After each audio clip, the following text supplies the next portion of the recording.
Okay. Here we are. Testing 1, 2. I hope my voice sounds halfway decent now. And the audio balance in general, I hope it's anywhere near all right. Either way, I hope we're all doing okay tonight. Today we're gonna play something very strange from my childhood. So some folks might be aware. Oh, the intro music may be a bit loud. Okay, let me adjust that real quick.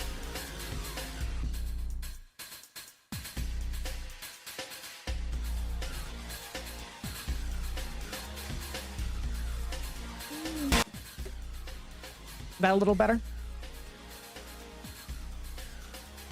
Hopefully that's okay.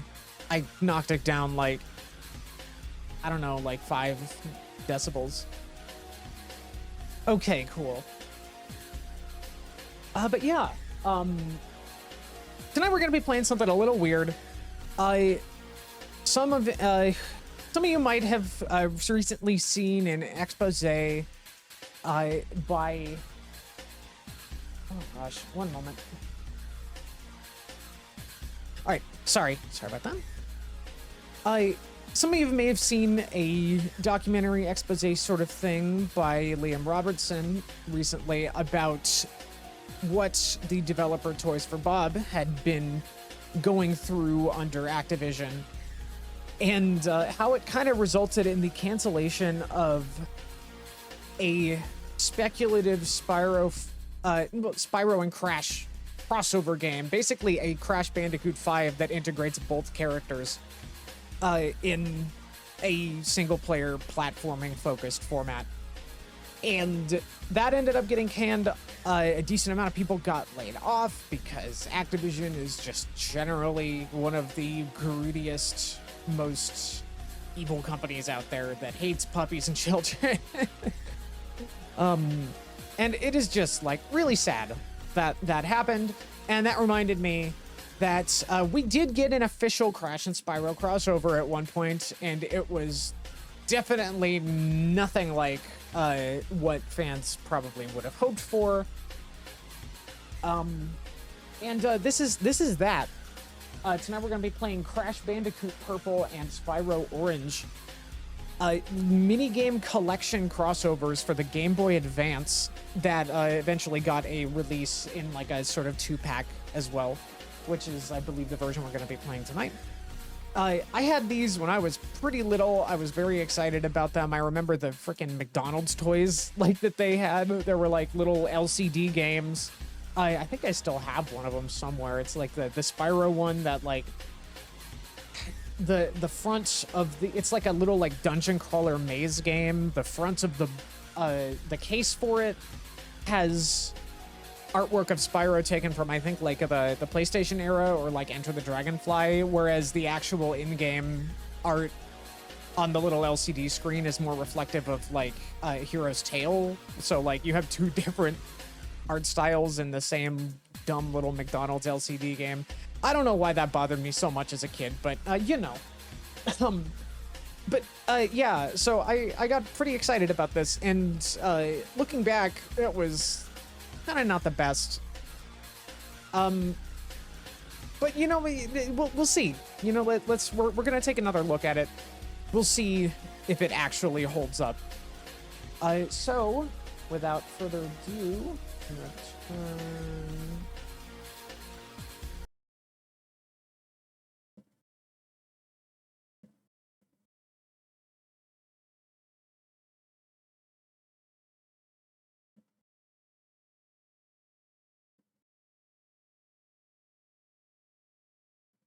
All right. I guess we're gonna start with Crash, mainly just because the developer here, Vicarious Visions, another casualty of Activision's incompetence, eventually got sent to the Call of Duty mines, which Toys for Bob managed to escape from, but I believe Vicarious Visions was just dissolved entirely to serve as support for live service games like that.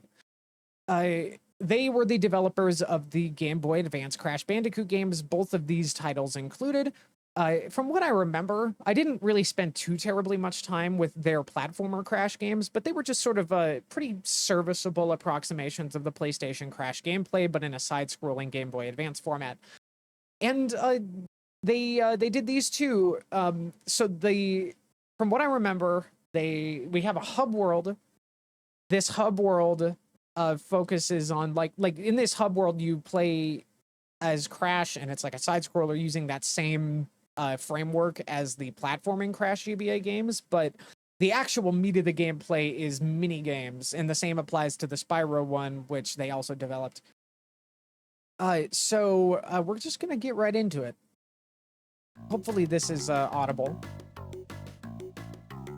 It looks like it should be audible.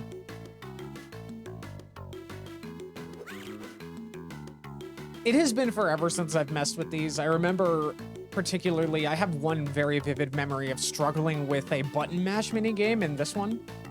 So, I mean, I don't know how far we're going to get into this tonight. We're going to kind of mess around with both games because they're kind of two sides of the same coin. They may as well be one big game. It's just that, like, there's a set of minigames in one and a set of minigames in the other. Basically just one project that released as two parts. All right. Get started. I believe all of my stuff is set up correctly. So it's agreed, Ripto. We'll work together to rid ourselves of Spyro and Crash. My genetic modifications to your army of Riptocs will cause those two even more trouble. Yes, Cortex. And dressing them up as Crash and Spyro. Our foes won't even realize they should be on the same side. I'll activate the warp pads. Soon we shall conquer this measly planet. Coco, I sense something is wrong with the jungle again. And so soon since our last adventure. Yes, Aku Aku, something is definitely going on here. All these strange creatures are popping up everywhere. I feel this is Cortex's work again. We need someone who can look into this, someone brave and fearless who can get the job done. But all we have is Crash, so he'll have to do. Crash! Crash, I'm afraid. Oh, wait, no, is this Coco? Sorry. Crash, I'm afraid Cortex is up to his old tricks again. This time he's recruited new dragon-like creatures to steal the power crystals. They must be stopped. The warp pads all over the jungle each lead to a purple power crystal. We can't let Cortex get his hands on them. It's up to you to save the world again, Crash. I don't know if I'm doing it. I don't even know if I should be attempting to voice these, but I have fun, you know, I don't know. They're not all gonna be winners, that's for sure. Manage to build up a warp portal to take you to the other parts of the world. You'll need to collect 5 purple crystals from each area in order to power the portal. The next section, or to the next section. Let's go. All right.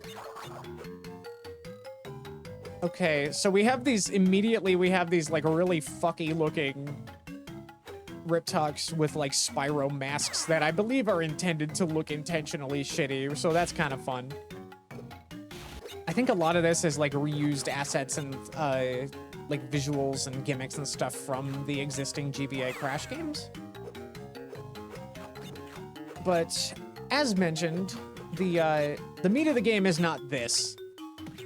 The meat of this is minigames. And I do not remember for the life of me how well these hold up, so we'll see. Destroy all the crates. Oh, this is actually a platforming one. Okay, we're off to an okay start.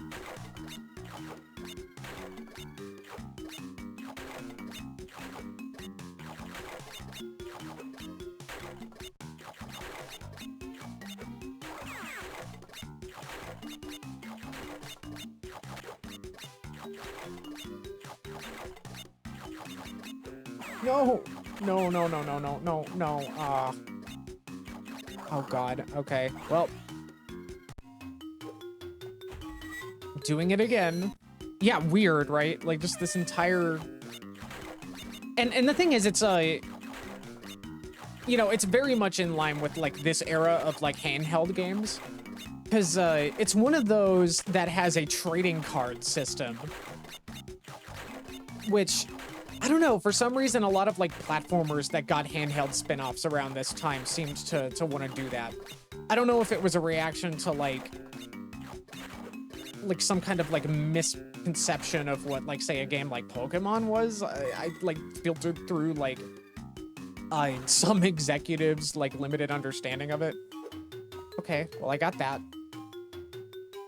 But like, you know, this was like far from the only thing. We had like Sonic Rivals around, I think, within a couple of years of this. And it was, that one did the same thing, and it was just a little, I don't know, it was kind of interesting, maybe a little satisfying, to engage with. It was certainly like, I guess it kind of maybe had a similar appeal to what, say, achievements and trophies tend to do for on like a system level nowadays. Okay, so I think this, okay, yeah, this is adapting like the polar bear like mounting gameplay from the other one. So you know what, we might be in better hands with the Crash half of this than we are with the Spyro one, because I do believe that a lot of the minigames in the Spyro ones are not based on existing recycled mechanics from the already proven games. Ooh, can I retry that? Okay, okay.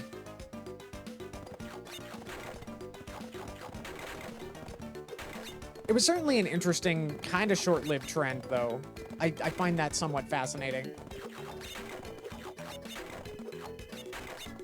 But yeah, honestly, I could see this being just slightly more engaging than the Spyro one, which I guess means that it's probably best that I saved it for last, because, like, if I'm gonna be mauling over the loss of a completely, like, fully fledged Crash Spyro crossover game being canceled, and a developer put on the brink for it, you know, I may as well save the worst of it for last.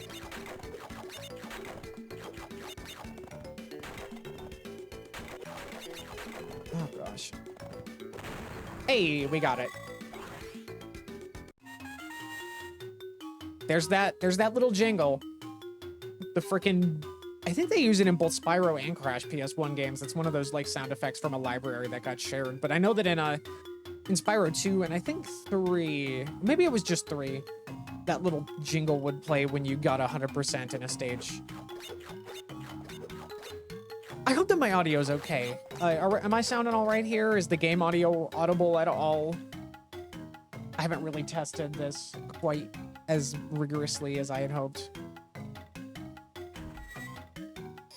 Crate smash, what do we got? Destroy all the crates. So it's just more platforming. Okay. Yeah, I'll be honest, we're probably gonna be better off starting with this. Yeah, like I said. I actually forgot, because the one that I played the most of when I was little, oh god, we had like 0.24 seconds to spare. I almost distracted myself out of that. But the one that I always played the most as a kid was the Spyro one, so maybe that's why I remember it kind of being aggravating. I know the Spyro stuff tends to focus more on vehicles. Oh crap, what am I doing? Vehicles and like non-platforming minigames, which I guess, come to think of it, is pretty authentic if you really look at it like from the perspective of developers trying to do minigame collections based on the PS1 Crash and Spyro games, and like just what inklings of that they have. Because like, I mean, you know, Crash Bandicoot 1 through 3, yeah, there were minigames and mounting sections and stuff, but like most of that, like it was limited mostly to just that and the core platforming. So core platforming and maybe a vehicle here and there, whereas Spyro was like, oh god, a lot more of a grab bag, especially specifically with 2 and 3, because Spyro 2 and 3 had a lot of like tiered, like, let's just do some strange stuff kind of minigames that weren't necessarily platforming focused. It was a lot of like, you know, like they were a little more out there in concept. Okay, how are we doing?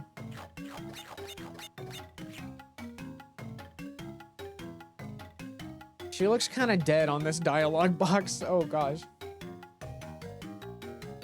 I'm also noticing that, like, I can't fully remember. I know that this was, I believe, around 2005-ish. Because I know that the Spyro aspect of... What is... Oh, God. Okay, I am being really dumb right now. The Spyro half of this uses, like, the, Oh, wait, you know what? This was also a project that used, like, the Hero's Tail and PS1 designs kind of interchangeably. That's, like, bizarre. Weird mishmash of concepts. Oh, I see. So, okay, I just gotta pay the fruits. Okay.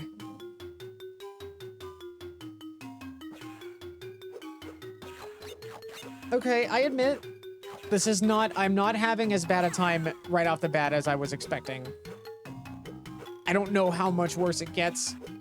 Like I said, I have a sneaking feeling that the Spyro half of this is probably a lot less, what's the word? A lot less airtight.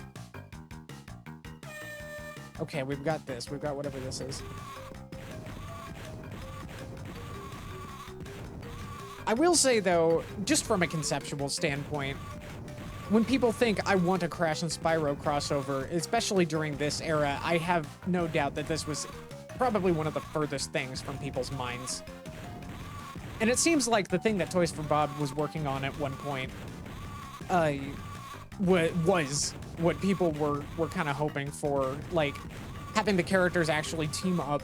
And actually thinking about it from a gameplay perspective, like, it seemed like at least in one iteration of its design, they were kind of doing a sort of, like, I guess the best comparison I could make would be like Sonic Forces, Sonic plus your avatar character sections, where it was kind of like a really fancy, like, functionally they would act as one character, sort of swapping in and out when you do certain moves, sort of deal. And so, like, you'd have, like, Spyro being able to like carry Crash while gliding and doing cool stuff like that. Let's see.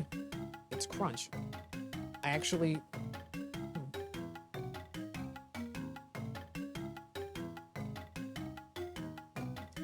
I need to pump some iron. Oh no, is this the mashing one?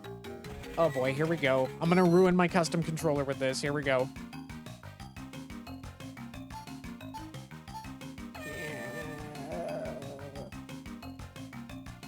I mean, my Game Boy Advance.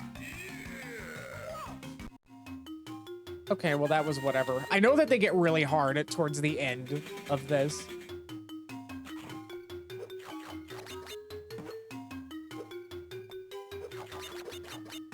Oh shit, it's Blink. It's Blink from Hero's Tail. Except they call him Blinky here. I know that is not me misremembering. That is just an inconsistency between games, and I'm not really sure what the deal is with that. Stupid orange creature. Hey!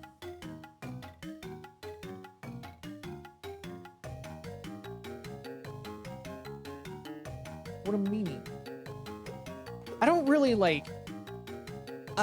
Blink was like just another like playable side character that they introduced in A Hero's Tale. So like while Spyro 3 during the Insomniac era had like a handful of like secondary playable characters that were mostly limited to their own dedicated sections, Blink kind of followed in that tradition. You had ironically slightly more traditional third-party platformer gameplay going on, where like Blink, you had wall jumping and climbing on stuff,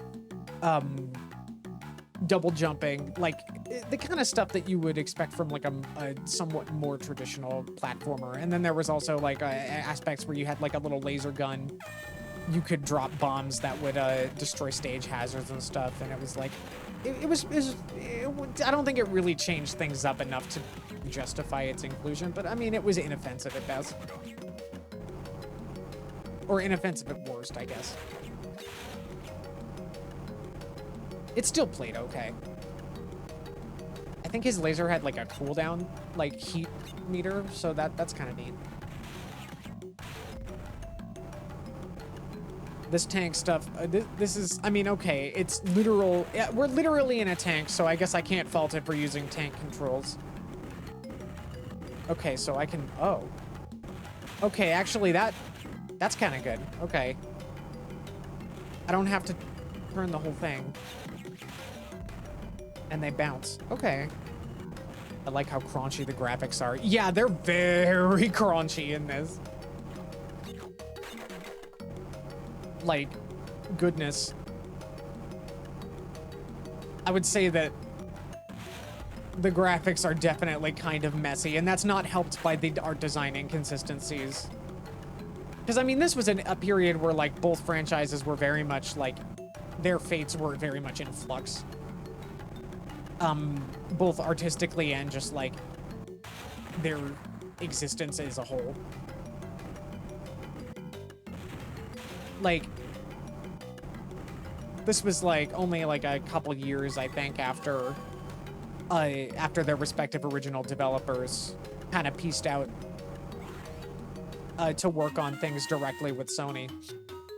Meanwhile, like Universal, who then became Vivendi Universal and then got bought, the gaming division got bought by Activision, and then but yeah,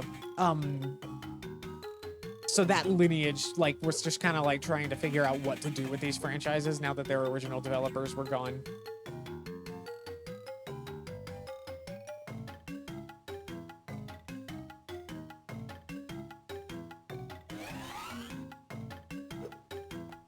You know, I gotta say, I'm not sure how to feel about this so far.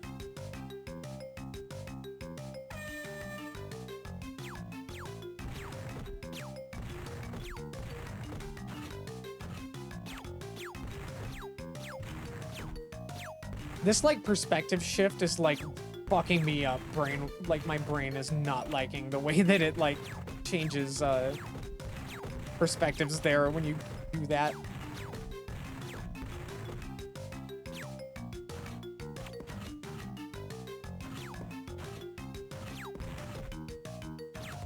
Oh, God. Like, once you have to start lifting the thing up, you're kind of done. Because, like, you can't shoot while you're doing that, so there's, like, just... Did I miss something? Let me see what it says at the beginning. Move, shoot, protect, crash, lift up. Okay, no, there is nothing else I can do. I just have to make sure that I get these.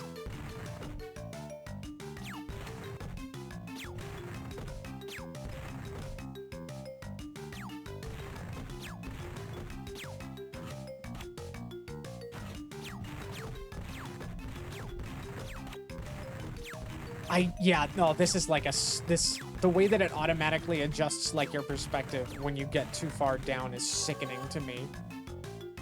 Oh my God.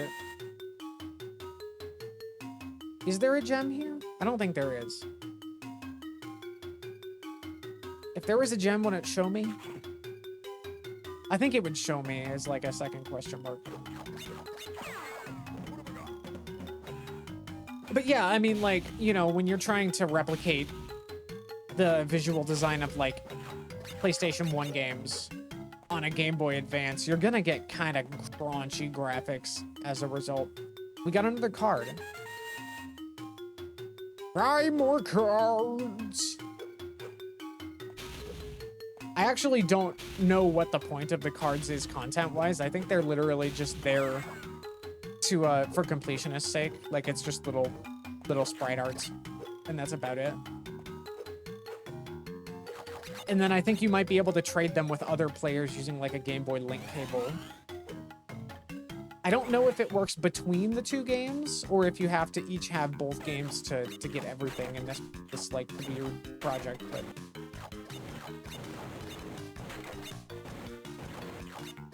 Okay, well, we're doing the rafting stuff. I'm sorry, I just, like, skipped the controls again. Oh, okay. I guess I didn't. All good.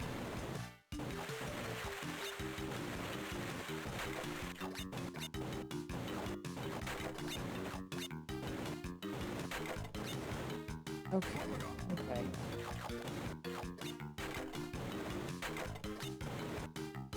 It's awful to look at. Oh, the camera thing. Yeah. Yeah, that was nauseating.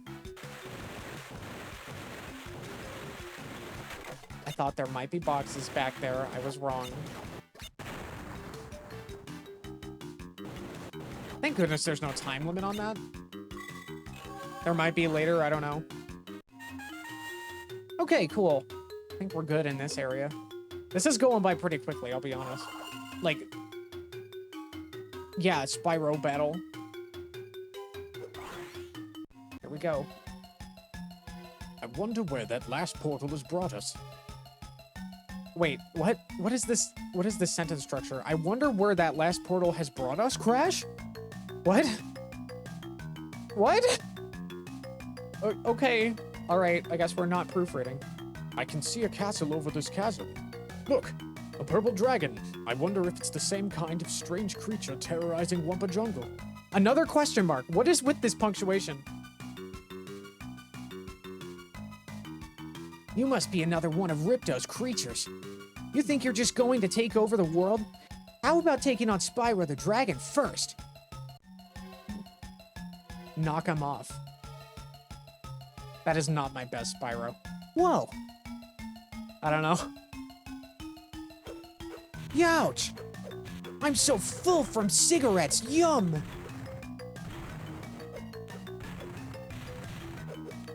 Oh, crap. I pressed the wrong button. Wait, what? Oh, does it matter who wins? Wait. You're not like those other creatures back at Dragon Castles. This is Crash Bandicoot, and I am Aku Aku. I fear our enemy Neocortex is behind all of this. I'm Spyro, and this is Sparks. Wait, you say Cortex is behind all this? To me, this seems like a work of Ripto. Those creatures look an awful lot like his Riptox. Oh no, it's worse than I expected. It appears that Cortex is teamed up with a villain as nefarious as himself, your enemy Ripto. The two of them working together may have enough power to take over this world. I bet they wanted us to fight each other instead of going after them. If we team up, though, they won't stand a chance against us. Come on, Crash, let's go. Let's fill ourselves with cigarettes. Yum! I don't know. I probably shouldn't be doing this.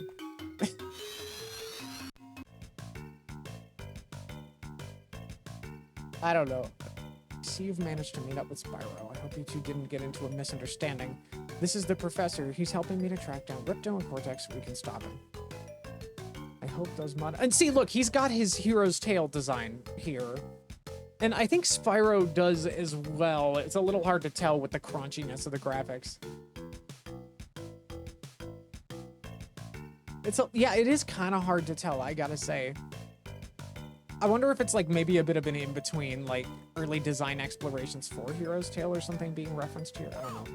It's not like his design really changed all that much. But it is certainly something.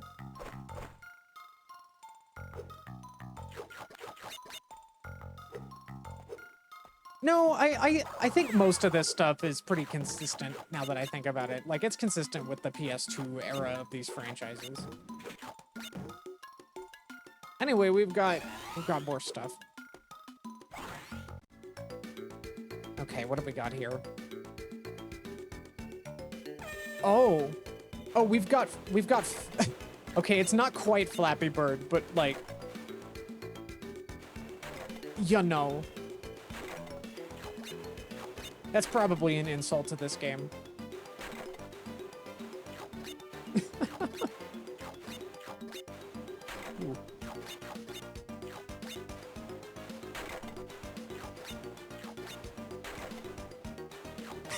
Yeah, right.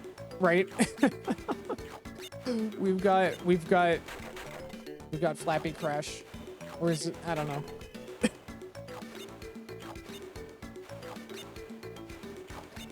Obviously it is not exactly the same because it's like a consistent you hold to go up kind of thing, but that is very silly in hindsight.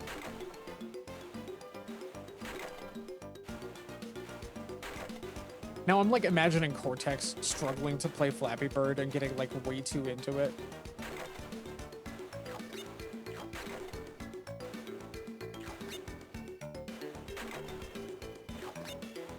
Crash, I downloaded this game from the Apple iPhone iStore for my... Oh, God. This game is unbeatable. I can't. I psyched myself out, and now I'm wasting time. I kind of wish I'll be honest, like I already wish I was like playing like the dedicated Crash GBA games or the Spyro GBA games, because they're like probably just like more satisfying than this from what I remember. I committed too hard to the bit. Yeah, I did. Oh, I don't like that. I don't like how... That is actually kind of tricky, how you have to, like, kind of, like, steer yourself up to get both that are vertically placed. I can't remember. I don't think I played enough of, The Huge Adventure or Entranced to remember if this was part of the gameplay of that, if this sort of a minigame existed there. And, you know, actually, come to think of it, speaking of, like, handheld platformer game spin-off trends in the mid-2000s, like, this was another one, just, like, the whole concept of, like, a mini-game adventure spin-off for the Game Boy Advance. Mario did it. I mean, like, we had Mario Party Advance that was, like, definitely not what people think of when they think Mario Party, but it's, like, an interesting... kind of, again, minigame adventure title, which, like, I mean, I guess there is kind of a charm to it, but I don't know. Like, it's kind of charming in hindsight, but at the same time, did people, like, really want this at the time? I do wonder, like, how much did this sell? How much did those games sell? It's Moneybags. He's a jackass. The filthy capitalist fueling the using Spyro to fuel the industrial war machine. Military-industrial complex between multiple freaking factions in Spyro 2.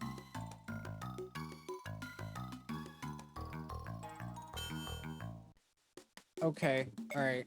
So I believe, if I remember correctly, in the Spyro one, it is just a shot, but in this case, it is gambling, baby. So we're doing this. We're gambling. I don't actually... Wait, how much did I pay in to do this? What? Okay, I guess I got a bunch of fruit. It's 15, okay. Well, I need to get the card. I'm pretty sure there's like a card in each of these that you can get.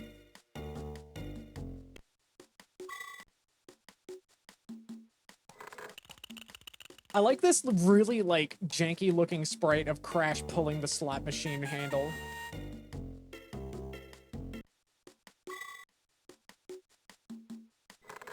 I feel like, yeah, Gamba time. I feel like it's a little too easy to win at the gambling, though, because I have won the orange, like, multiple times now, and it is just giving me more and more fruit.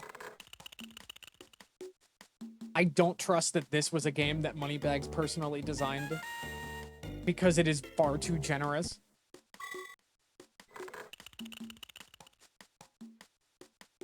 Game theory. Is Moneybags secretly, like, Tom Nook, and he just, like, really cares about his business and the people that he interacts with? I don't know. Okay, well, we got it. What? Is it always the same card?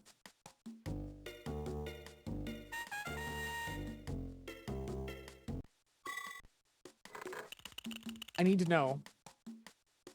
I have to do my completionist run. I actually forgot what the first one was. Well, let's see what we have. Mystery crate. So it is just a sprite viewer, basically.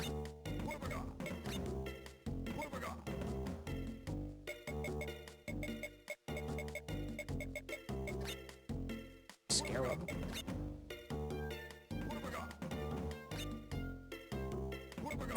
Okay, I like this sprite.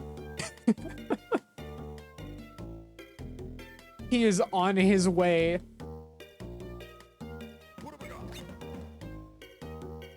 This one I like significantly less. Charming. I love how Cortex is just his floating head.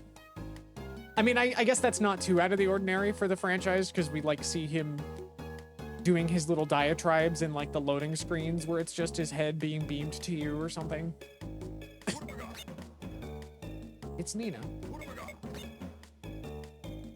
And Dingo Dial. Okay.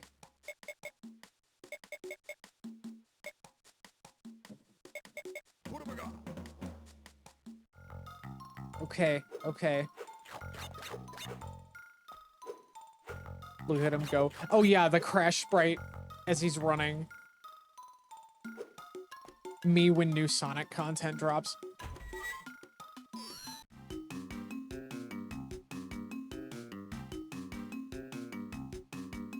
Okay, we've got more crates.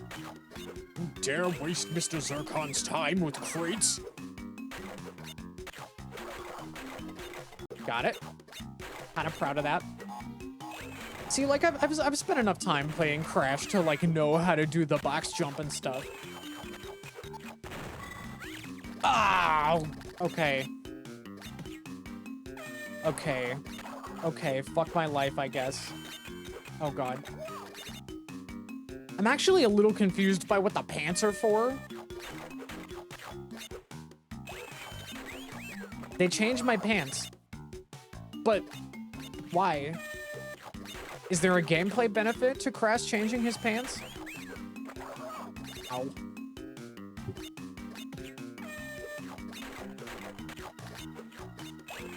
Well, I'm gonna see if I can win with the purple pants because I like purple.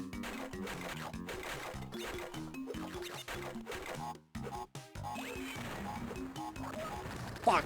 Oh.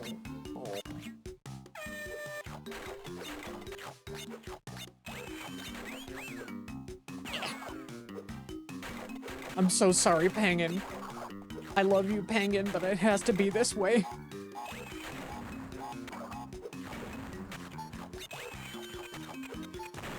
Okay, we're good. And with literally exactly 1 second, no more, no less, to spare. Okay, and they just, like, aren't bothering with the silly masks anymore, I see. Oh. Yeah, okay, I can see that being a little bit of a frustrating aspect of these games altogether. Screen space. There is a little more platforming in this than I thought there was, I'll give it that.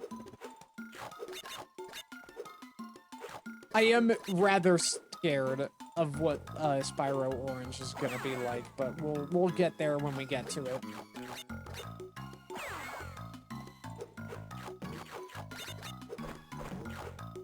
These seem kind of short. I don't remember how long these are, but I can't imagine that they last that long. We'll see. I do wonder, though, if I can just, like, power through both of these.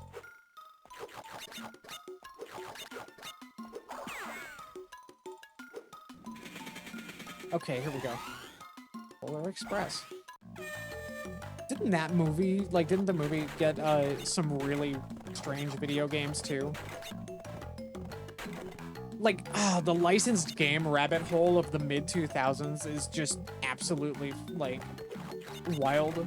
Like, oh gosh, there's like, okay, take for instance, DreamWorks Over the Hedge. This animated film based on a comic strip in a newspaper got not just a video game tie-in, but kind of like more of a series of video game tie-ins. Because while, say, the Game Boy Advance tie-in for the movie was a tie-in to the movie, the console game for like PlayStation and Xbox and I think GameCube, and then separate from that, the Nintendo DS game all were separate stories that take place afterwards, and they all have like continuity with each other or something. Like, I mean, like back in the day, I mean, I wouldn't be able to remember all the details now, but back in the day, I was a connoisseur of the schlock when I was a child. Like, you had, like at the end of the Game Boy Advance one, I think like the, I think, what was the name of the exterminator? I think their name was like Dwayne or something. And they were like, if you want these animals gone, you're gonna have to call my brother. And then in like the game that follows after that, canonically, they call his brother and he's the villain and his name is like Wayne. And it's like, and he looks almost exactly the same. I might be misremembering, and I kind of, I don't know if I hope that I'm misremembering or not. I'm not sure whether I hope that I'm right or if I hope that I'm wrong. And then I think there might have actually been more after that. Like there was like a spin-off focused on the Steve Carell squirrel that I think I never owned it, so I don't know if it had continuity with the other Over the Hedge tie-in games. It was just weird. Mid-2000s were a weird time to be like a platforming action adventure fan, I gotta say.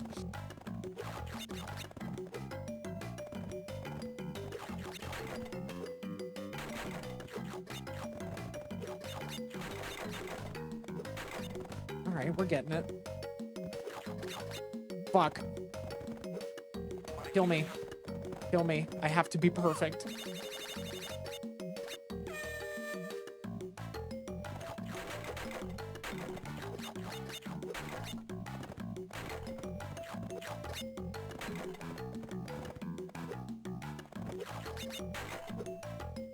Like, again, like, this certainly isn't the best that I've played on Game Boy Advance, but I gotta say, it's not unplayable either. I was actually expecting a lot worse. I kind of assumed that even though I liked these to an extent as a kid, that I probably wouldn't now. But, I mean, I don't know. There's some okay platforming fundamentals here. It is based on a framework meant to recreate the really solid PlayStation games, even if it is kind of like diluted. Crap.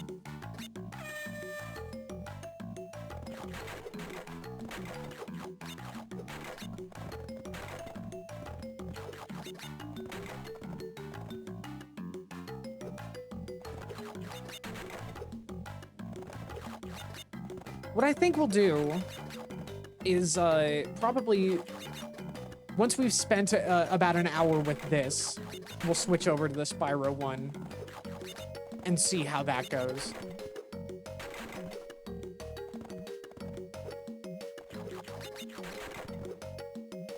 I gotta say, like, Crash Bandicoot is a very interesting series to me because, like, I didn't explicitly, like, I didn't really play most of them until I was a little older. And, I mean, I was always a Spyro kid. Oh my god, I keep doing this. Kill me, kill me, kill me, kill me. Okay. Okay. Let's just see if I can speedrun this.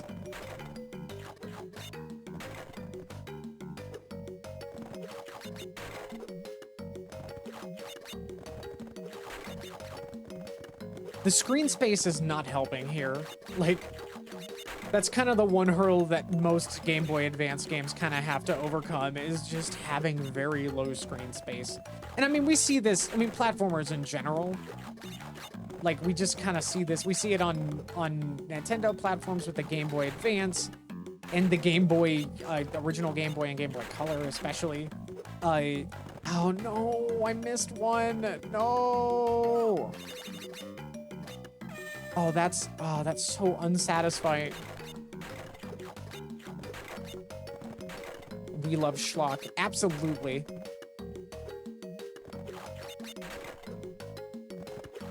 Like, I mean, I'll tell you, I'm here for it. Like, I honestly, a lot of the stuff that I play on this channel will probably be some licensed game schlock, because I just find it so interesting to talk about. just sort of analyzing like, oh, here's how they adapted this aspect of the source material, because like people tend not to look into those kinds of games too deeply. But like, I mean, they were made by real people with a real passion for making games. Nobody sets out to make a bad game. So even if it does turn out bad, I missed another one and I am so disappointed. But like, I don't know. And I mean, like, and there's an overlap there with like, there is genuine passion and creativity put into licensed games, especially from this era. But on top of that, you also have this kind of overlap with like the weird release strategy that a lot of games, like multi-platform games, had around that time. Everything seemed to have a handheld adaptation. And I specifically say adaptation because obviously they're a completely different game most of the time. Released at the same time with the same branding, title, box art, and all that. So like, you know, I mean, I believe I touched upon this once with Sonic Unleashed, I believe, or maybe that was not on stream, I don't know. But like Sonic Unleashed, really, your Sonic World Adventure, really good example of that. Except that was an even weirder example because it wasn't even a handheld version. It was just another console version, just for like the weaker consoles. But you saw a lot of that kind of stuff, especially with like handheld versions. And again, calling it a handheld version of a game is maybe not doing it justice. You had like Rayman Raving Rabbids. That's the perfect example right there. You have Rayman Raving Rabbids for consoles and PC, or for like home consoles and PC, which is, you know, after a tumultuous kind of like starting and stopping and shuffling around of ideas and it basically abandoning everything that Rayman 4 was originally intended to be, becomes this minigame collection with the silly rabbit characters as like a comedic focus. Meanwhile, the Nintendo DS version of Rayman Raving Rabbids is an entirely different game that is based directly on the action hack and slash version of Rayman Raving Rabbids that existed before they got their hands on Wii development kits. So there's that. And then the Game Boy Advance version of Rayman Raving Rabbids is based on the even earlier Rayman 4 prototyping that was done by, like, I think Phoenix Games before Ubisoft Montpellier came back. So it's just odd. Are these minigames like reusing the same maps? Is that why there's like so many platforms that are off to the side that you can't actually get to? I missed one and I'm so sad. I'm gonna start over. But like, well, except the thing that's weird about the GBA Rayman Raving Rabbids is that they still shoehorn the Rabbids into it. Like, even though a lot of the, like, art design and stuff is based on a completely different iteration of Rayman 4. Which itself, I'm pretty sure, was, like, intended to take place in a video game, like, diegetically. And the characters, the Rayman-esque characters that you would play as and interact with were, like, intended to be like representations of like a person, like a character who is a person in the real world in this weird universe. And you like, oh, you learn about what kind of person that they are based on like their in-game Rayman avatar or something like that. None of that story stuff is in the GBA game, but all the like the art design is based on it, and that itself was derived from like Rayman 1 art. It's a mess. You have like Rayman Raving Rabbids on like at least 3 different iterations of this game existing and all releasing at the same time on different platforms. Like many of which being based on earlier versions of the main lead platform version. And by God, I am just like enamored with that. I think that is just so fascinating.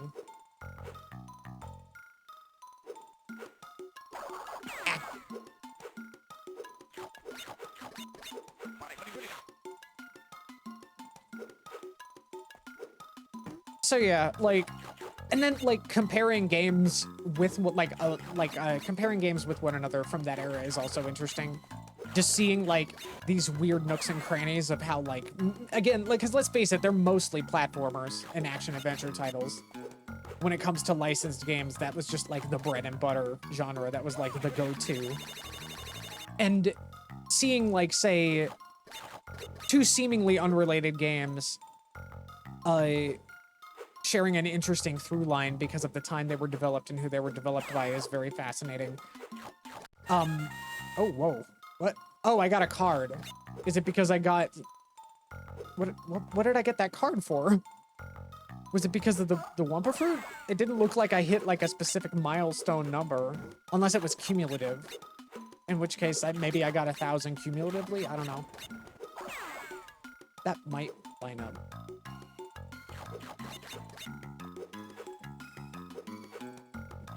Oh, God.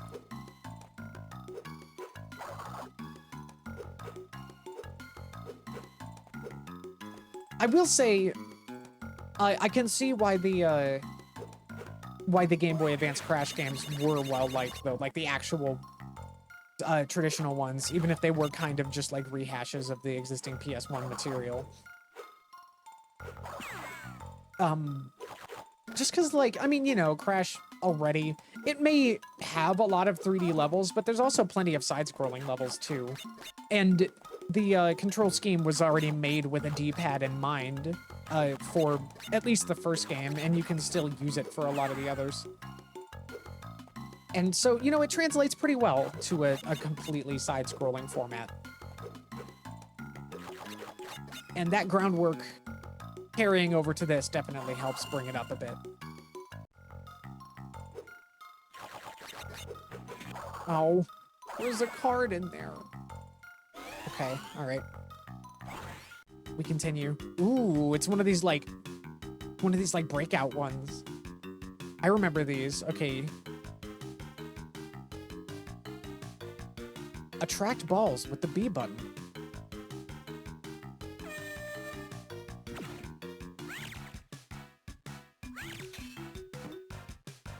I like it. I like attract balls.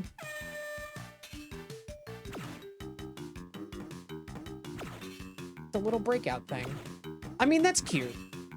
I remember being kind of enamored with this one back when I was little.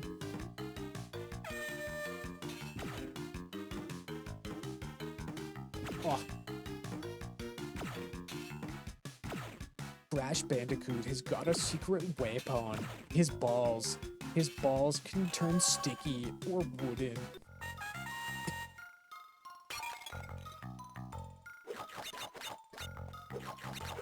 Anything he needs to unite the 3 Wumpa Islands. His balls are big, but the adventure is enormous.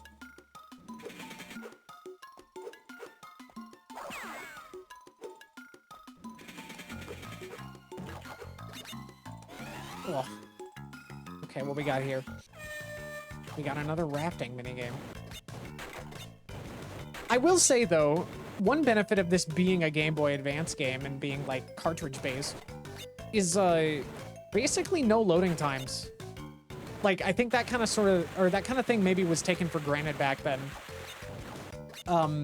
Since we were well into the era of loading screens and just accustomed to that at this point. But, like, you can kind of just go through this at, like, a breakneck pace.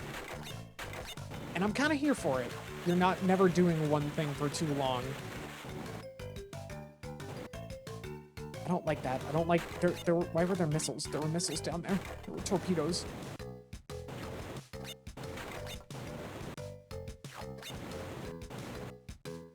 Crash, why do you get to enjoy 2 torpedoes? Oh no, oh no.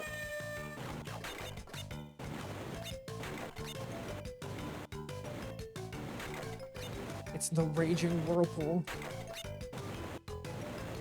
Oh, you know what this is reminding me of? The frickin', the Eurocom's Disney's Tarzan tie-in game. I believe there was some kind of like a rafting segment with whirlpools like this. Either that or it was just kind of Crash Bandicoot style levels. Oh, those do just hurt you. You do have to avoid them. Those shadows are not just decorative. Okay. I just happened to not touch any last time. Oh. Okay, admittedly, the way the camera jitters around like that is a little nauseating. Oh, God.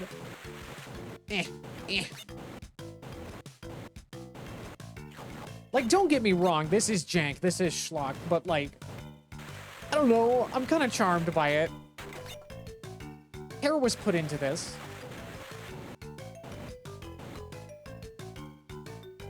It is not... Ah! Oh, I missed. Ah! Oh, God, ow.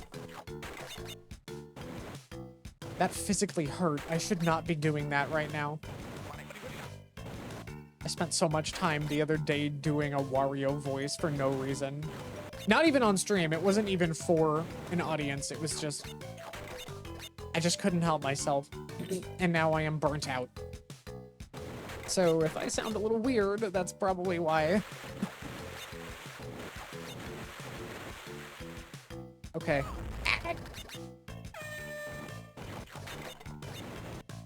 Unfortunate.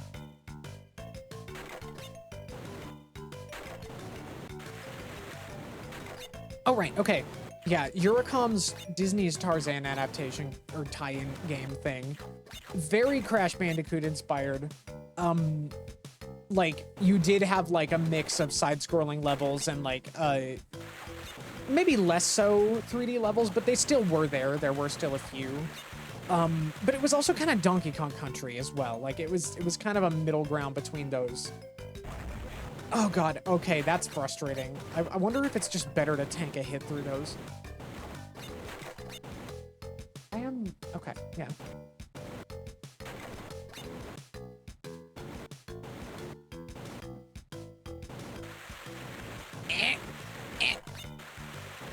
I don't like this. This is a little harrowing, I gotta say. There we go. Give me that. And give me... No! Oh! Okay. Okay, we're doing this one more time. That is... Oh! What are you doing, Crash? Bring me the gems!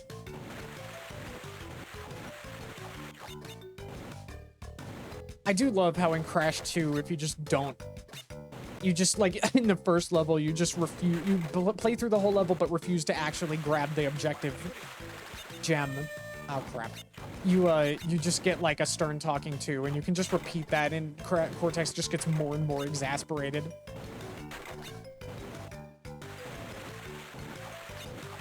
But I definitely do not like how easy it is to just kind of throw yourself into the goal without grabbing the things. I don't know. It's probably more my fault than anything, though. Okay, you know what? Powering through. I'm just tanking that hit. That's not worth it. That is not worth trying to do legit.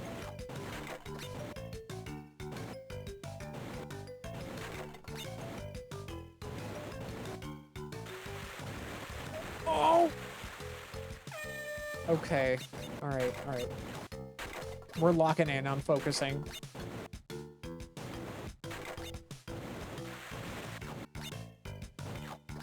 Oh, okay. So, but yeah, the Tarzan game was kind of interesting.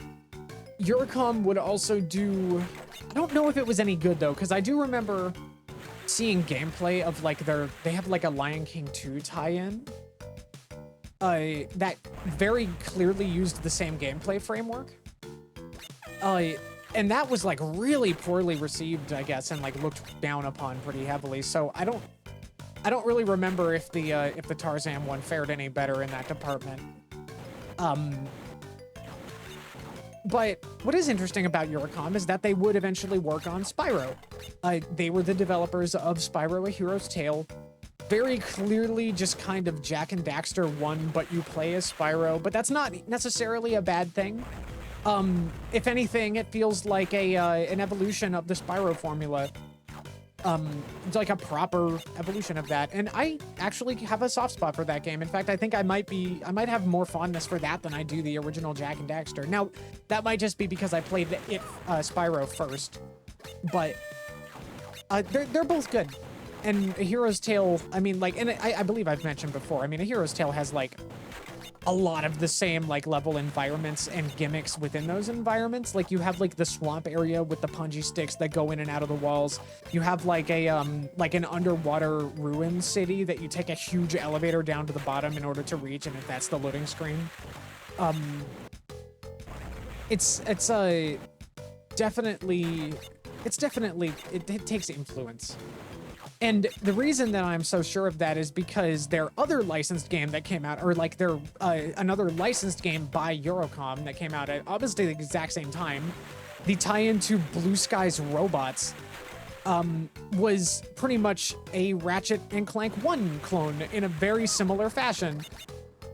And I don't think that's a coincidence. I mean, like, it wears its influences on its sleeve. And you know what? Honestly, they weren't too bad. Like, I think that A Hero's Tale definitely is a lot better in the end than the Robots tie-in game that they did, but it's good stuff.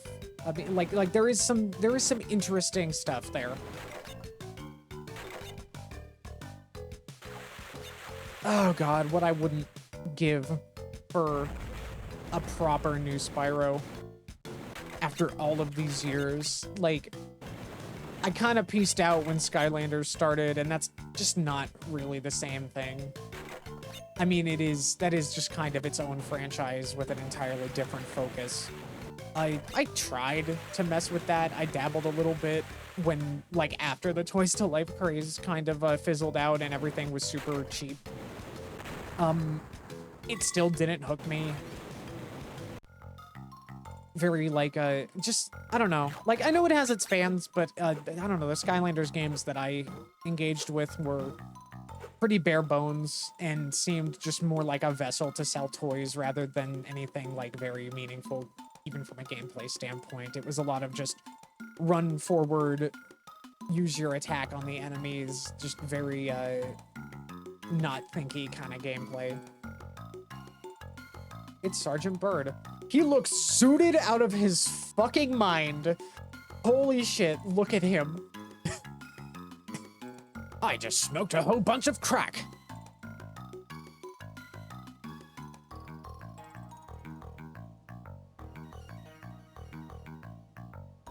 I do think it's interesting because he's amazing. Yes, absolutely. Sergeant Bird is kind of funny because, like, in Spyro 3, like the original Insomniac version of the game, or of the franchise, Sergeant Bird is a penguin who is just able to fly using his flippers as wings. And the reason for it is just because he was raised by hummingbirds. And I think that's hilarious. Whereas Hero's Tale and this era, they give him a jetpack, and I think that's a little less interesting. I guess it makes sense. I mean, I don't know, it doesn't really matter, but, like, I do kind of miss the charming jank of just the penguin lifting off of his own accord. All right, it looks like, I think we've got another, yeah, we've got another mash. Here we go. 2, 1.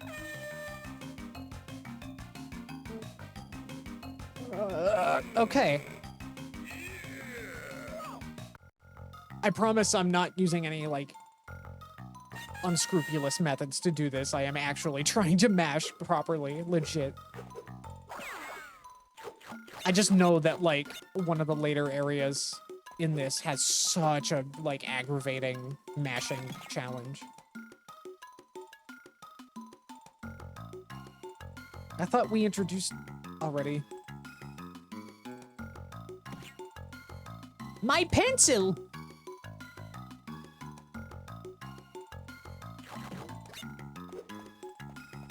Ooh. More cards. The hummingbird story is hilarious. Oh, absolutely. I think it's very silly. Like, the original 3 Spyro games are just, like, they are so charmingly weird. Oh, it's Agent 9. Except he's got like his Game Boy Advance Digital Eclipse design slash like, I don't know, like rendered like PS1 like CGI render design, which was for some reason different from his in-game design, which had a whole different color scheme. I don't know. I just know that in the Digital Eclipse GBA games, he did look like this. I wonder if those sprites are just taken from those games, because he did have side-scrolling segments, like that was his gameplay, was like side-scrolling platformer stuff. It was Digital Eclipse that developed those games, right? I don't remember if they were just like a support or if they developed them themselves. I think they were the primary developers on those, on the isometric Spyro Advance games. Nowadays, Digital Eclipse is known for like re-releases with like mostly like NES emulation. They did like the Mega Man collections and the Disney Afternoon collection. More recently, I think they did like an Atari, like that anniversary Atari collection with like 2600, and I think soon like other stuff too. I guess like their emulation quality is maybe up for debate from what I remember hearing, but like they, you know, and I think there was even an article where they straight up like said, oh, it's not the games you're paying for, it's the history lesson, which I think is a little, it's selling it a little short, considering that like people who play on consoles wouldn't be playing these games otherwise. Now, if you're talking solely about like, if the only gaming market out there was the PC gaming market, then sure, most people would probably be playing these those old games on their own emulators because they would. It just provides the better experience usually. But I mean, you know, I mean, consoles exist, so if you want to play all that stuff on a Nintendo Switch, then sure, like, there's still value in that, I'd say. Either way, it is cool. They tend to do a good job presenting these old games and like providing like supplementary material, artwork, like just good stuff like that. That is fun.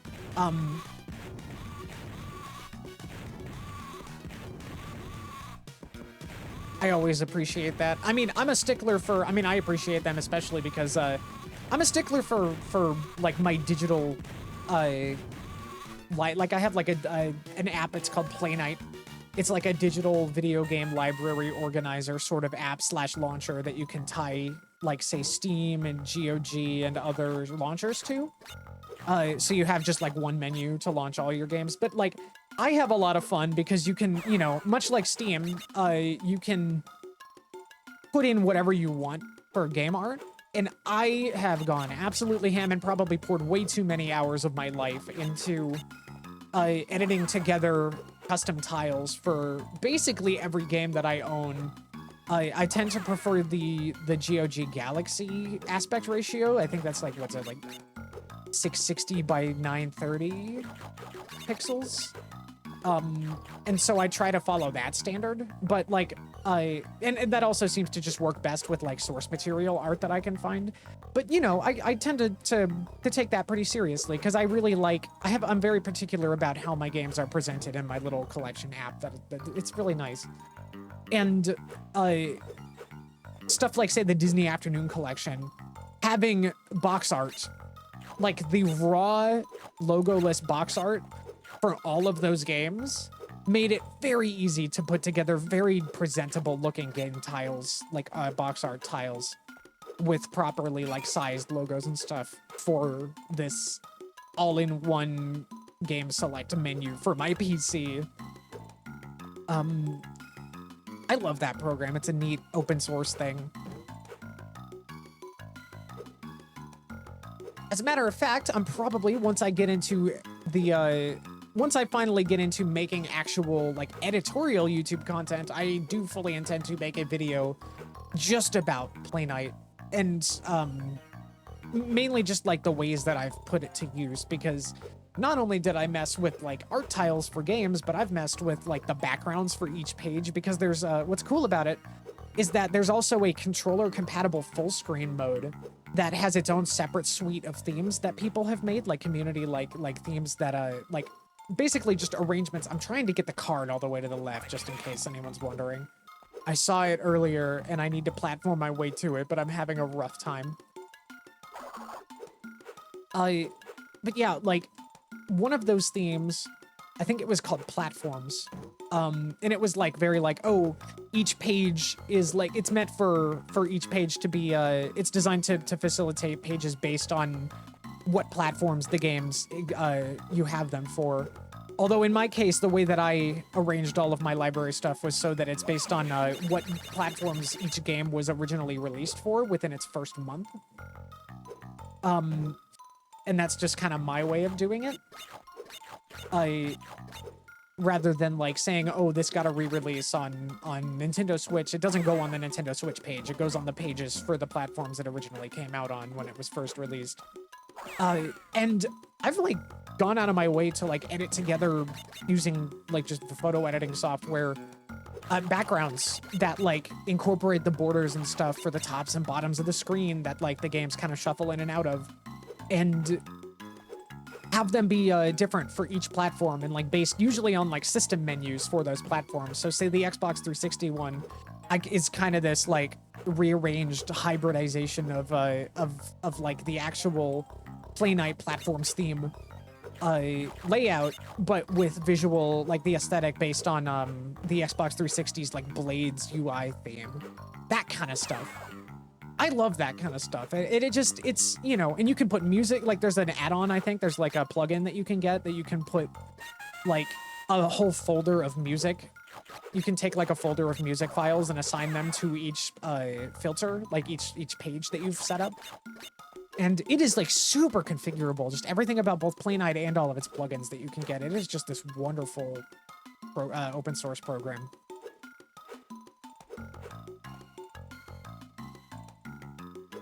And I have rambled about this entirely too long. I will probably save any more about this for the for a dedicated video about this topic in the future.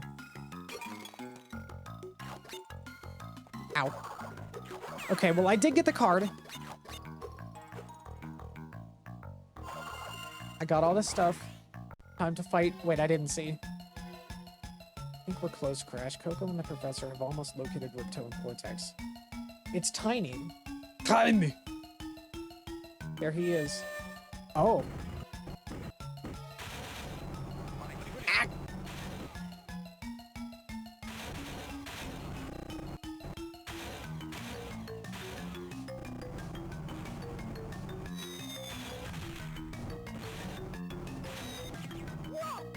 Ow.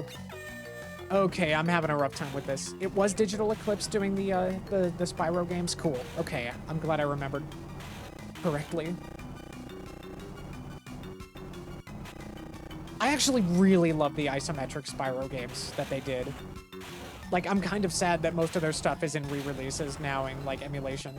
Because their original games were kind of cool. I mean, like, their work on, like, they did a really good job translating the PS1 Spyro gameplay to an isometric Game Boy Advance game. They were a little janky, especially their first one, Season of Ice, but, like, you had, but I mean, Season of Flame, which was the sequel, was genuinely just good all around. I don't really have any major complaints about it. Like, the isometric perspective can get a little irritating at times, just the way that you navigate using it. But for the most part, it was just, the level design was a lot smarter in the second one. And was a lot more respectful of of the limitations of that isometric perspective. So I think it works out pretty well. And then you have the third one, Attack of the Rhinox, which I think was called like Spyro Adventure or something in some territories. But it was, that was like a straight up like search action Metroidvania kind of game using that Spyro advanced gameplay framework. And it was really cool. I had a great time with that one. I'm probably going to play all three of those on stream at some point, honestly. All right, I have to be, I may not be voicing everyone, but I gotta do Cortex because I like Cortex. What happened? You said you could stop that bandicoot. He has 10 crystals now. Oh wait, no, that was, never mind. That's Ripto. That was supposed to be Ripto. I'm dumb. Last I thought for once that Tiny wouldn't fail me. I don't know. Ripto has had like, I think he's mostly been voiced by the same guy, but the delivery is very different between the old games and the remake. I don't know. they're fighting with each other like an old married couple, which I guess I would expect. You know, from what I understand, I guess the Spyro and Crash like crossover content kind of made its way into Crash Team Rumble, but that's a pretty unceremonious version of that concept. That, once again, is just not the game that fans would want out of that concept, and that's a shame. Like, Crash Team Rumble is still going, and if I can get it cheap at some point, maybe I'll give it a shot. But I gotta say, it is just kind of not... It just didn't interest me. And I guess a lot of other folks felt the same way. It's just not what people wanted out of that franchise. Oh, it's Nina.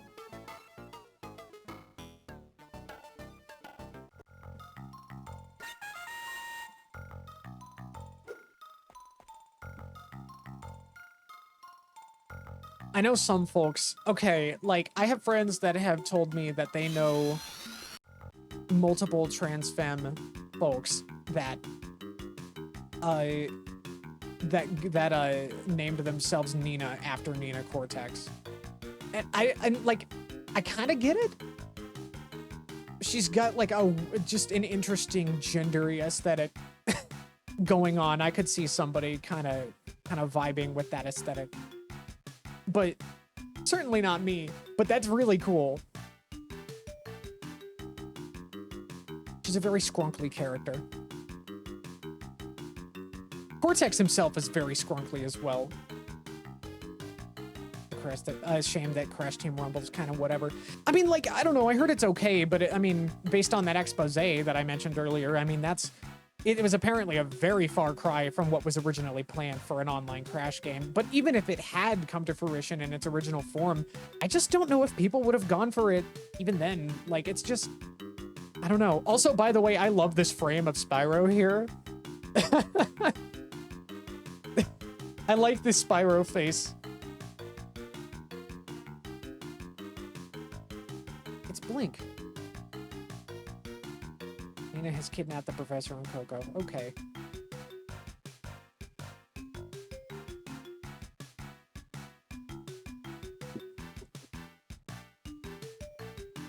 Oh, it's Sparks. There he is. He's looking a little zooted himself. Oh my god. Actually, you know what? This image, this image is amazing. I love this. This is a meme format right here. Like, we need this to... like, Sparks is me being a little shit, and Spyro and Crash are my friends being mildly concerned for me. As I info dump about something that even I don't fully care about. But I am so committed to info dumping. Oh my god! I'm sorry, again! Yes! Oh, everything about that visual is just fucking fantastic. Okay, you know what? I think it's been long enough. I think it is time to play some of the Spyro one. Can I back out? How far can I back out?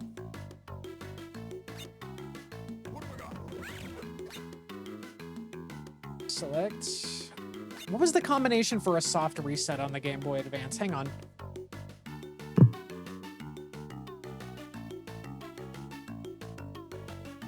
I know that there's like a set of buttons you can hold that give you a soft reset.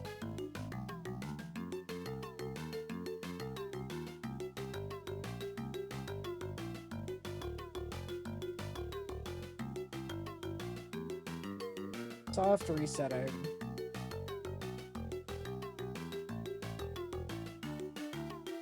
Is it just like LR select? Oh, whoops. What? What? Hold on. What is this? I hold L and R at the main menu and I get a password screen? Okay, hang on. Is there like secrets?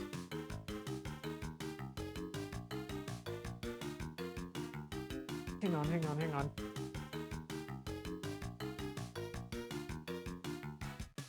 It's time to look up video game cheats. There is a cheat menu. Yeah, this is a cheat menu. I see. Because I do remember another L plus R related secret that I found in this on my own when I was a kid.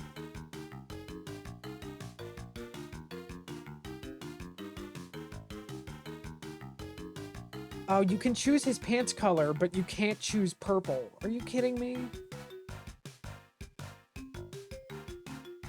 There's like weird screen filters for gray, purple, and orange.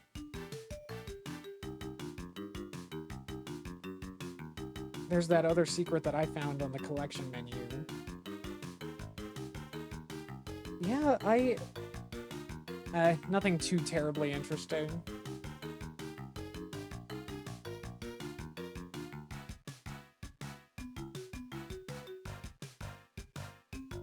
Okay, I should probably just like...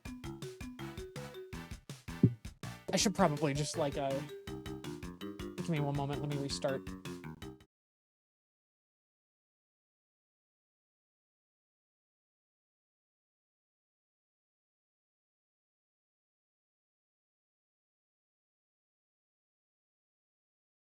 Okay. Oh, it was okay. Vicarious Visions and Lucky Chicken Games and One Man Band. Okay, so it was like kind of a group effort. It's always hard to tell like what how much each dev did on a game at a glance. It's clearly based off of Vicarious Visions like framework, but I do wonder how involved they really were in this. Okay, well here we go. It's time for the one that I spent a lot more time on as a kid because I was just a Spyro kid.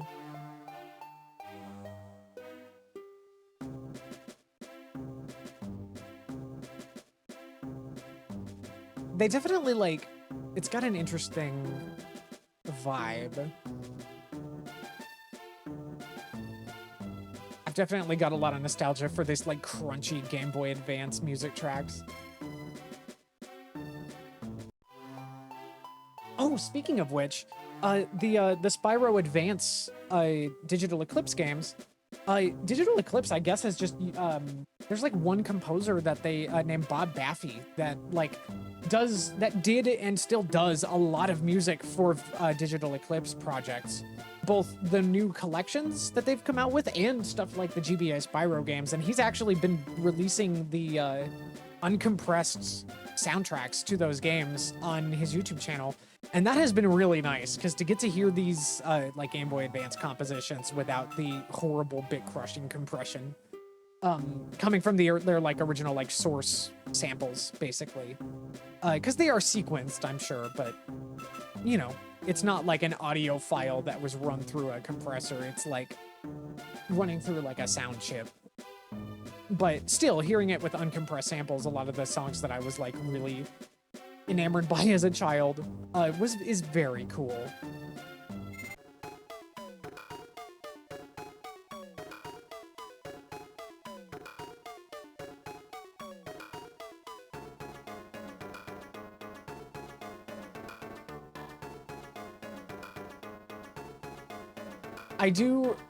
It is kind of weird seeing these two renders next to each other because they're like kind of different art styles.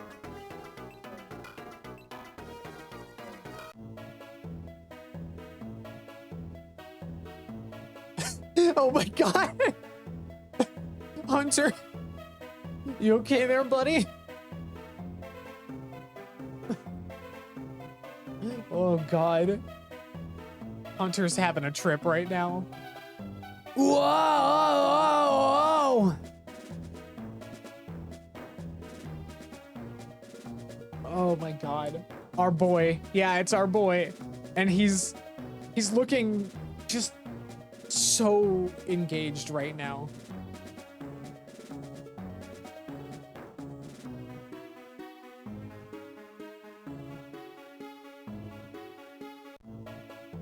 I like Sparks is silly because he's just a silly little bug.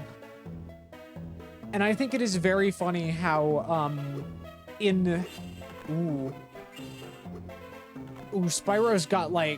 Spyro's got like jumping momentum.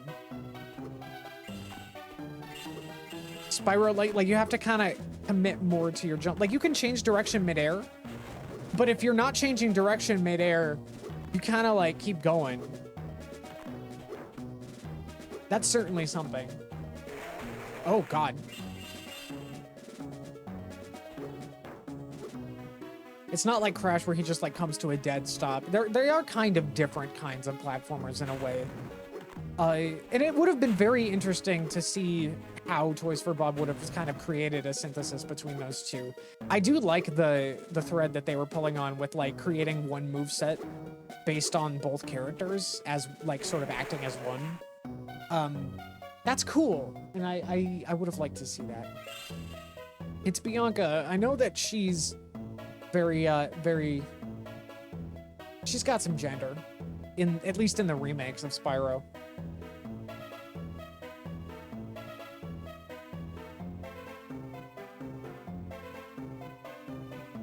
Sparks is going mental right now. There he is. The professor discovered that these portals can be unlocked with the proper amount of gems. I'm sorry. Whoa, whoa, whoa. So it is, yeah, it is functionally the same game. It's just that like the platforming moveset feels a little different. And there's, I think, a lot more vehicles. Spyro was already commanding military warcraft. Okay. Oh boy.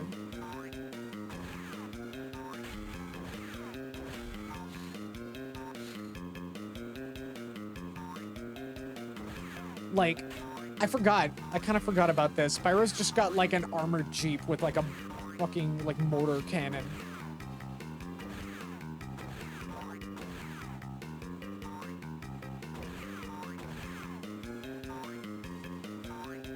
But I was correct. Okay, so yeah, like the minigames are different in this one. The games do kind of like run together, especially since this like double pack was the version that I had as a kid. Yeah, it's kind of, I don't know. It is a little samey, but I mean, if you're looking for something to play on your Game Boy Advance during the mid-2000s, I guess you could do worse than this.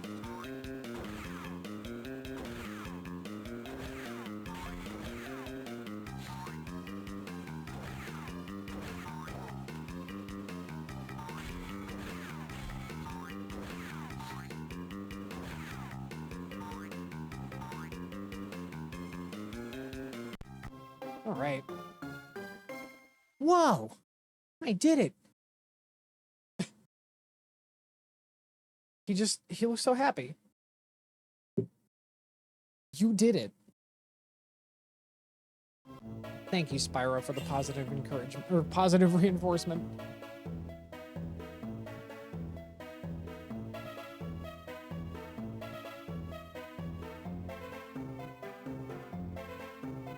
I love how Sparks sounded like a little kazoo in most of his appearances, and then you get the Legend of Spyro trilogy, and he's got 3 different voice actors, one of them being David Spade.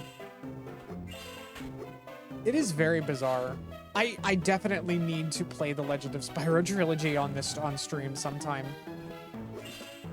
Because even I haven't fully experienced it. I believe in a previous stream I mentioned I only played I played the first 2. I do not remember like anything of Eternal Night, but I remember A New Beginning, and then I kind of just didn't play Dawn of the Dragon for the most part. And I need to fix that. As a Spyro connoisseur, I need to fix that.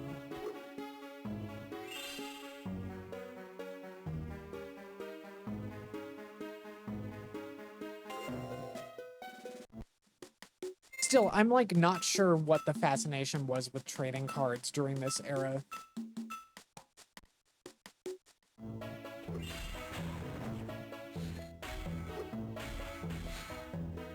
The platforming definitely does not feel as good here.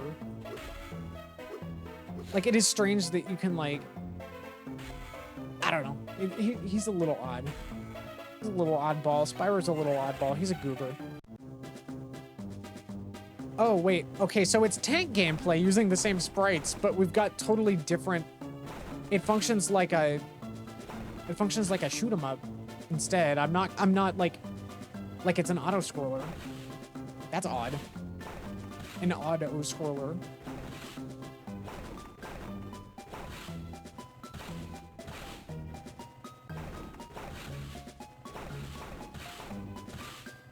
Oh! Okay. Okay, I remember this now. Oh no, it's all coming back to me.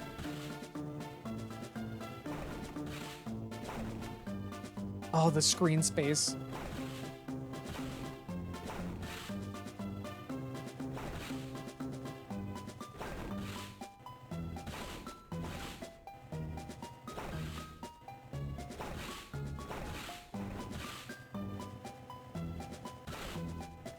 I don't like that, like, the platform, like, the walls are shaped in a way that it's like a square on a stick.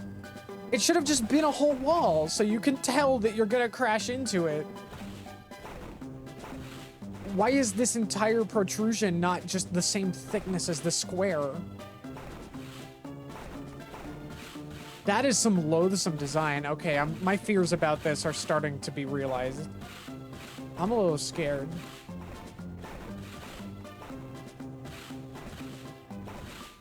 Also, I do not like the pace of this.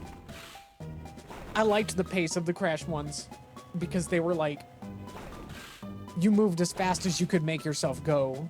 But in this, oh, it's auto-scrolling, and at any point you could just like get fucked because the walls are not telegraphed very well.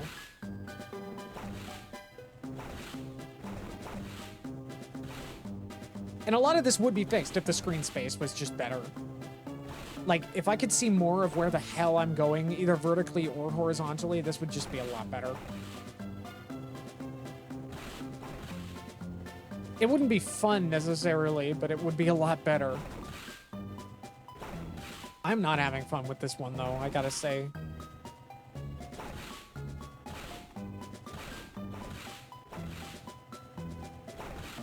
Spyro sure seems to pilot a lot of, like, military craft in this game. Not that he didn't do that in other games before, but, like, there just seems to be a particularly heavy focus on it here.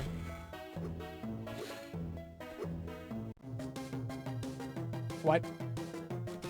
Oh, so we've got a mashing minigame. That was nothing.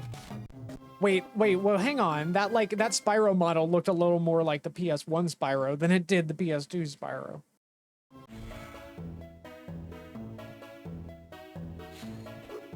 This is weird. And there's, like, not secondary goals in this either. So it's not quite the same.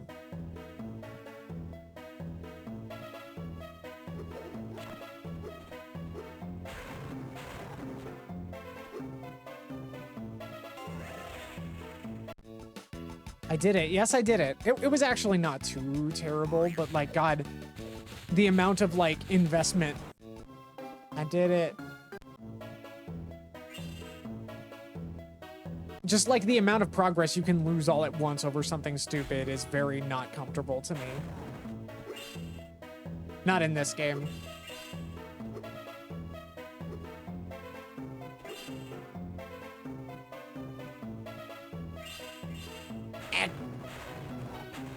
Also, I do not like how the fire comes out. It doesn't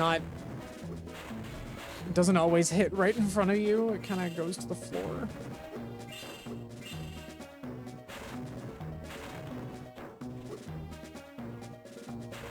Like, how do you mess that up? Like, in the original games, it's just like a shotgun blast in front of you, and that's it. It's not like weird fire particles that have, like, different directions in physics.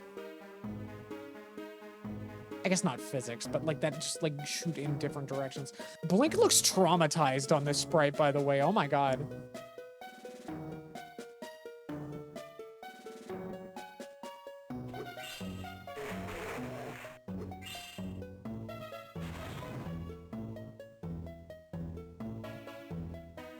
Look at him go.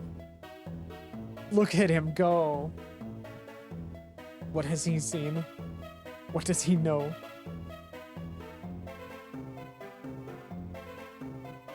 Look at him go!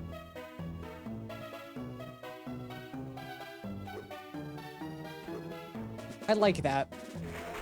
I like how happy he looks. Yeah, I kind of suspected that the model they used for his in-game sprites, like his actual like movement is might be based on the PS1 design more than anything. I'm not sure. Some of these enemies definitely are. It's like a mishmash of design elements from like the Game Boy Advance Digital Eclipse games, and then like A Hero's Tale, which I don't remember if this had come out, if that had come out yet at this point.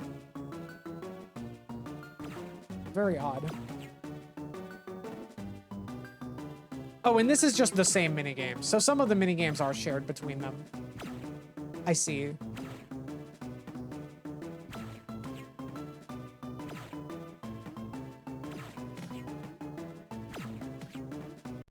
I know that this is like this like breakout minigame. The way that it controls is based directly on the what's it called? There's like a bumper ball, sort of a 4-player versus minigame in Crash Bash.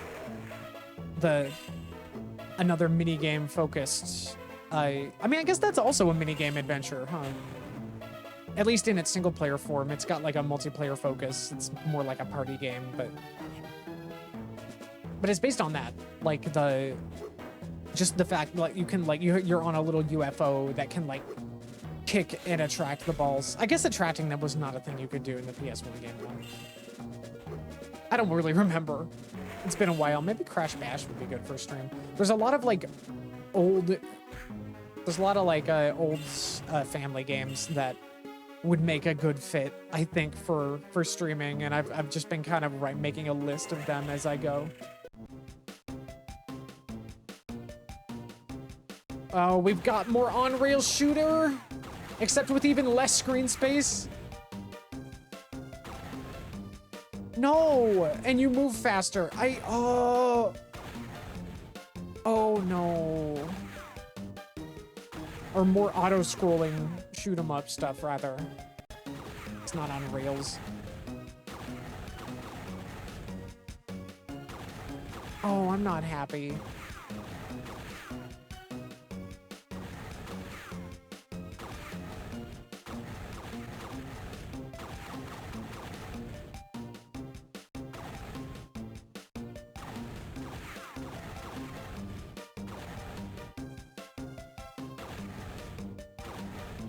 My brain is numb.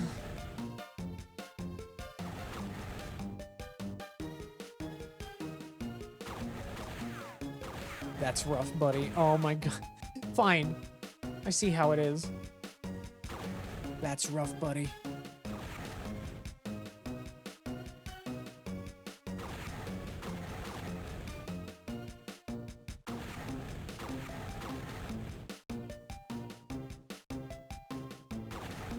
Shake it up. Ooh, ooh, shake it up.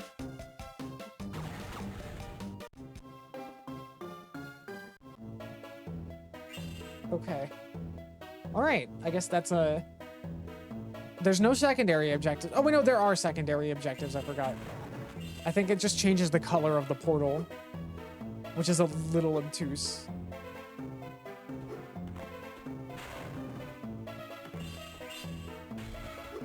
Oh, no, no, no. There we go. It's okay. I'm good. I'm all right.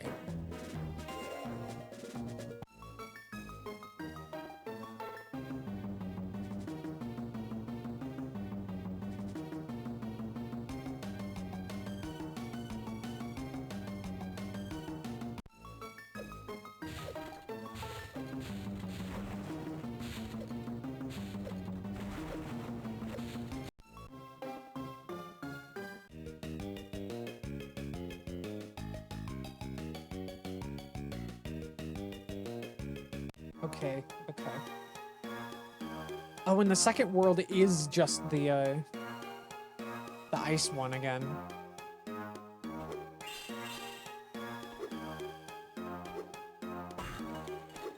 Right, I think they go through the same progression of worlds, except the first and last ones are swapped between the two games. Oh, I can double jump now. Cool. Can I glide, though? I don't think I can.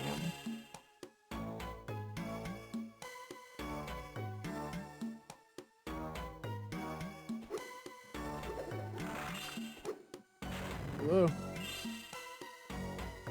The movement is a little slippery. Like, I don't know, I think that having like movement physics definitely works better when you have analog control. I don't know if it works so well in a 2D side-scrolling environment with a D-pad. Blizzard balls. Foreshadowing.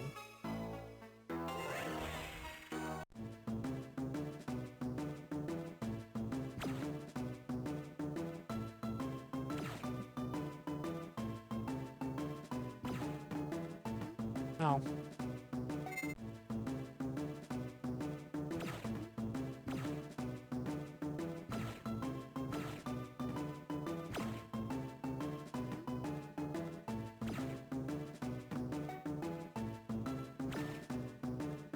No.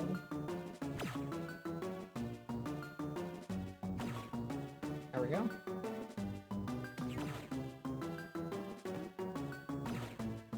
They knew. They always knew.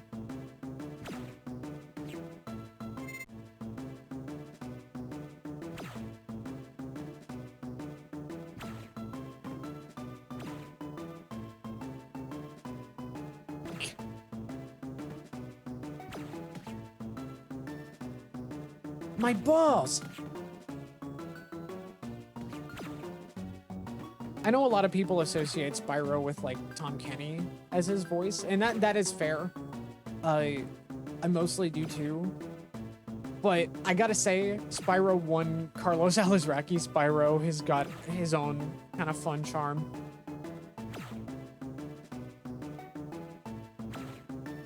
Looks like I've got some things to do.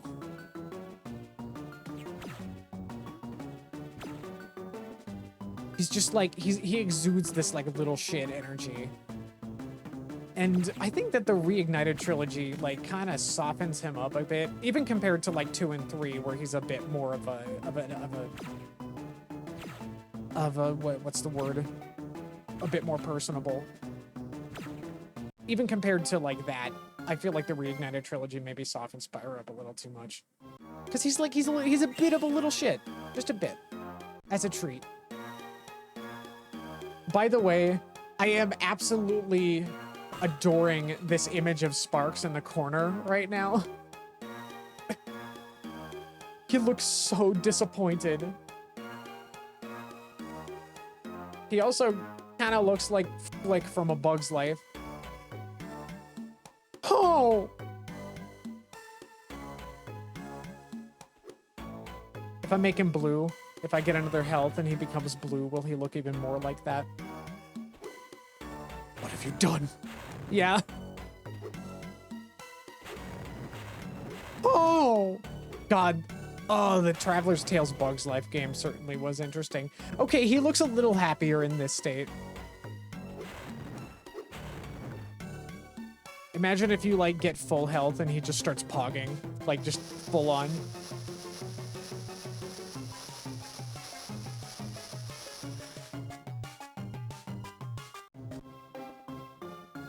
You did it.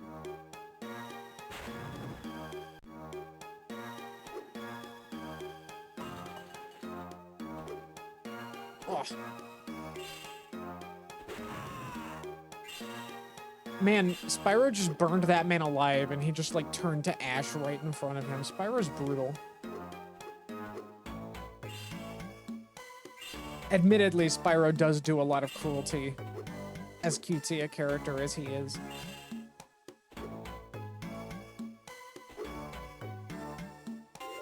I mean, the innocent little creatures that you have to kill to get health, that's a little sad, because they make they like go out of their way even to make them cute.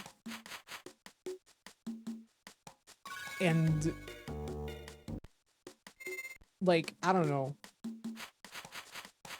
Not that it would matter either way, but like, they're not hostile in any way.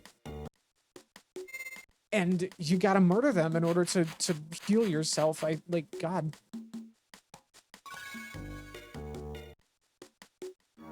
It's because this game is a critique on capitalism. As you can see. Ow. It runs throughout the entire DNA of the Spyro series.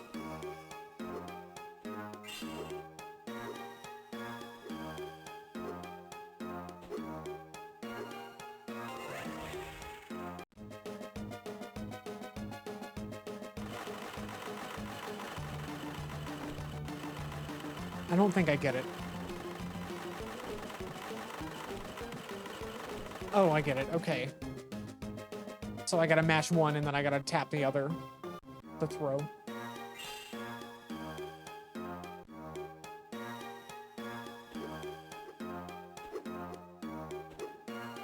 Oh, wait, I remember how it works. You beat it once. Okay, instead of secondary goals, there's secondary modes. So you beat it once, and then you come back for a harder version of it, and there's like 3 of them. That is much more of this game than I would like to engage with, honestly.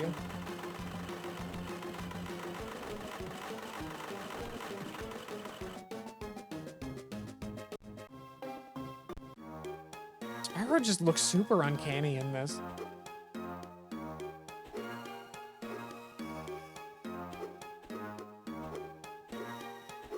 Go Spyro, do a crime.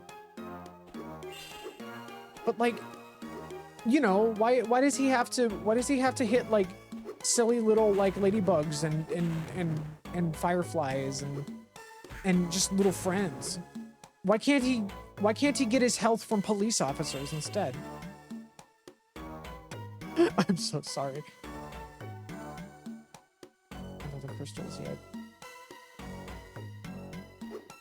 Remember, Sparks, all cops are bastards. Sparks commits butterfly extraction. Also, why do these creatures contain butterflies? Like, that's another question, I think. How did they get there? Because, like, I know that in Spyro 1, the Nork enemies are mostly intended to be, like, familiars that are possessing the gems themselves that you knock out of them. But, like, they play fast and loose with that. Oh, God, it's the tanks again. There is far too much auto-scrolling vehicle / top-down shooter stuff in this. And it is not this game's strong suit.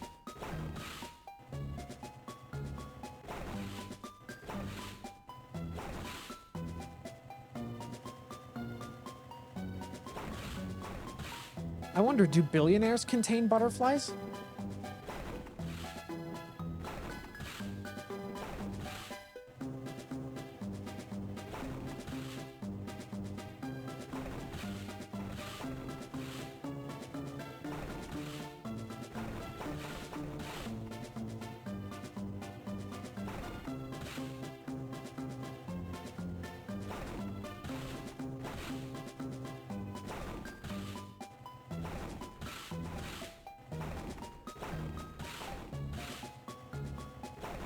Oh, God.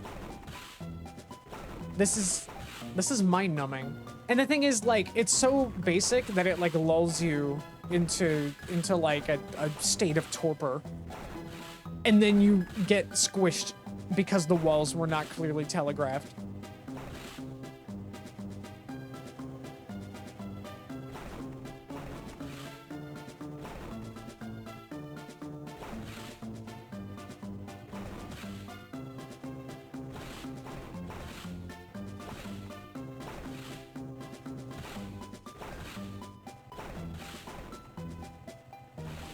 Yeah, I am having significantly less fun with the Spyro half of this game. No wonder my memories of this were kinda not great.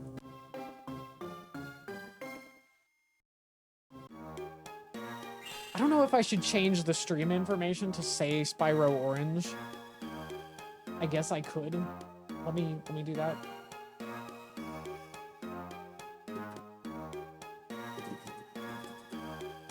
Why not? Okay. I honestly don't know how much more of this I can take, I'll be honest. Oh, gem. Wait. Whoa, hang on. No, oh, no. For a second, I thought it was like an infinite loop. A vertical loop, like in Sonic or something. Like when you're sliding down in Labyrinth Zone.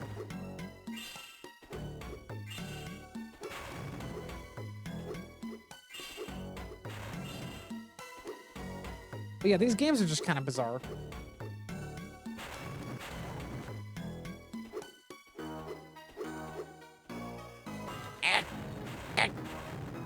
Oh, you like, wait a minute.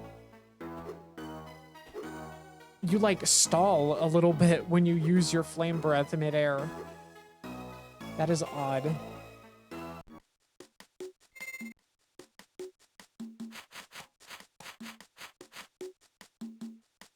Give me that. I want to see my cards. What cards I got? Gems. Butterflies. Frog. Oh, I remember this bird. This bird is in Season of Flame, I think. Or no, it was, no, I think it was Season of Ice. Season of Ice was the janky, frustrating one, so I'm pretty sure that's the one that this was from, because I remember it being janky and frustrating. There was actually a patched version of Season of Ice that was only released in Japan. Like, the Japanese version of the game just has, like, fixes and I think a map that the original didn't have, which makes the whole thing a lot easier to navigate. And, like, some other just, like, improvements to the gameplay. And thankfully, there is an unofficial ROM hack patch that basically applies the English version of all of the text to the Japanese version of the game. So you can basically just play the English version with all those fixes. And when I do this stream, I might be able to find a way to do that.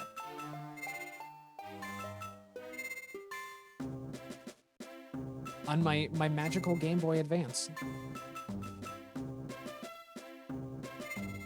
I mean, my Retron 5. You know what that is, right? Right, everyone?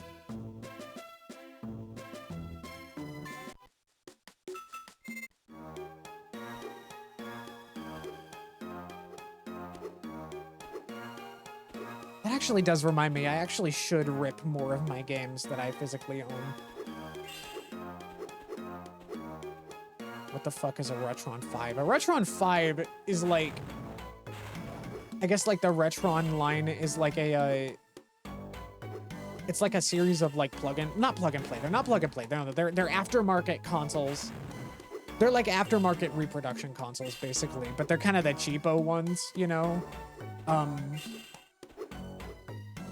You got like it's a weird chunky looking thing that plays, say, NES, Genesis, and SNES games. But you have like weird wireless infrared Genesis controllers that suck ass. And then the 5, I guess, was like... The Retron 5, I guess, was kind of a departure from that because they kind of, instead of doing hardware clones on a chip, they did emulation, basically. It was like a little emulator device that I think didn't properly credit the people that worked on the emulators that they took for that. Like, they were open source, but they still didn't like credit people, at least not initially, for those emulators. Something along those lines, and I remember there was a bit of a controversy around that. I think they did like a software update that patched that stuff in, but I don't fully remember. But yeah, I mean, but with the 5, you could like use your original cartridges. It would basically just dump the game, and it would emulate it. And I mean, if you're a stickler for using your actual cartridges, then cool. But it's like a really, really specific kind of niche.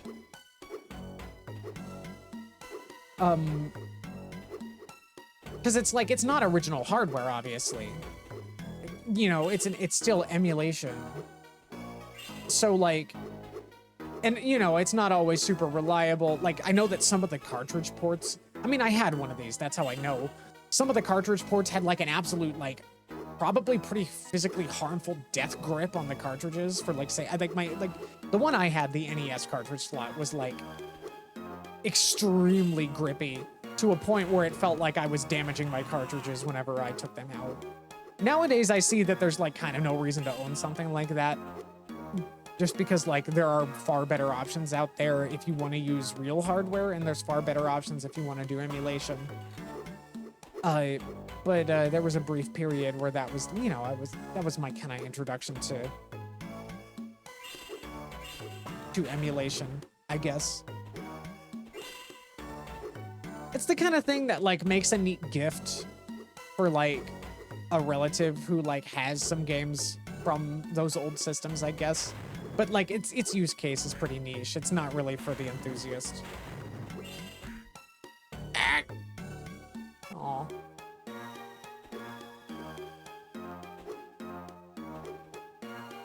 I know that, like, I mean, I don't know. There's just better options out there. If you want an emulation console or just like something to use your physical media with, which like, I don't know, if you're emulating, then no, it's not the same experience. And like, I think it's fine. I think that's fine. But like, let's not pretend that like using our physical media and having to redump it every time we want to play an emulated game is actually like the best way to do it. Like, I mean, I would there were times where it would dump incorrectly and I would have issues. You know, I mean, these cartridges are old. They wear down.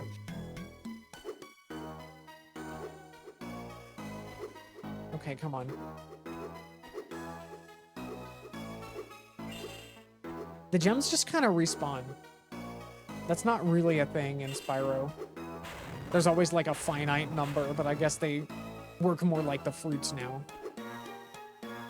Okay, so there's 2 more that I haven't found. I'll see if I can finish this world. And then I don't know what we're gonna do from there.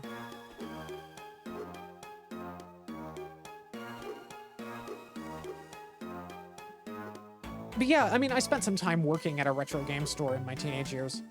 And I don't know, I've just got a lot of information still in my brain from that. There was a lot of odd products that they would carry. Both like reproduction and like new retro, like brand new retro stuff, like, or brand new stuff for retro consoles. I learned how to replace the joystick in a Nintendo 64 controller with like more, and that was kind of fun. That was, I think, the first time that I did anything with like disassembling hardware and tinkering with it, which, you know, I'm glad I did, because that made me feel a lot more confident when it finally came around to more recently doing my custom DualSense and installing all the mods onto that. That really did help prepare me for that. I've replaced a disk drive in a PS2 once. That was kind of fun. Pour out the leaky clock capacitor from an original Xbox, because apparently those like are like a ticking time bomb that destroys your system if you just let them sit long enough or something like that.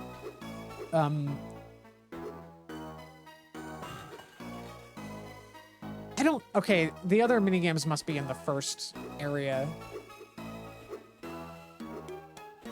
I don't know what the reward is for beating the extra difficulty settings on these minigames. All I know is that, like, with Crash, you could just, like, zoom through them. If you could get the secondary objective and the primary one in one go, and that was it. But in this, it's like, you gotta play the minigame 3 times, and most of them are auto-scrollers, so it's like, oh! Don't like it. Don't like it. No, sir. I don't like it.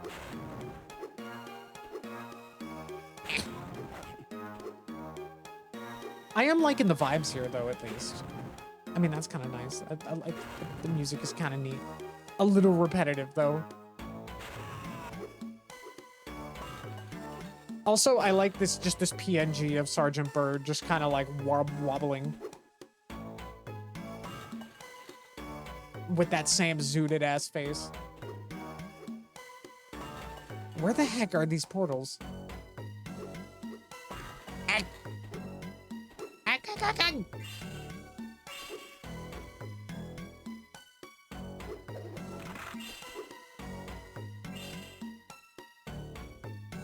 Oh, here we are. What is this? Snow steps. Oh no, it's this thing. Okay, this might be my other least favorite. I don't like this minigame. It's kind of cool in concept. You flip gravity, but like, it is just like so the fact that you can't see what's above or below you is a huge pain.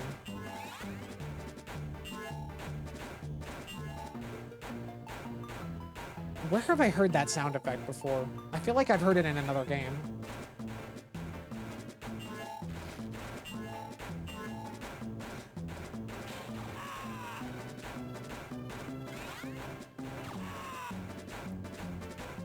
I gotta say, like, I mean, I guess a lot of the, that, like, retro game gifts for casual gaming family members, definitely leans a lot more towards, like, plug-and-play systems, though. Or plug-and-plays that have a cartridge slot for the original system. And can just play them off there. Usually they use emulation nowadays, but, like, they definitely vary heavily in quality. And then you have companies like AtGames, who, like, make the unbelievably bad, like, Atari 2600 things, clone consoles, and then they, like, squat on the rights to Ms. Pac-Man. And leading to one of the first women video game characters to be just kind of, like, erased from history. It's not a good look. To be fair, I don't think they own the character. I think they just own the game.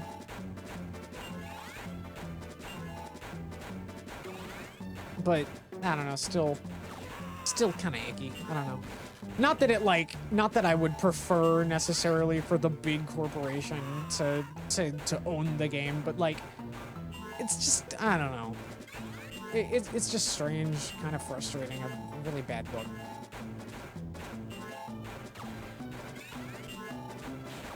There are some fascinating, like, there is, like, one, I forget who made it. There was a pretty fascinating video about how that all came about, how AtGames got a hold of the rights to Ms. Pac-Man and have been kind of, like, squatting on it since then.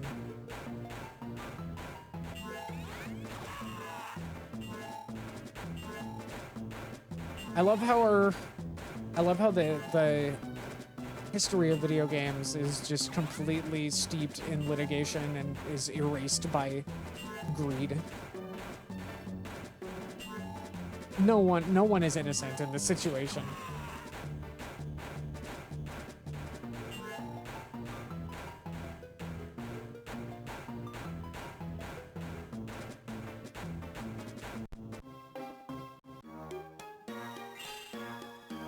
I don't know. I'm making a mess of my thoughts right now. I am not, like, wording this the way that I want to.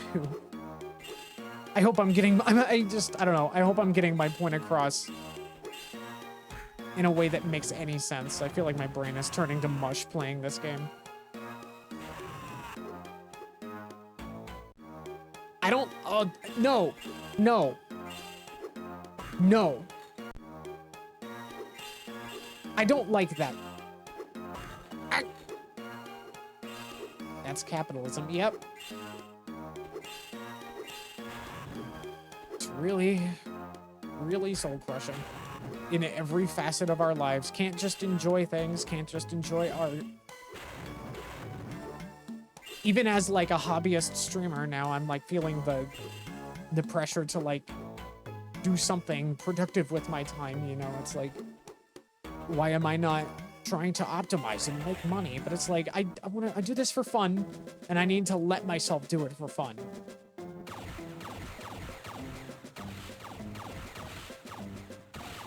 For the sake of my own sanity.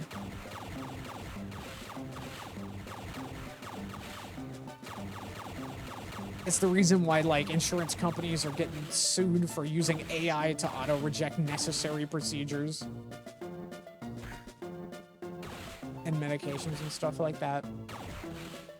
Like, it is a system completely built around cruelty, exploitation, and predation. And it is... I don't know. I don't know what to say. It's disgusting, yeah. That, I mean, yeah, that about sums it up.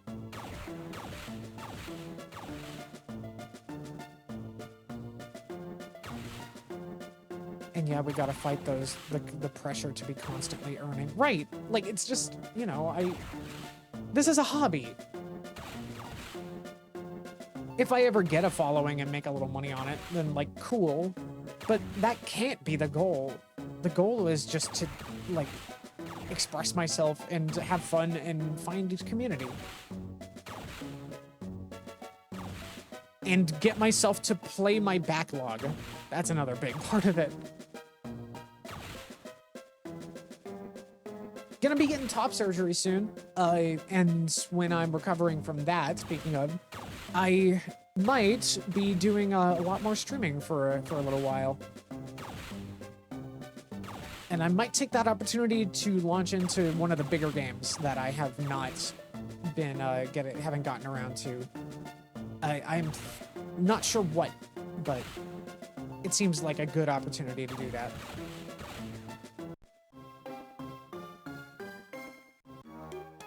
Definitely a good way to spur myself on to actually engaging with and paying full attention to these games. Even if I come to regret it sometimes with the games like these. With games like these, who needs Nintendo Wiis?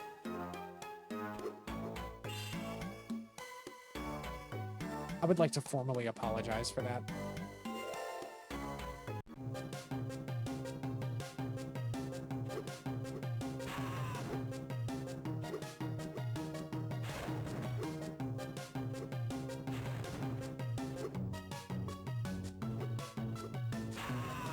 Oh!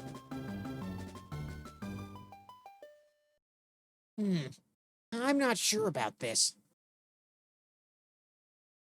You're looking a little sus. What voice am I doing? I think I'm trying to imitate Jess Harnell Spyro. So you pay money to try this minigame, and it's like a special minigame? What do I get for it? Fancy a little gamble, like? Fuck.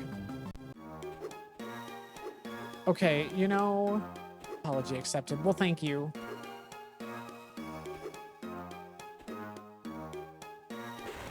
I'm trying to figure out...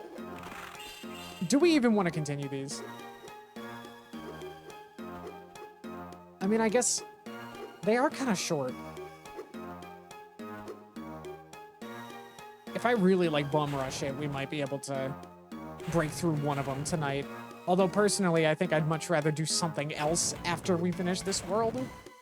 Maybe I'll do a quick BRB and get refreshed and figure out how I feel from there. Aren't having fun, I'd say move on. That's fair. I'd honestly, like, even just on the Game Boy Advance, there are much more interesting games that I would rather play right now. I mean, there's some intrigue here, but, like, it's definitely not coming from the game. It's coming from, like, I don't know.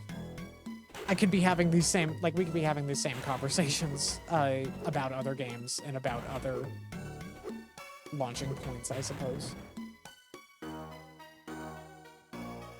All right, well, let's finish this world and then we'll do a BRB.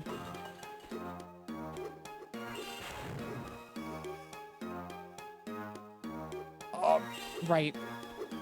I don't remember where the portal is. It's in the second area of each hub world, right? God, I wish there was a map. Is there a map? Select, start. L1, R1, both. Nope. Okay.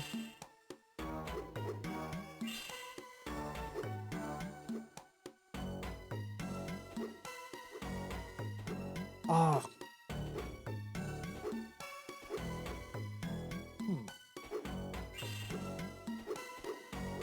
Where the hell is this thing? Everything looks the same.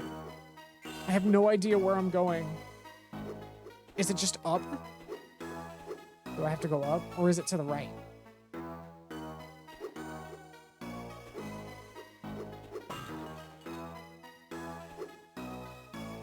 No. I don't like that jump is, like, required to reach the other half of this area. It's like, I think I remember getting lost here so many times as a kid because I couldn't tell that you could jump onto that little branch. There it is. My adorable sapling.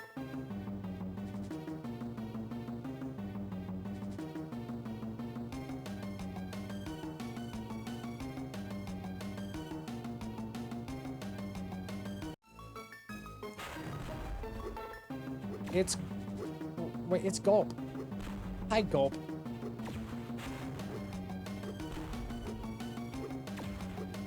He's shooting the things.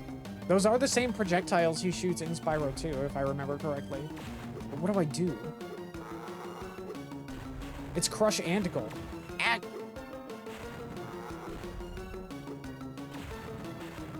I don't actually know how to do this. Oh, do I have to head bash him on his way over? Oh. That might have just been me clipping his shield. Nope. Oh, God. I'm pretty sure I can't charge in this like you can in the other Spyros, so... No. Definitely not.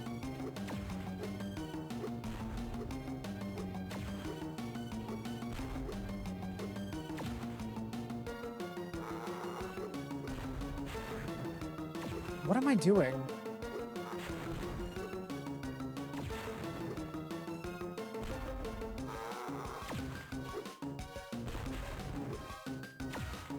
I'm not 100% sure what I should be doing. I should have listened to what Sparks had to say.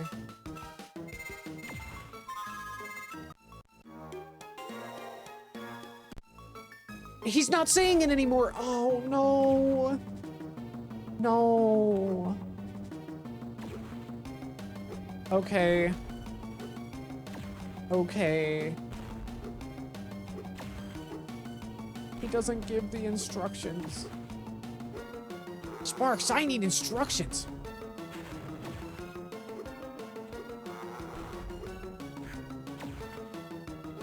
I wish I had a kazoo with me so I could do the noises. Oh, it was the head bash. Okay. Oh, I see. So I gotta head bash him so that he ends up on top of one of the things. Damn it. I don't think I did that right. It doesn't hit him. No. Ah! Come on. Come on. There we go. Okay. I mean, I like the concept of this. It's just very finicky. I hope that's enough.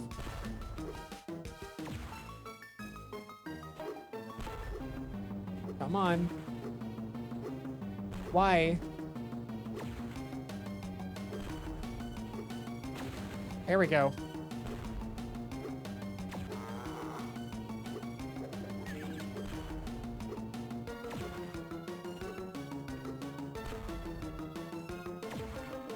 Please.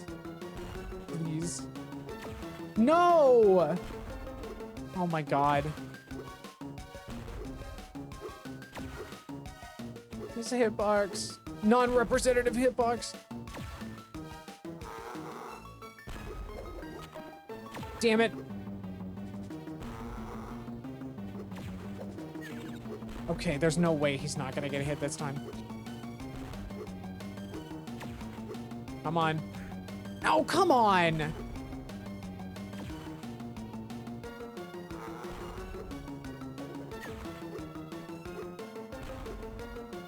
Come on, you shit. Yes. It's not over. Oh my god. What? How was I supposed to know? How was I supposed to know? Oh. Okay, this is like actually really aggravating. What the fuck? We're doing this. We're doing this.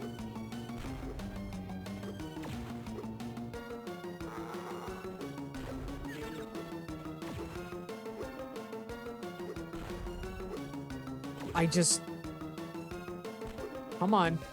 Come on. There. Okay, we got one. Ah! I wasn't paying full attention.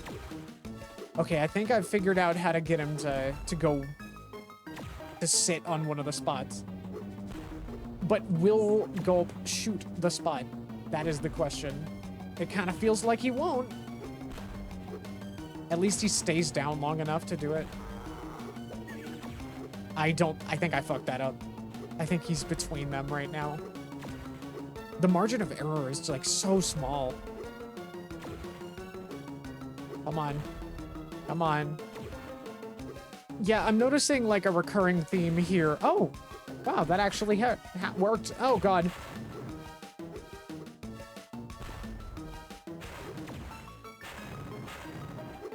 Come on.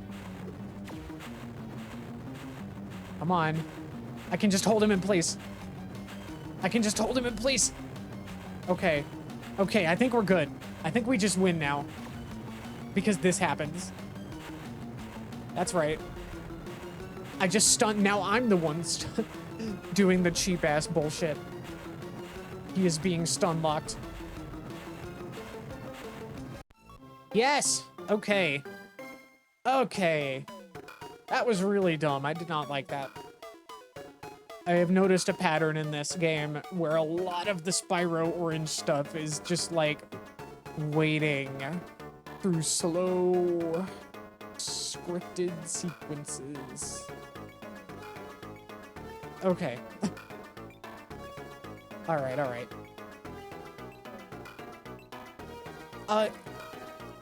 All right, it's probably time for a quick BRB while I figure out what the fuck I'm going to do.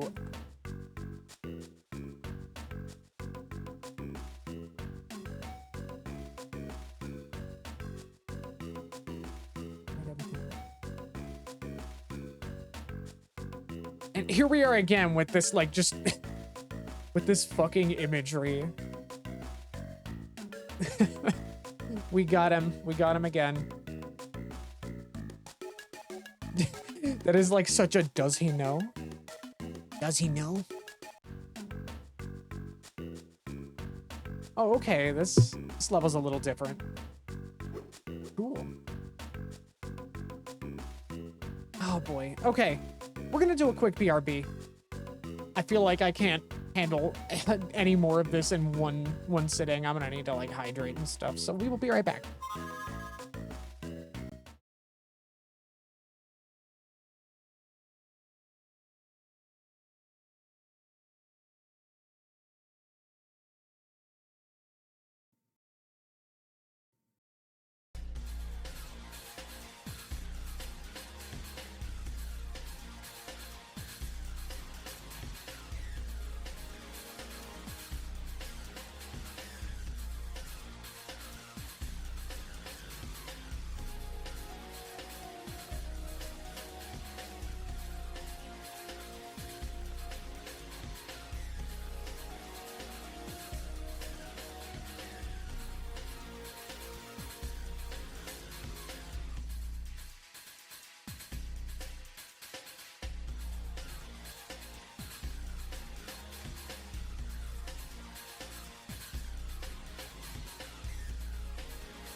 Okay. All right. I think I might be able to take a little more punishment here.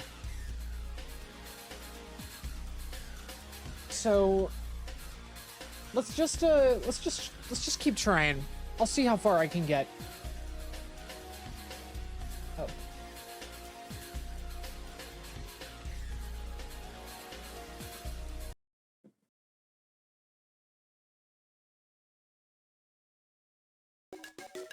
Okay. All right. We're gonna see. We'll see what we can do.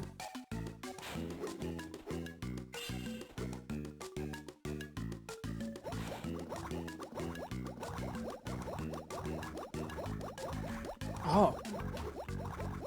Okay, I admit, that little divot in the ground, I thought it was one of the little sand buttholes. Orange, you're glad the game doesn't suck. I know you're being facetious with me. Oh, God.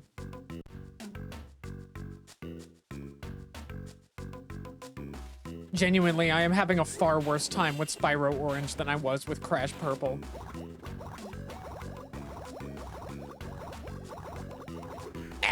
Okay. I'm just not paying attention now.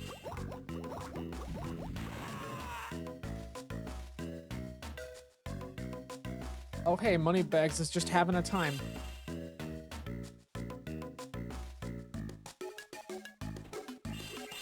No, I don't think you have the thing that I'm looking for, Moneybags. Do you have a copy of Super Mario Advance? No. Okay, then. I don't have a good Spyro.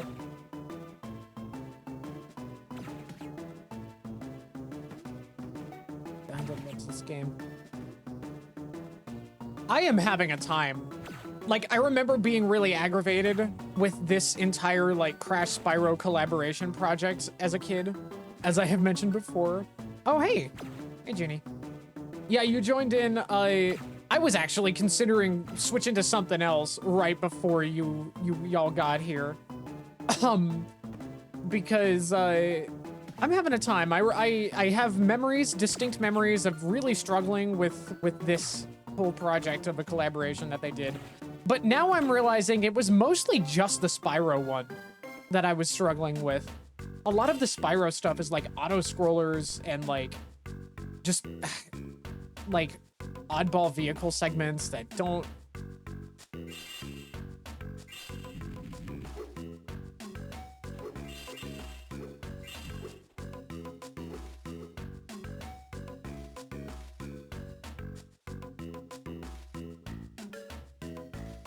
Yeah, fair enough. Dying to this dick. What is that even? What do you even mean by this? Like, what is that supposed to sound like?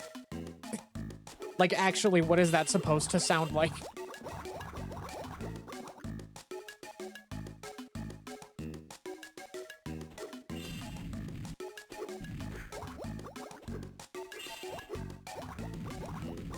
I'm dying on this game's dick right now.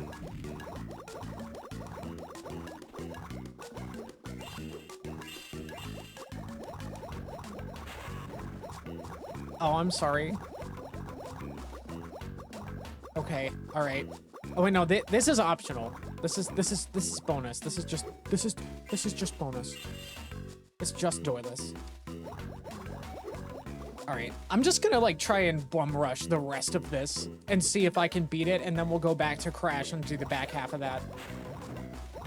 Oh, I can do more jumps. Did they just give that to me between worlds? That's kind of nice. It's almost gliding, not quite, but almost. Put the fire out. Okay. The end of, okay. That is not how I was pronouncing it. So I guess I didn't do it. I didn't play into it right. I'm sorry.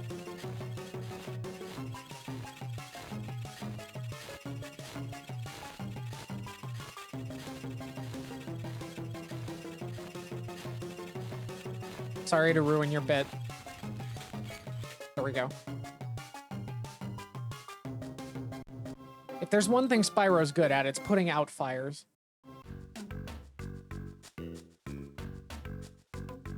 Okay, where the hell are the portals that I need to get to? I'm sure that there's more in this particular zone. I think there's some that are up.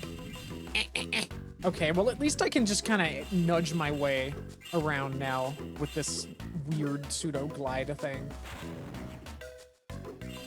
I gotta say, though, yeah, like, the platforming in the Crash one is a lot tighter.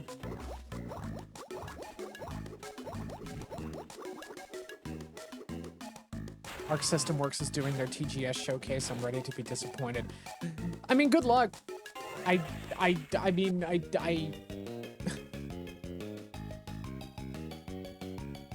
my condolences, I guess. There's so much cool stuff going on though with TGS in general. I was a little surprised, like with the Sonic stuff that just got shown off. And there's still like a whole bunch of like Sega news coming, right? Like later in the week.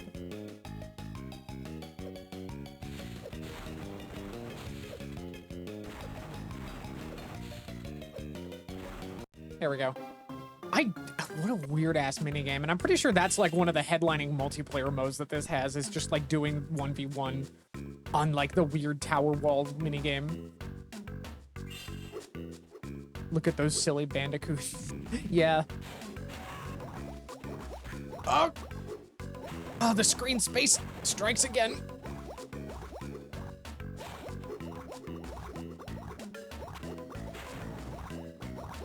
Oh boy.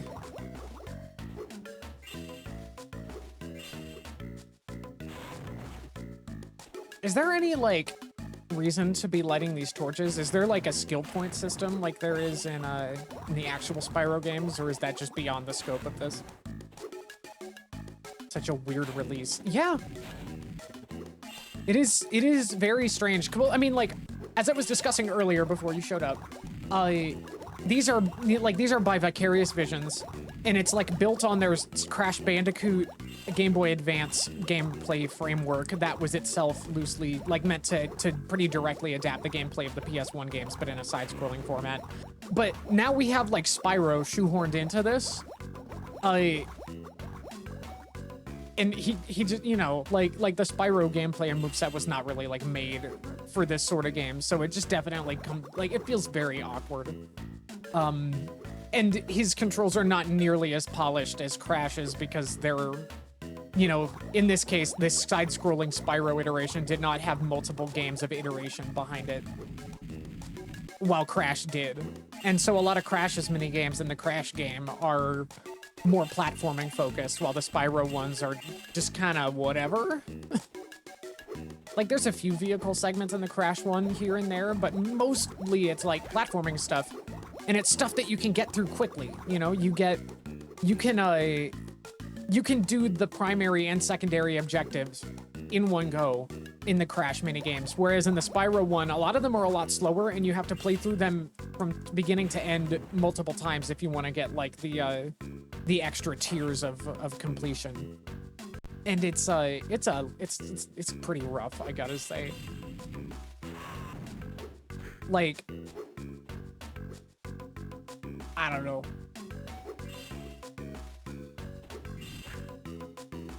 Okay. And then you have like characters that are named incorrectly. Like, this character's name is Blink, but they call him Blinky in this for some reason.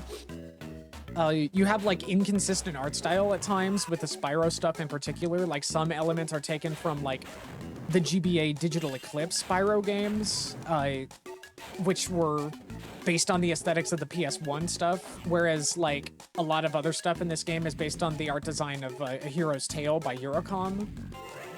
And it's just strange. It is a very weird release. Okay, we've got more auto scroller shoot 'em up segment. Strap in, this is gonna be our next like 5 to 10 minutes.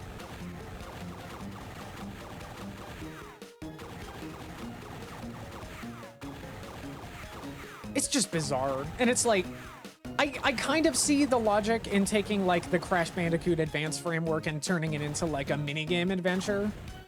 Just as like another way to get mileage out of that framework when you have multiple games out already, but like bringing Spyro into it is just kind of strange. And the way that they handled it was just like, again, just very strange.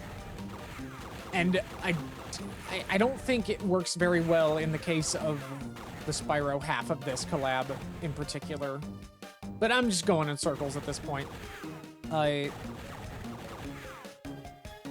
Game weird. Game real weird.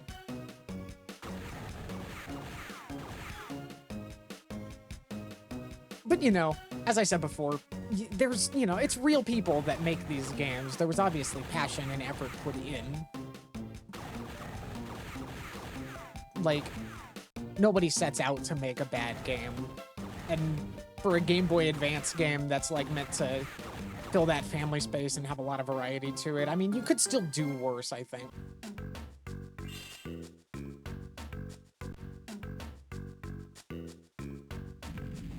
Wait till I get to wait till I get through the get to the over the hedge expanded video game universe. The GBA game for that is like, I remember that one being really frustrating.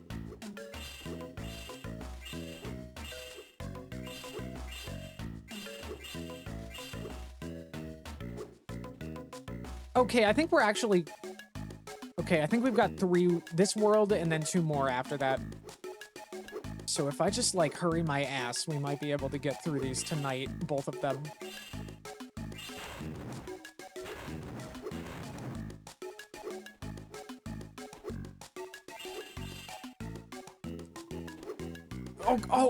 Oh, no. Oh. I keep forgetting that Spyro has, like, bizarre momentum. Crash doesn't, Spyro does.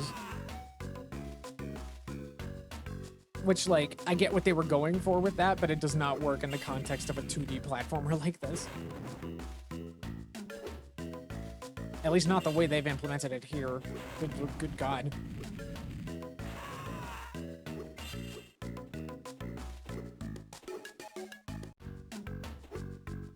Oh, what the hell? Where am I going? Where are the other ones? What the fuck? Ah! I'm so lost. No. Nope. I'm not gonna let you. Oh. Alright, Spironolactone, we're moving you over here. We're going to the other zone. No. I love how the cycles on which these obstacles operate are based on your camera. And meaning that, like, basically make it so that you cannot move at full speed no matter what if you're trying to traverse it quickly.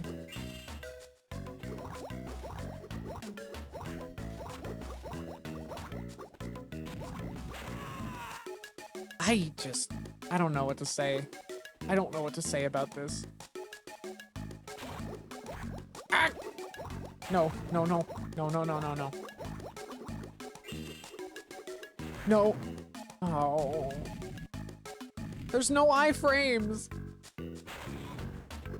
Spyro's got no iframes. Youch!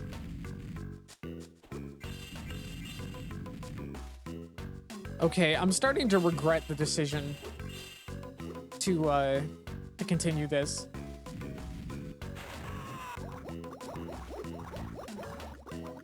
I'm starting to think it might be better if we go back to Crash. Or just do something else entirely.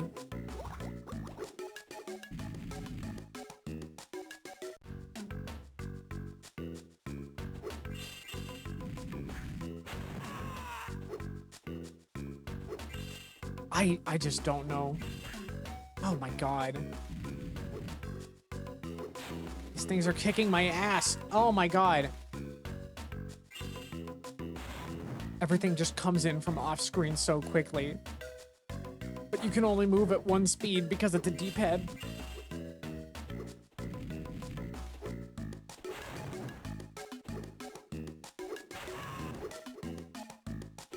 Is it over here?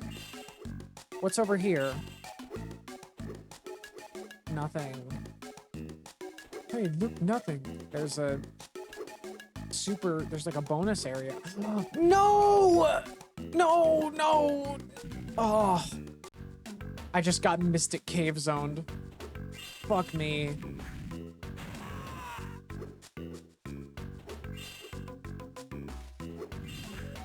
See, if the Toys for Bob Crash and Spyro game were actually finished, that pit would instead lead to a secret level. It would be the triumphant return of some unused level from an earlier game.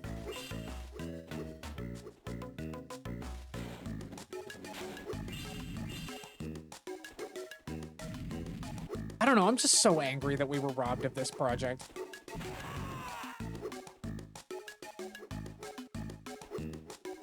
Especially since it was also set to incorporate elements from Crash Twinsanity as well. Like, I'm pretty sure they would have, there was I guess the Academy of Evil from Twinsanity would have been a major location. And I think we also would have met Cortex's family, which is, like, really fascinating, and their designs were really cool, and, like, silly and scrunkly, and it's just, like, Cortex is a fucked up little freak, and his whole family are also fucked up little freaks based on that concept art. And it's kind of amazing, and I would have loved to see it. And it was, like, kind of Psychonauts inspired, I guess? Where, like, you would venture into, like, the brains of each character or something like that, or, like, a very, like, different levels would be based on, like, the mind palace of different characters. And it would have delved into a little bit of lore, too. And, like, I don't know, Cortex would have found a way to, like, control the Dragon Daddies. So, I don't know. I'm very sad. I'm very, very sad that we were denied this. And I'm even more sad for the people that got laid off during this process because of Activision's negligence and incompetence. Hey, finally, we found one. Oh, it's a mash. I have to mash. I'm gonna break my custom controller doing this. These animations for Spyro are just kind of bizarre. I'm just gonna leave you there.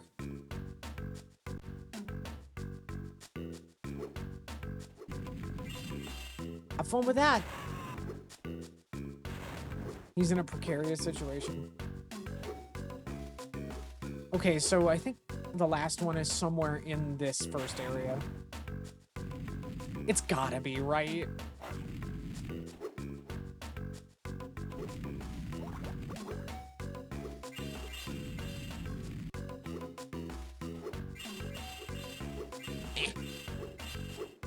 Is it like, if I go up and then I do this, is it over here?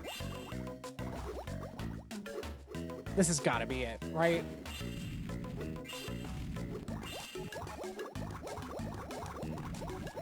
I'm fast as fuck. Fuck. It's gotta be here. No, there's a bonus minigame. The bonus ones are just not worth it, I don't think. Okay, so it's not up here.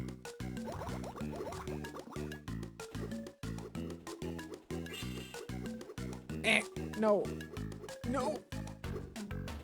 Mario!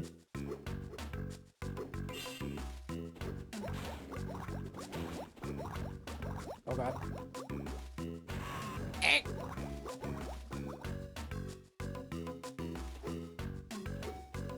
Okay, so it's not here.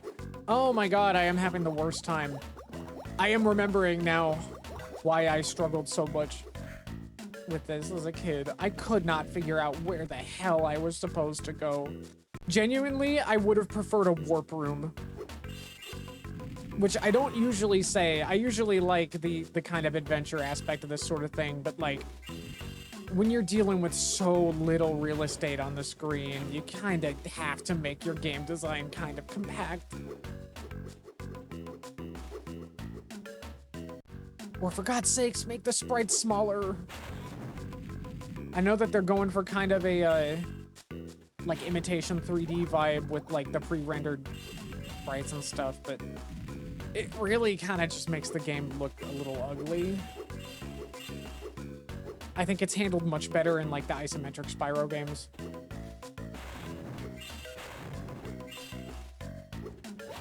Things are very crunchy.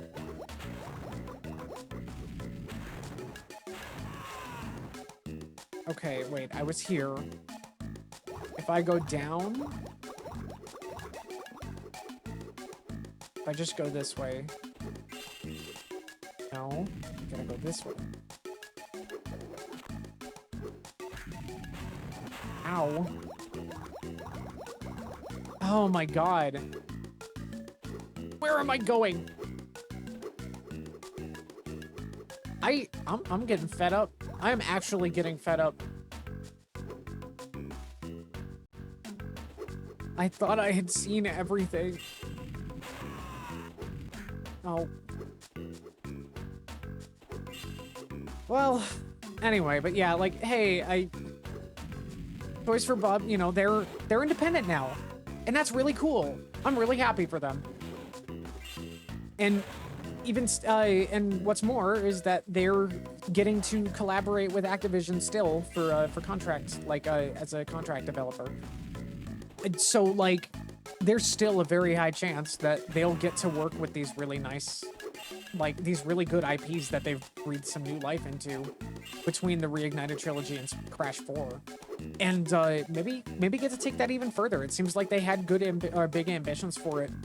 And even if we don't get a Crash Spyro crossover, I definitely still want to see more of these series. Spyro especially has been dying for a completely new 3D entry in, like, just a completely new Spyro. Like, we needed that.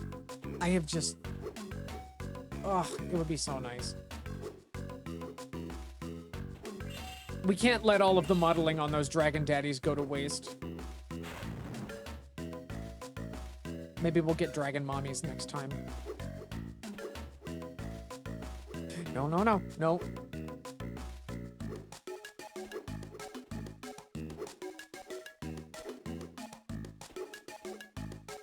Where? Where is it? Oh my god. If I just go, can I just go? Can I just go this way? Moneybags is up here. That's not it. It's not up there. Oh my god, what the fuck? I would love to have some gender dragon mommies. Yes, yes, absolutely. We need them. Reignited trilogy had, like, no new content, so there was no dragon mommies. But, like, we need it. I'm not even a scaly, and I fully acknowledge that we need that.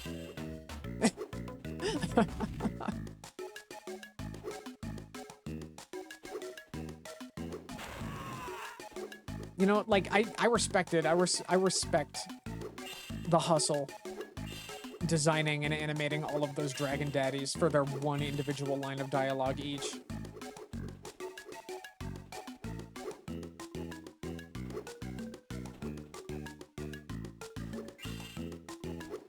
It's not in this hole, right? Like, yeah, that's the bonus portal. That's just bonus. It was fantastic. Oh, yeah.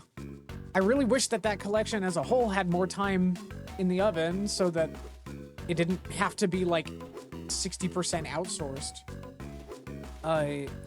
And I do think that it kind of misses the point when it comes to some of the characterization and some of the dialogue. But, I mean, for what it's worth, it's still serviceable versions of those games. As long as you use the original soundtrack option, they absolutely butchered the re-release, or like the new arrangements of all of those soundtracks. It's like, good lord, it's so, look what they did to my boy. And that's like usually the thing that I'm most excited for when it comes to remakes is just like how the soundtracks are handled. But, oh, it was so painful.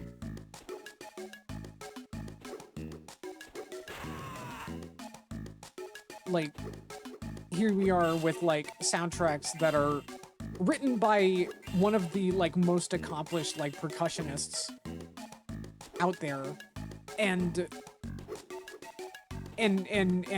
these new arrangements of them were just have like no punch to them whatsoever, no weight, no impact. It just I don't understand. And like the stuff in the original games that was made using like sequencing, I don't know how they managed to make those tracks sound even more sequenced.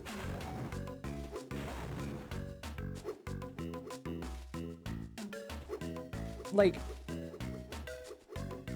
I don't know. Thankfully, the option to use the original soundtracks is there, but like, that's still like just kind of a hollow victory, because it's like, you know, wasn't the point of having remakes to have improvements, more elaborate interpretation? You know, one of the things that I look forward to most.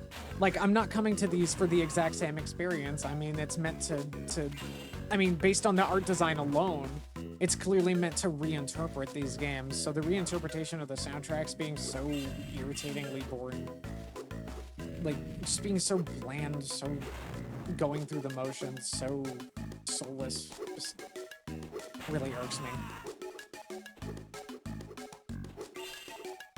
Especially since the visual design is excellent in that. Like, it just feels so uneven. Where the hell is this? Okay, it's gotta be in the first zone.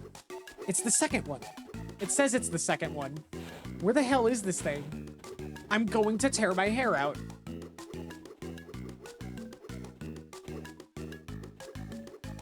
Like, I am actually going to just tear my hair out right now. Like, this is... I don't know how much more of this I can take, I'll be real. Like, it's supposed to be the second portal, so it's gotta be, like, in the first zone. There's no way. There's no way it's not. If there's 5 and they're split between 2 zones, then one's gotta have 2 and one's gotta have 3. And I don't know which is which, but it's gotta be here somewhere. If there's one portal there, maybe it's this way? Maybe if I drop off at a certain point while I'm up here?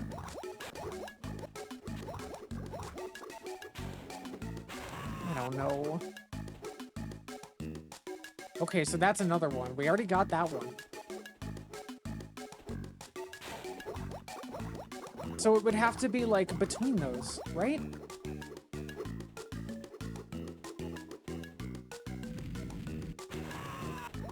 Or it's, like, back here?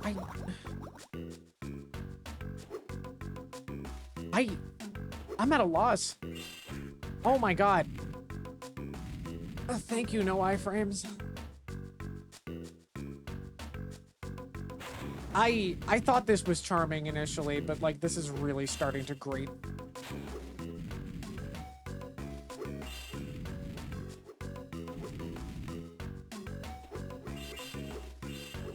Oh, it's harmless. It's just a harmless little minigame collection.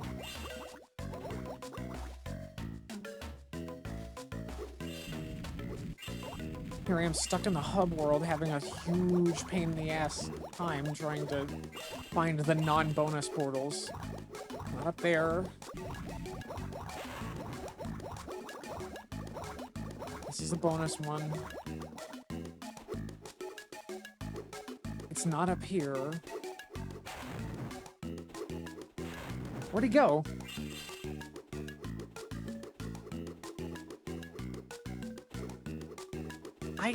I got no idea. I just don't know what to do. If I drop down here, is it here? No, it's not. The one up there is not it. Okay, well there's... I don't know.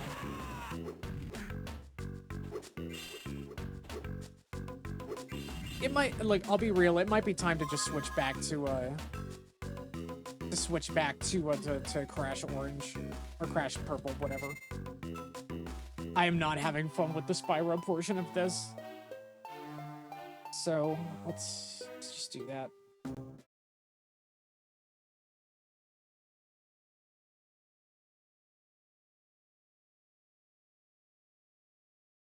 Okay, all right. I was having fun with Crash Purple. I am not having fun with Spyro Orange.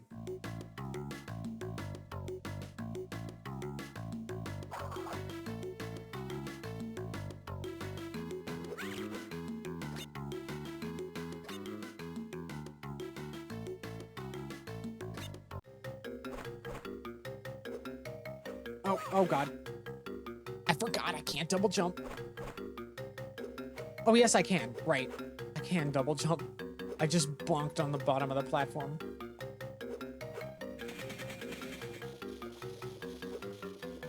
Of course, we're in the same environment, so I've still got to look at most of the same sprite sheet.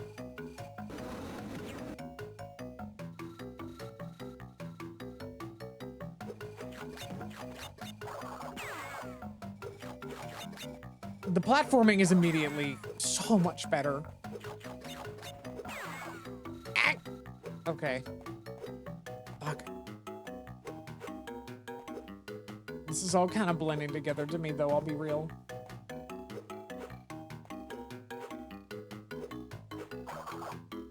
Oh, God.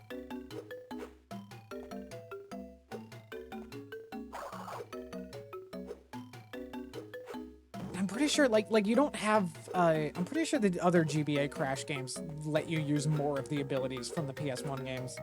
So, like, sliding and stuff like that are there, but not in this. Okay, well, we've got tanks.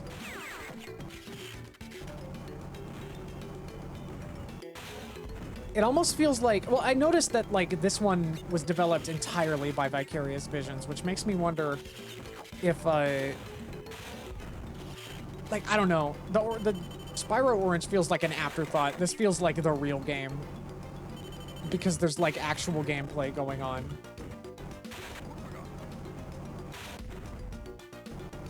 That is, like, semi-functional.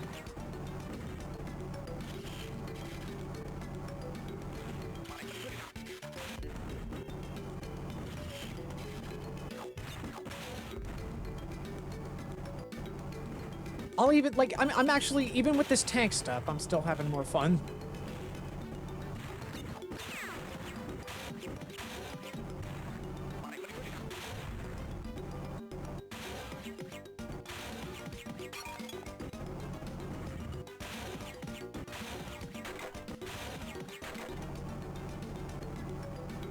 And at least, like, a lot of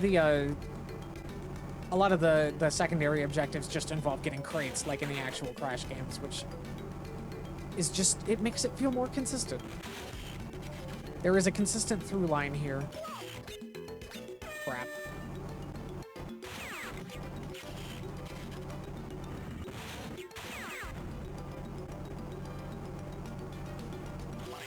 Oh, God. These were sold as two separate games. Yes, they were. They were sold as two separate games. Currently, the version that I'm playing is the bundled. There's like a bundled single cartridge release. But they were sold as separate games.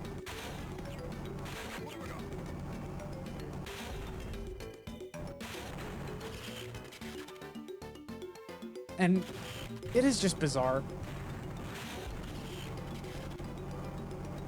Like,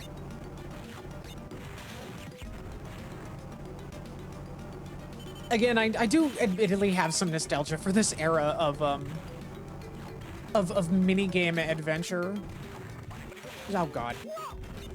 I was not thinking with my, I was not using my brain there.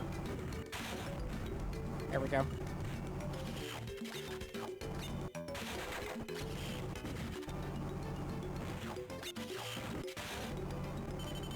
I gotta remember, I can use my tank. Or I can use my, my rotate. Admittedly, it is still pretty janky, though.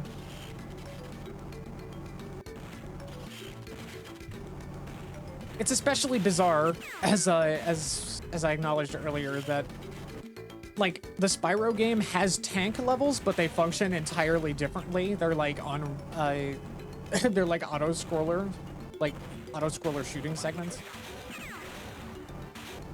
I think I myself could have found these fun as a kid, but now yeesh. Yeah, I mean, agreed. I mean, I did find these fun as a kid. Oh crap, I did it again. I keep braining. Oh right, I can back up too.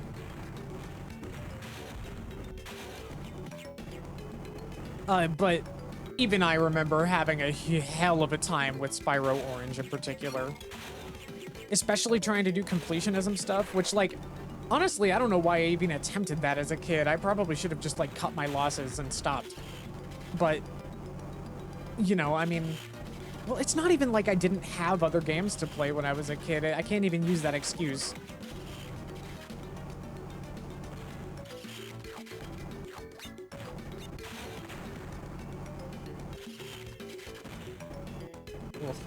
Okay.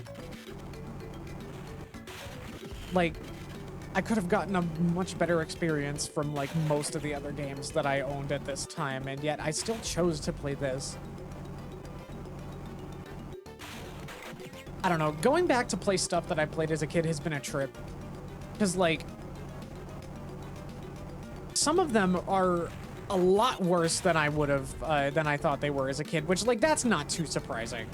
Of course, my standards have changed over the time, and I've learned, like, what makes a satisfying game and what is just kind of schlock. At least I'd like to think that I have. But, you know, and then there's other games that are, honestly, like, there's a lot more to appreciate than I had initially thought as well. And just, like, discovering what, you know, how I feel about stuff now has been an interesting experience. I will say, I'm having a much worse time with this now than oh god, why did I do that? Why did I do that? Why did I do that? Okay, okay, okay.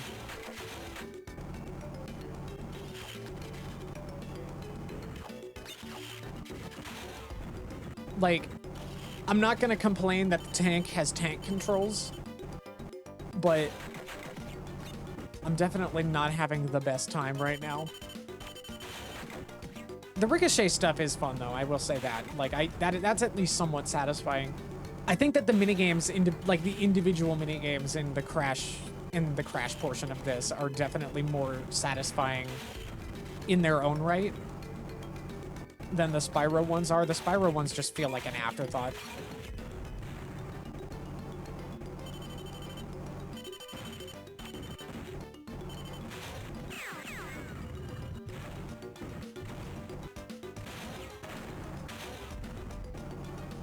There we go. There we go. All right, well, I got past that enemy without having problems, so that's good.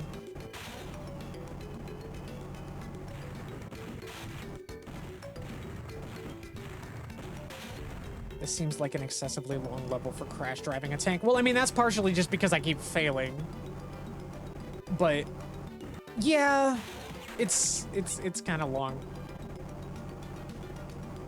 Like, as far as the mini games in this go, most of these in the crash portion tend to go at a much faster pace, but this one definitely doesn't. Also, I don't even get invincibility for that. Okay.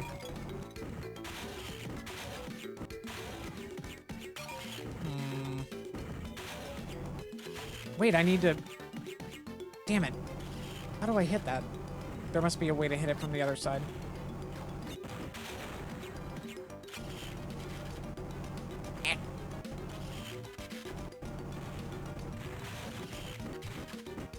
There we go. Yeah, this is definitely like one of the one of the longer mini games. It seems to drag on more than I would like.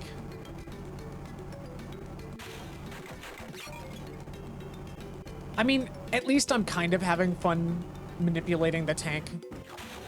To an extent. That's more than I can say for any of like the auto-scrollers, Spyro, like top-down shooter type stuff.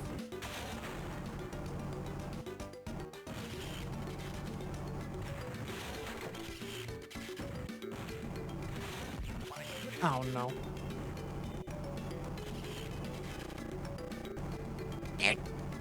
Okay, do not like how I can get snagged on the wall like that.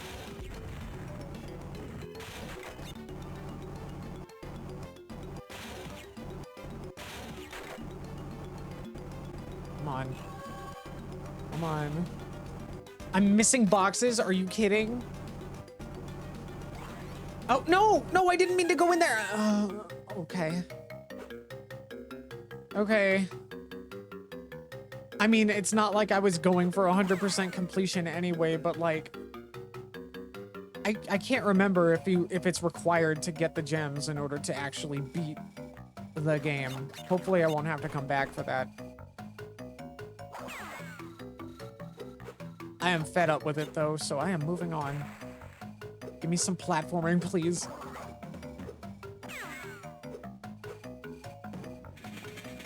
Alright, what's this? It is... Oh boy, it's a hovercraft one.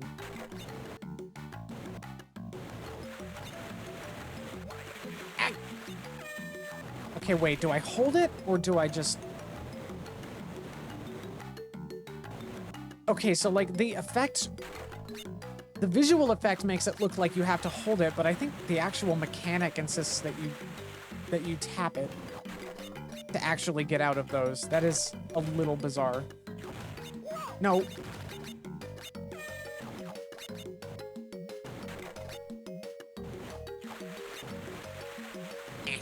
Come on. See, like even though my my get all the gems streak is broken now, my brain still wants me to get all the boxes.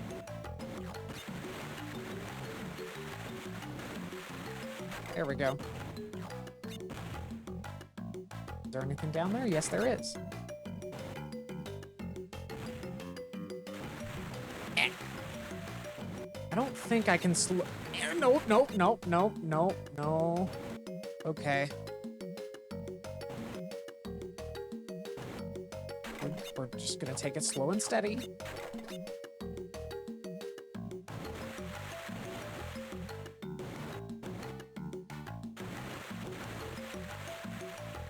There we go. Oh god, the jerkiness of the camera here is very nauseating. No, no, no, no, no, no, no, no, no. There is a single box that I missed.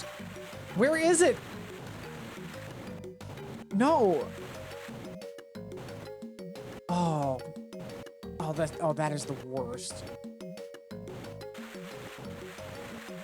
Where is there it is. How did I miss that? Maybe it just wasn't on screen at any point. The screen space issue is definitely what, like, kills a lot of these. Not that they'd be, like, the most fun without it, but... I don't know. What's this? Bonus crate stuff. Well, at least I don't have to spend fruit for these. I played myself.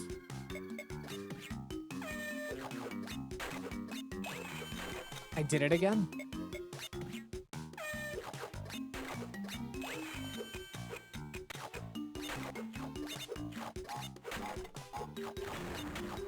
There we go. We're schmoving now. Move! Yes! Okay. See, like, there's...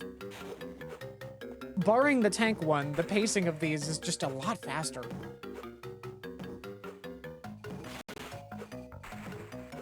Okay, I have to... Right, I have to hold down the button. What's over here? Money bags.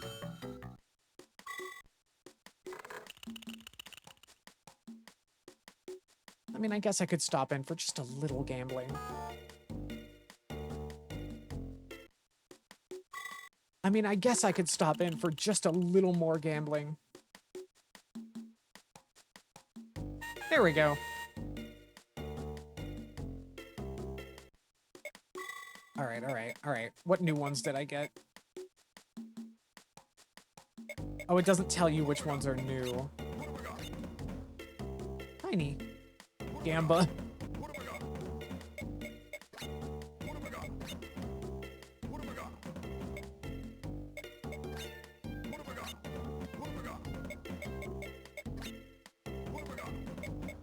Why is the back out noise the health, the Aku Aku health noise? It's like way too long a sound bite for the sound for like a menu to make when you're backing out.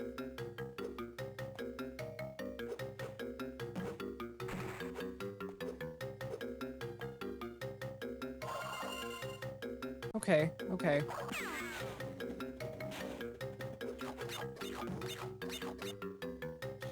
There is stuff down here. Oh god.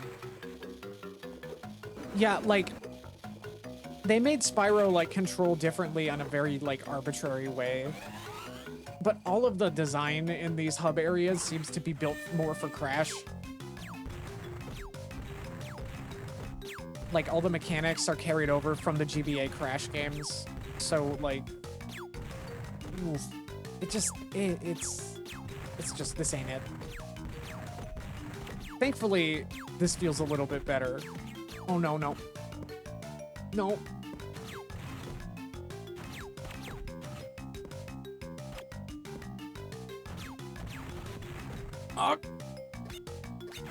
Like, yeah, okay, yeah, you just, like... You cannot afford to let anything go through when you're far enough into it. No! Come on. I'm not letting this happen. Oh, God. And again, the way that the camera snaps, like, the weird simulated perspective shift is just, oh, so disorienting.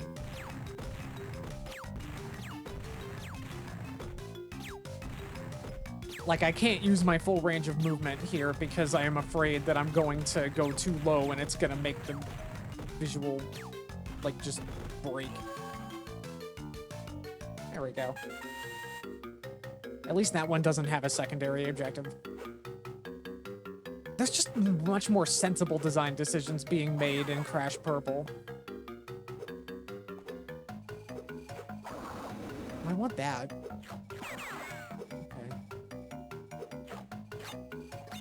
Oh, okay.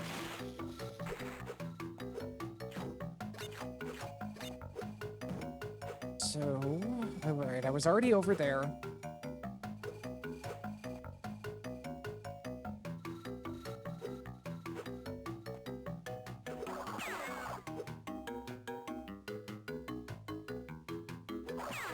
Okay. Alright, what's this? Rocket power. Oh, right, okay, we're back to Flappy Crash. Or whatever the hell. I don't know, there's probably a better analogy for this, but...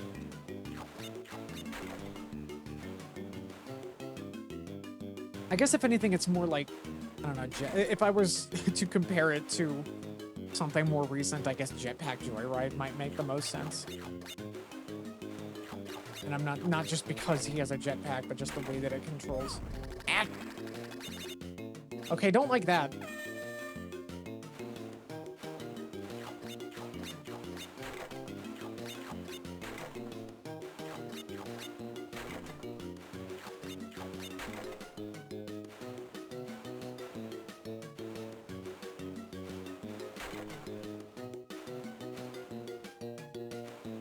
Okay, all right. I must focus. I must lock in. Oh god, no. Oh, I don't like the fireballs. They were bad enough in the platforming segments. I can't, oh. Oh god, and I'm only halfway through this. I don't want to start this over. I gotta make sure I get all these crates so I never have to come back here.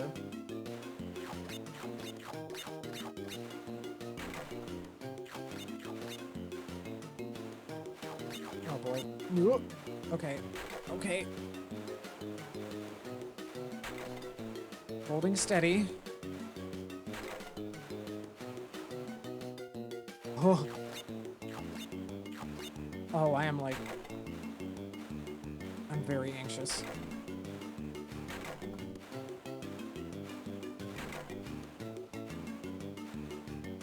Come on. Come on. There we go. Yes!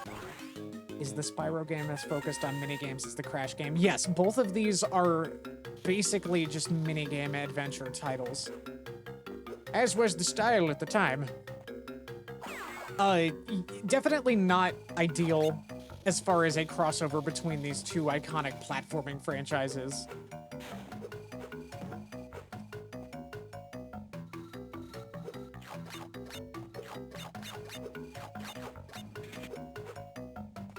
And, of course, you know, as a kid, I got suckered in. You know, I didn't care what kind of game it was. I didn't know what kind of game it was. I just saw these two characters on the cover and thought, whoa! I need it. Oh. What is this? Is this a bat? What is this creature?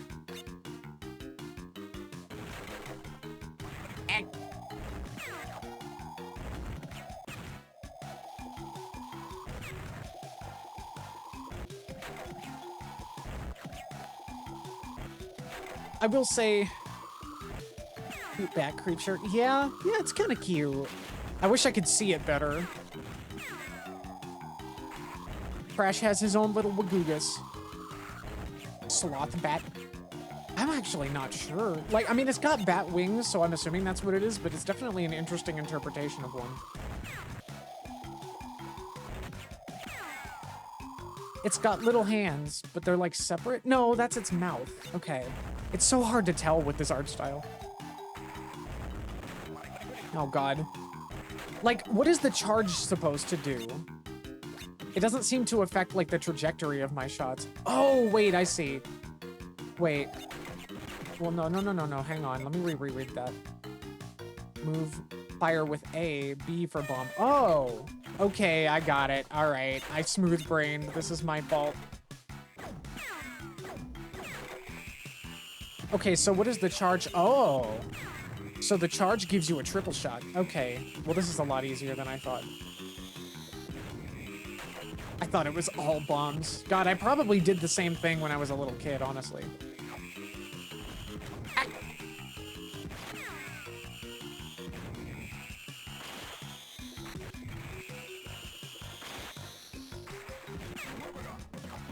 Got you.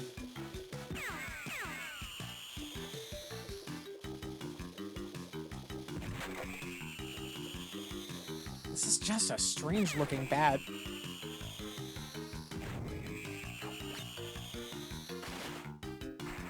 I would honestly love to see what the actual models that they used to make these sprites look like. I wonder if this is a creature from one of the PS1 Crash games that I'm just forgetting. I feel like it probably isn't, though, because, I mean, I've played those games more than I've played this. And I'm pretty sure that there's no rideable bat creature in Crash 1 through 3. Maybe there was one in Wrath of Cortex, and I just maybe didn't get far enough to see that. This is... okay, well... this is definitely more functional than the Spyro auto-scroller stuff, but this is still auto-scroller stuff, so I've got to dock it. I'm sorry.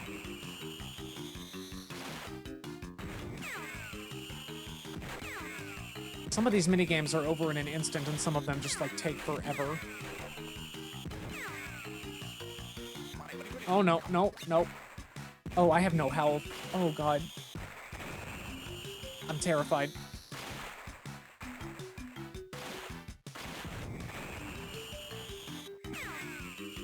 Okay.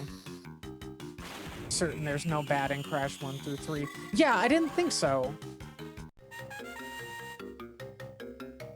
like 2 had the polar bear and 3 had the tiger. And then there was like a jet ski and 3, and I don't remember what else. I think jetpack levels in 2, I think. And that was like it, right? So yeah, no, there was definitely no bat. Oh god, here we go. It's time to mash.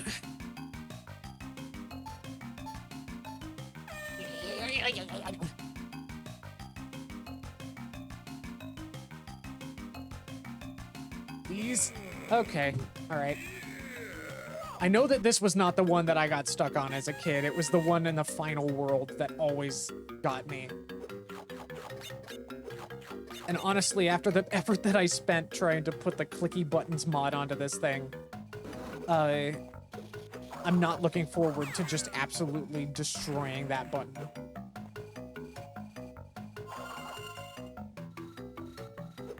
All right, here we go. It's time to fight Nina. Oh my god, look at this Spyro face. Holy shit. Whoa. Oh my god.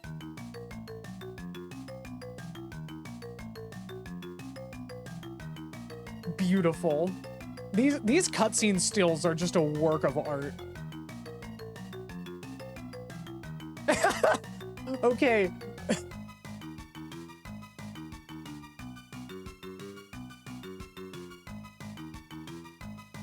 Spyro is most displeased.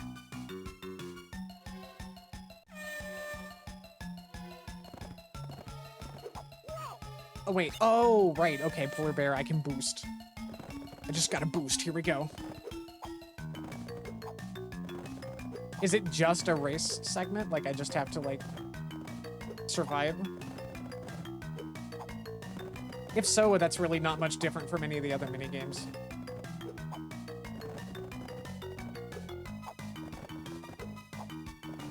Although I will definitely take this over the god-awful Prussian Gold boss fight that we just did in Spyro. Oh! Oh. It's also kind of short from the look of it. Oh, God. Polar bear? Yeah, there's polar bear. Oh, what? Okay, I need to lock in instead of looking at chat.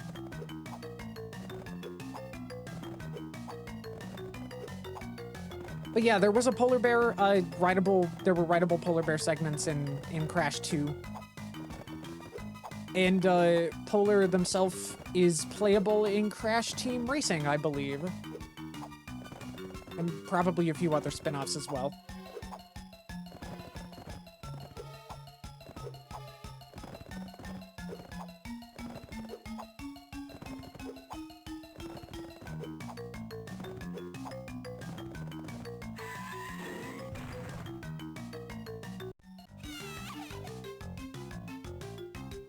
Okay, alright, well that wasn't the worst, I guess.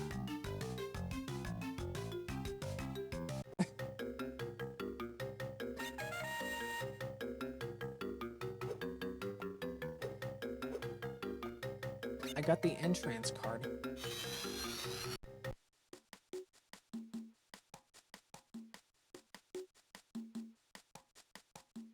Oh god, and like, it's like just this weird mix of like renders, like promotional renders from other games, just kind of stuck onto these backgrounds after being digitized.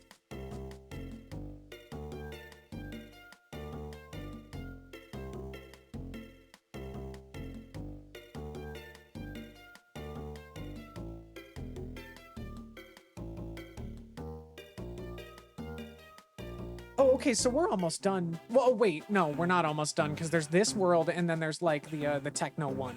And then that's the end, if I remember correctly.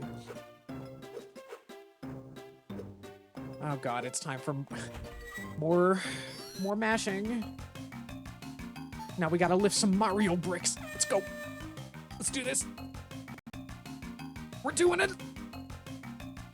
We've got this. Okay.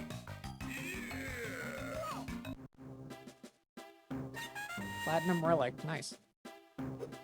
Again, I don't really know what the significance of the trading card system is in this, other than just like filling out a list of checkboxes. It might just be no more than that. I mean, I guess that's kind of cool, where it's like, oh, bragging rights, but like, how many kids do you think were actually playing this and like sharing their cards over their link cables on the playground? Like, chances are they were trading Pokemon, and you know what? That's probably why these trading card systems exist to begin with, is because having something to trade across multiple versions of your game using a Game Boy Advance link cable on the playground is like, that was definitely the hot thing.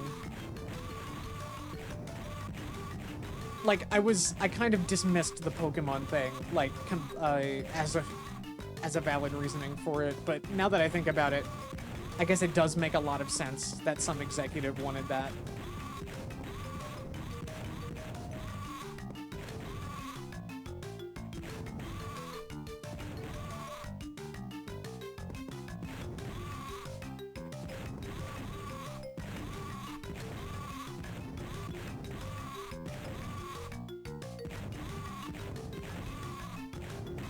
Of course, yay.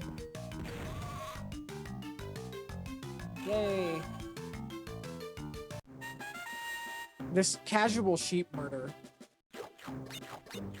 This is just like, Spyro has gotten Crash in on the casual sheep murder. And that's probably not good.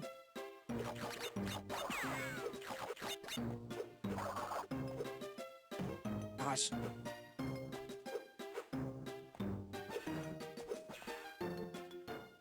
Will you trade Crash cards with me, Jimmy? I have the holographic Cortex card that says I'm gay. Sus.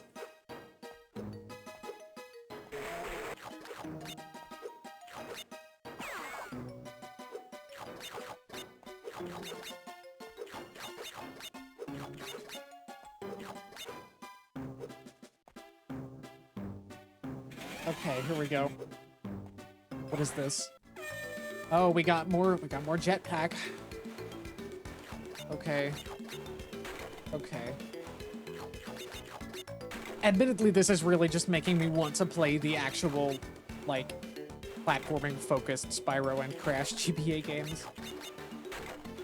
I know I've said that like 5 times this stream, but I will need to do that at some point. Playing weird platformers and action-adventure games from the mid-2000s is probably going to become a staple of this channel.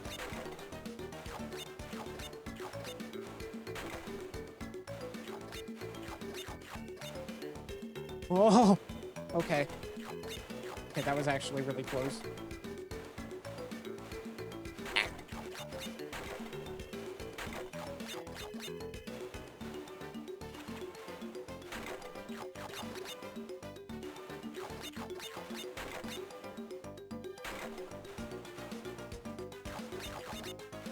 I've developed the most ingenious plan.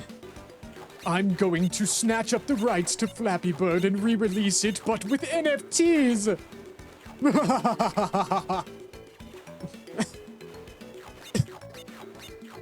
I'll be unbeatable!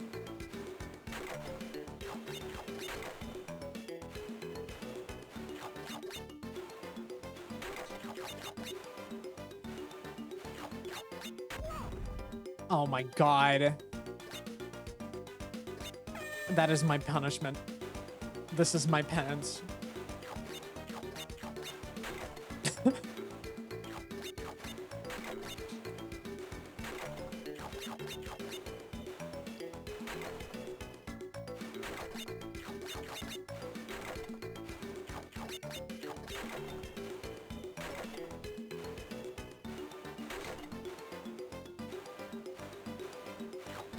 Okay, all right. No, that was my punishment for the Cortex bit. He would do that though, right? Like,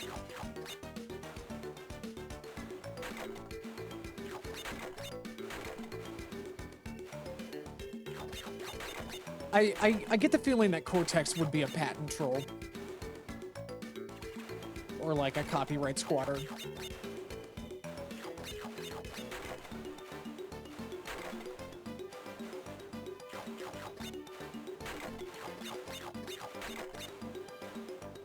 Cortex would squat on the rights to Ms. Pac-Man.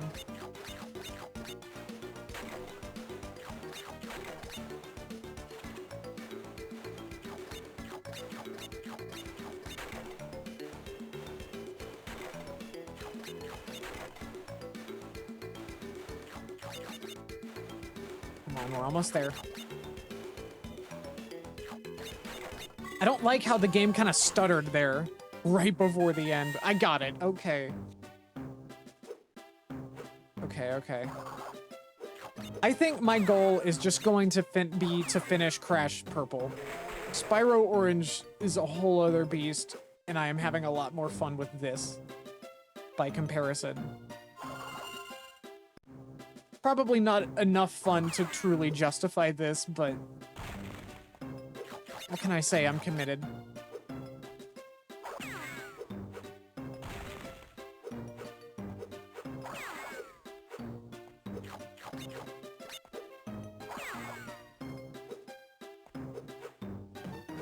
Okay. I mean, at least the platforming is satisfying. What is this? Oh, it's a crate one. Actual platforming.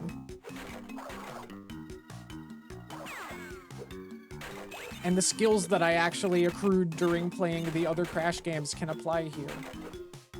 Which is actually kind of impressive, I gotta say. Like, they kind of got the physics of Crash's, like, movement and bouncing on stuff pretty down pat in these. Granted, that's mainly because of the previous GBA games laying the groundwork for it. But, I mean, they put in the work either way, and I do respect that.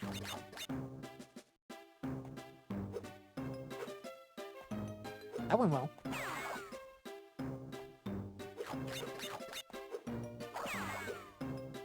I need to get a better chair.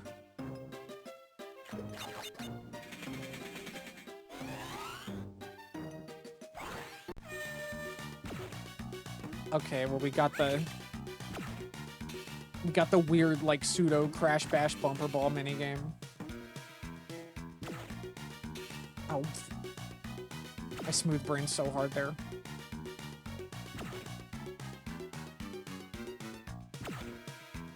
But ho, Crash! I've got a secret weapon! My balls!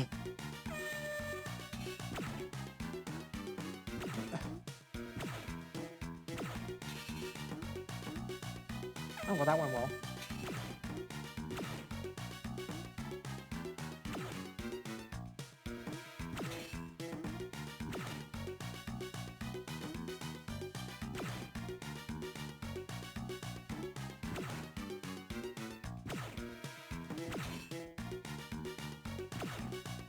There we go.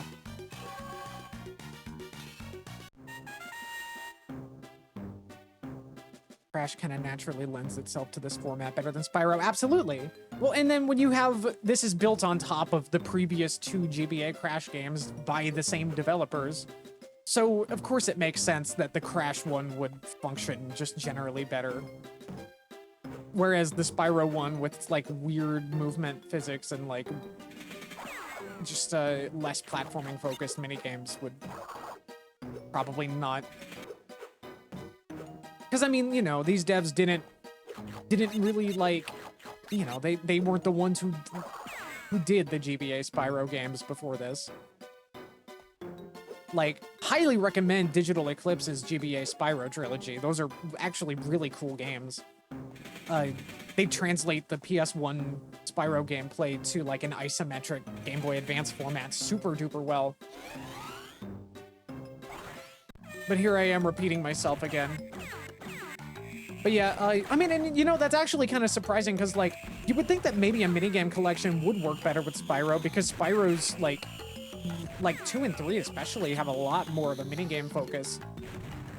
You have, like, different characters that have their own kind of minigame gameplay.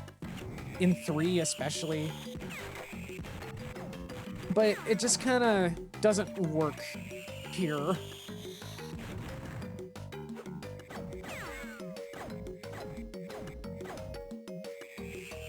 It almost feels like this was, like, maybe meant to just be a standalone Crash minigame focused game, and maybe the Spyro aspect was, like, added in later. Either that, or it was just like, I don't know, Vivendi was like, hey, we want a Crash and Spyro crossover, what do you got? And they're like, I guess we can just, like, remix a bunch of stuff that we've already done, but with minigames. And then they were probably like, no, we want it to be like Pokemon. We need 2 games, and they need to interconnect with each other with some kind of trading system. Can you do that? They're like, okay, fine. I guess we can just kind of like split it into 2 games and figure out how to make a Spyro playable that doesn't feel exactly like Crash. And I don't know. It's just... I mean, that's just what I imagine probably happened there. It definitely feels like kind of a corporate mandate kind of game.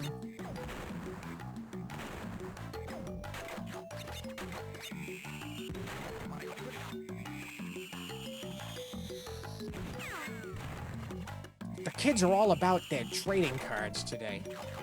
These days. I don't know.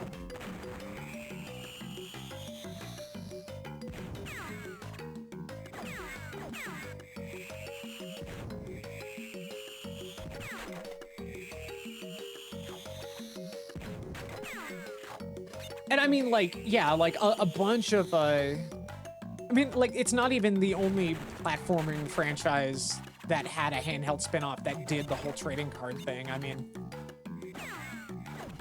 kids like them Pokemans and Yu-Gi-Ohs put that in the game. Yeah, right? Well, and like I was saying, it's not even the only, like, established platformer franchise that did this around the same time. You had Sonic Rivals on the PSP, which, like, its entire, like, gimmick was like, it had, like, that trading card system. It was basically the same system that this game has. And they even, like, made it, like, a weird story, like, plot device that... It's weird to think on that, because, like, I'm pretty sure Sonic Rivals is canon. So that's a little bizarre. Like, Eggman's descendant comes back from the future or whatever, and he is using a device that turns people into cards. And it's like, what was the purpose of this device initially? Like, what led him down this road?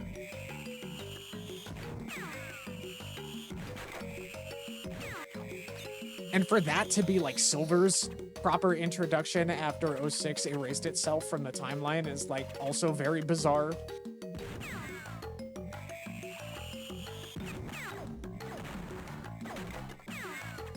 Anyway, God, every stream devolves into me ranting about Sonic canon. The Sonic esoterica.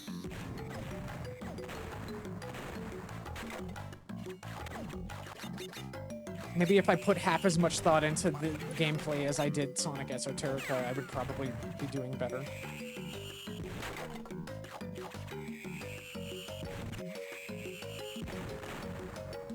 I heard Sonic. Yes, you did. It happened again. I got off track. All roads lead to Sonic. Talking about Sonic Rivals and just how strange it is that it's canon.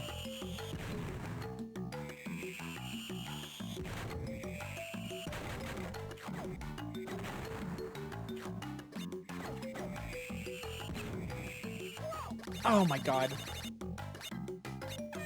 Okay, this is getting a little frustrating.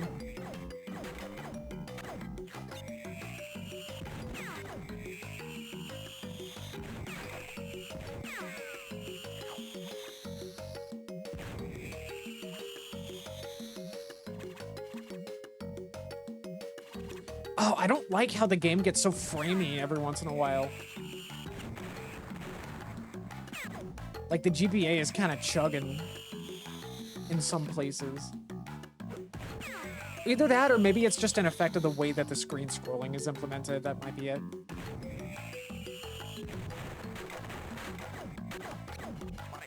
I have to go through it. I don't like that if you don't, like, if you're not proactive about getting past the spikes, you can get stuck there because of the screen lock. Or the scrolling. At least we have the bat creature again. They're cute.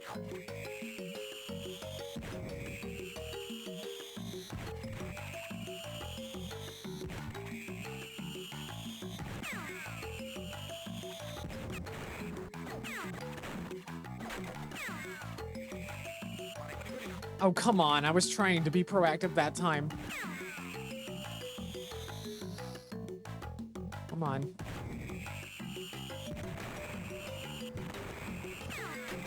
I'm fucked. Ah! Okay, I keep making the same mistakes. I keep not learning anything.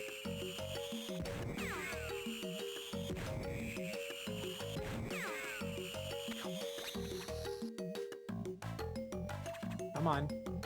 Come on. There we go.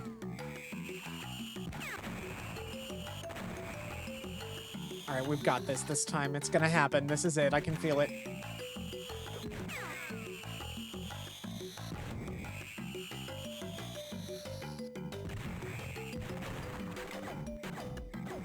There we go. I went up instead of down, and that saved me. Oh my god, no. I don't like it. I don't like this. I don't like this. I don't like it.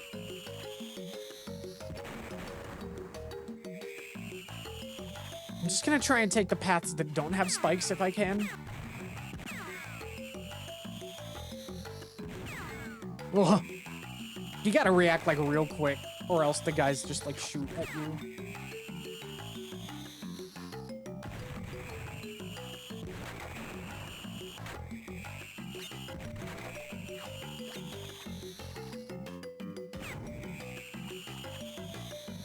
Oh, I am freaking out. Oh, I'm scared. Wait, that was the last one. Okay.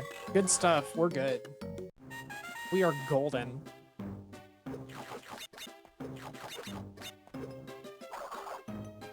I can't smash the vase. Crash, what are you doing back there?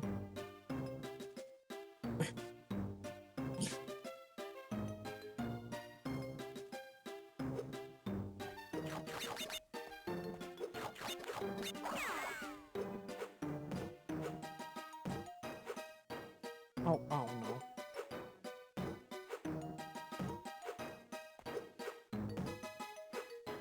There we go. Oh, it's just a shop. All right. Fine, I can gamble. Oh, I just choose one. It's not even like a shuffle game, I just choose. Alright, what have I got? I got this. Okay. It really is just a little, like, sprite viewer.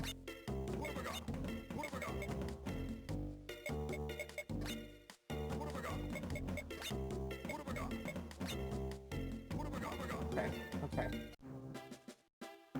We're gonna keep this moving. Crash has places to go, people to see. Bungee sticks to avoid. Oh boy, okay. All right, we've got more tank. Oh no, no, no, no. Crash has passed.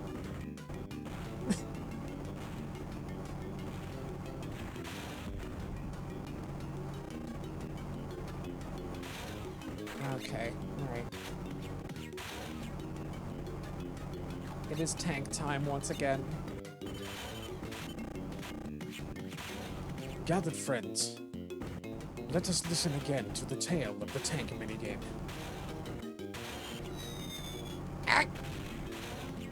Oh god, okay. So this one is just kind of mean. Tank world, yes.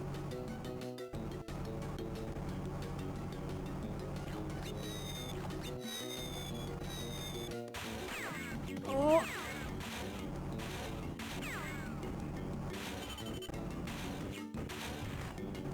Okay, okay. I can survive. I will survive.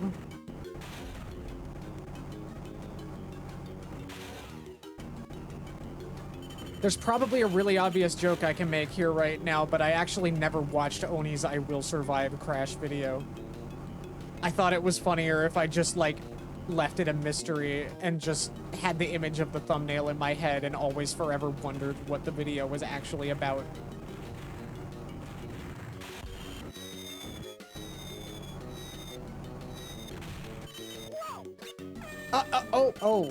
Okay. Okay. I guess we're starting over.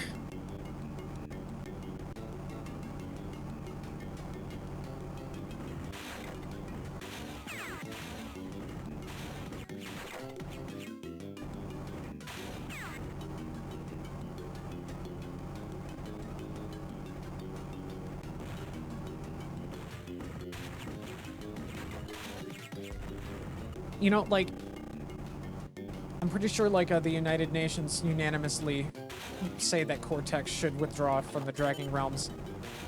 And yet, Moneybags keeps selling him weapons.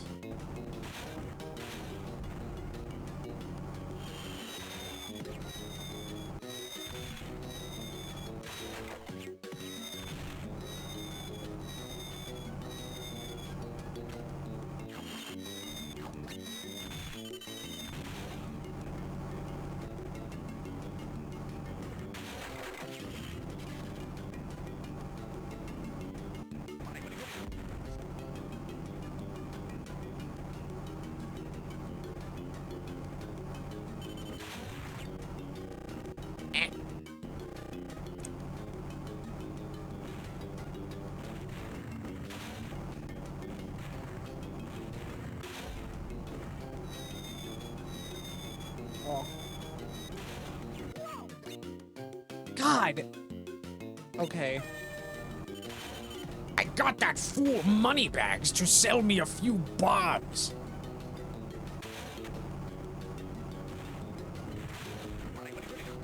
No. Oh, I am starting to... My brain is dissolving into mush in real time. In 4K as we speak.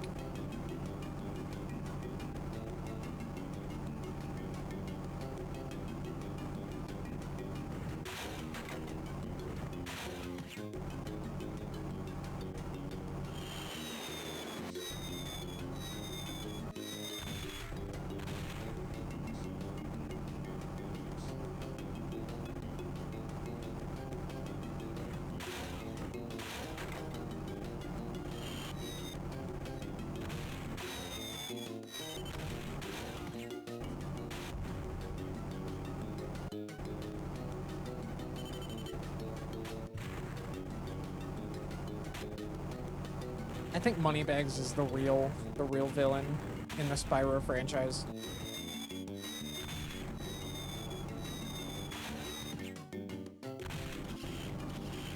Like, if you think about it, like, I mean, we are told, like, I don't know, like, sorry. So sorry.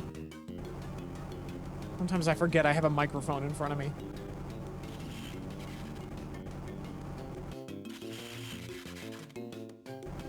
But like, I'm pretty sure he's the one that sold the Breeze Builders and the Lamp Blubbers their weapons.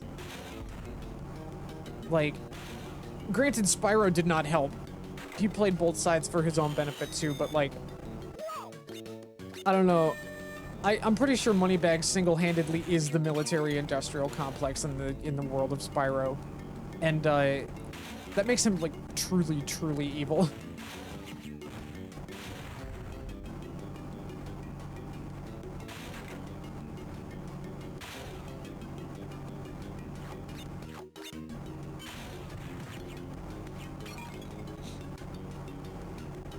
He's also just kind of a dick. But those things go hand in hand, don't they?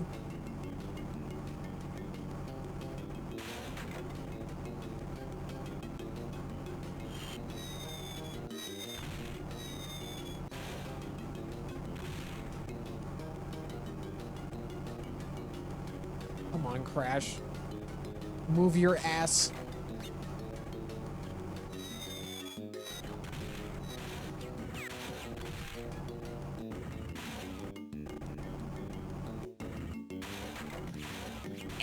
There we go.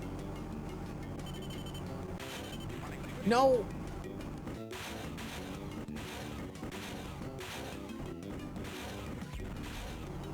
Okay. I just have to be careful.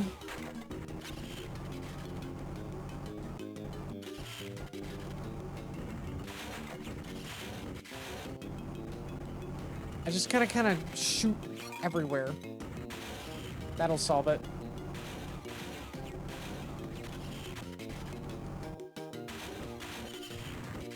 Oh, that was close.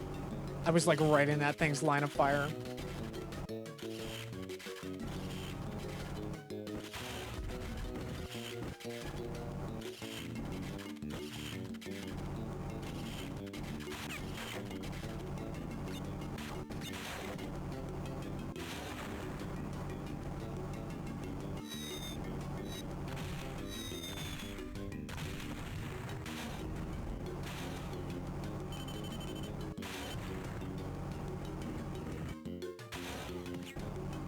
Damn.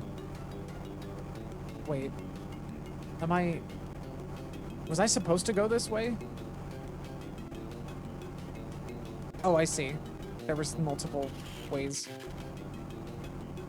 Oh. That had me scared for a second. Not gonna lie. After all this way... After coming all this way, I am... a little anxious.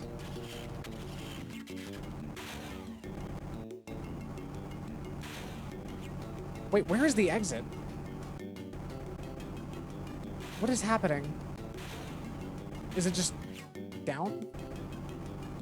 Okay, alright, it must be down.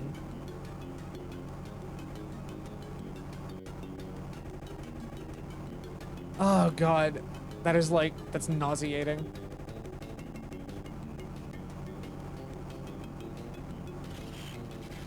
Oh boy. Okay, come on. Come on. Come on, Crash.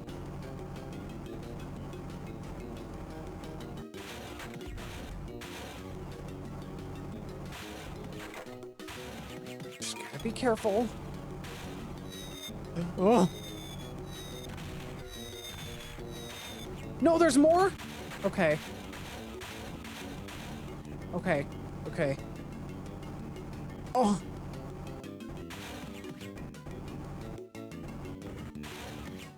Got you.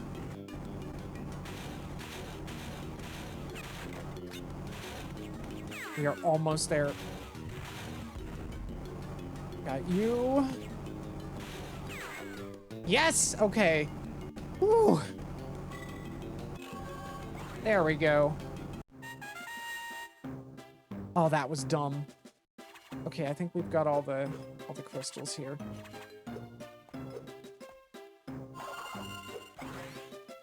Okay, here we go. It's Ripto. There he is.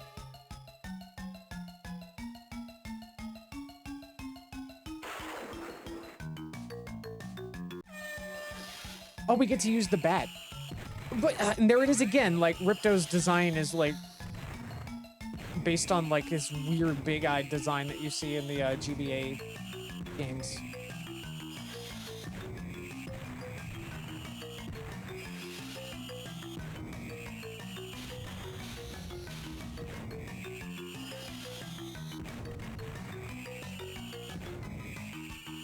So I guess I just wait till his shield goes down and I shoot him. Oh, this is like, oh my god, wow. Oh, okay.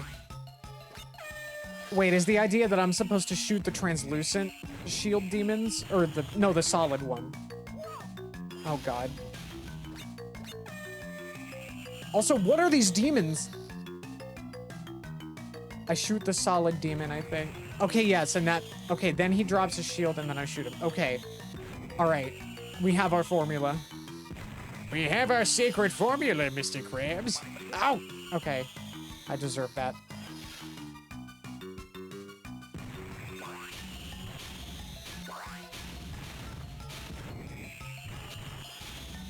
And if I shoot the ghosty ones, then they drop things that hurt me.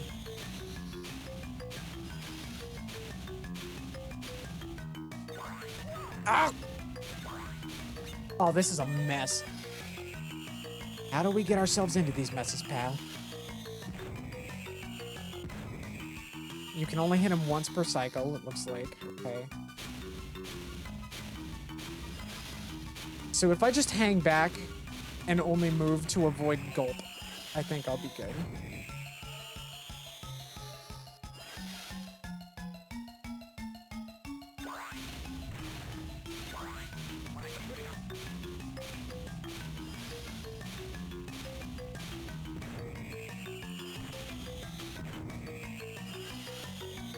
We're almost done. Oh, that was it. Okay, cool. And see, okay, yeah, like his design is like different. That was like promotional art for Spyro Enter the Dragonfly there. And yet his like sprites are based on like how he looks in the Game Boy Advance stuff. It's just such a weird mishmash of stuff.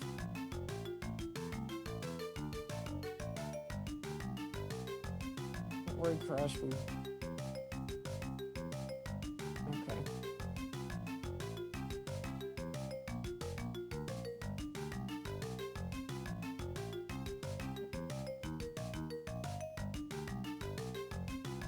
well...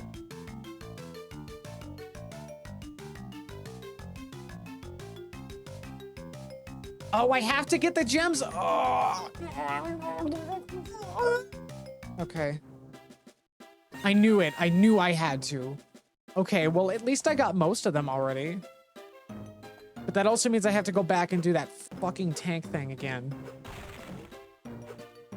At least it's an easier one. But wait, is there like a total screen or something? Because it seems like I'm missing 2 gems, and I'm actually not sure where the other one is. Or maybe it's like one of the one-off minigames or something that just has a bonus gem somewhere that I missed.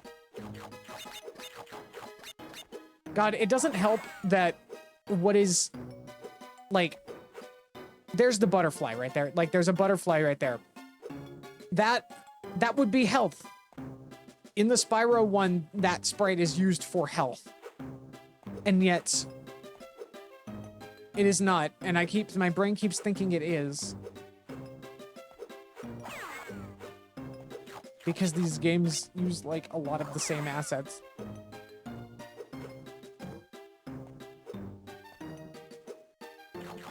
Okay, I already got that. Okay, it's gotta be, like, that one tank minigame in the previous world and then, like, some one-off, like, quickie minigame that I missed.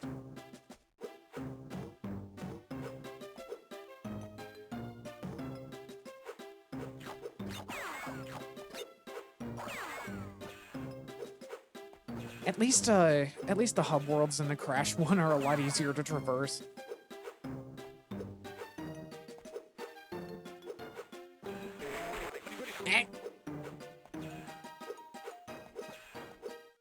I guess I'll just have to, like, kind of do a sweep of the whole area.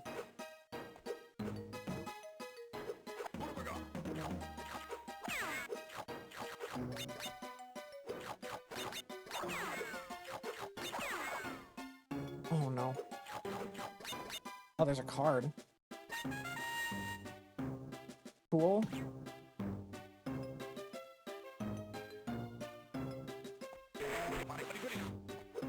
Oh god, and this that one last gem. Oh, okay.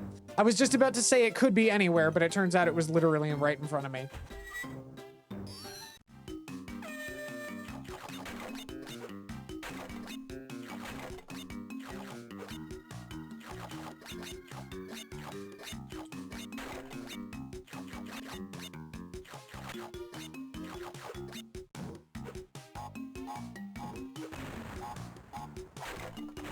No. Oh, okay, well.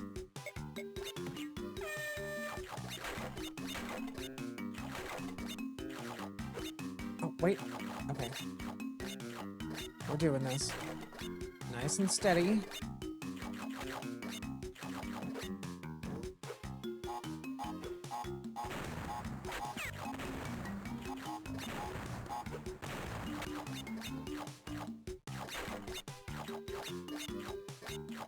See, this is like an okay minigame. Mainly just because it is based on those platforming fundamentals.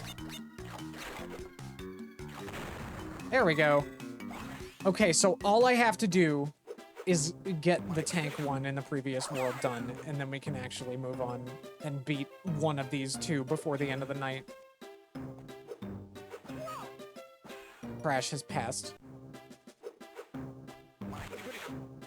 To shreds, you say?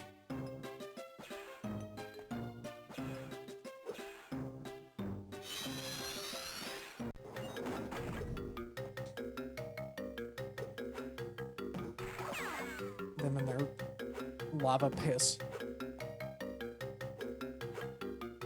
Large hitbox lava piss. Okay. Now I gotta find where the hell that tank minigame was. God, I wish there was a map. Anything to save me from the tiny little screen crunch. Oh, okay. So the trading cards unlock minigames? Are they just like for multiplayer mode or what? Like what's... Because I know that there is a multiplayer mode.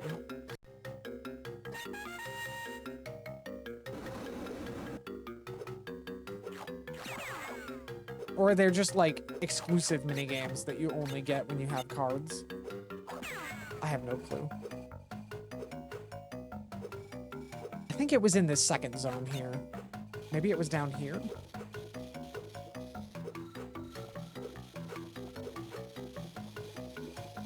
No, that's not it.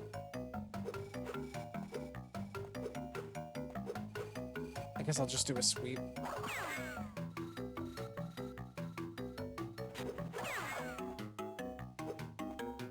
And that's not it. Well, I'm glad I was a completionist earlier. This also means, though, that I'm pretty sure Spyro Orange will require me to do all 3 difficulty tiers or whatever. I don't know if it's 2 or 3, but the multiple difficulty tiers of every minigame in Spyro Orange in order to finish it. And good lord, that sounds like absolute torture, and I don't think I'm here for it. So I might just consider this, oh, right, I never changed the stream category back. Whoopsie.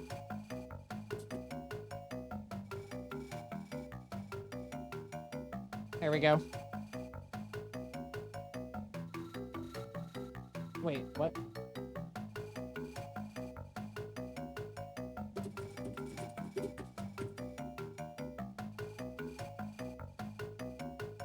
Okay, there we go. I accidentally canceled. But yeah, no, we're probably not going to try and finish Spyro Orange. Like, I am not going through all of those minigames like 3 times each. Okay, it's gotta be somewhere.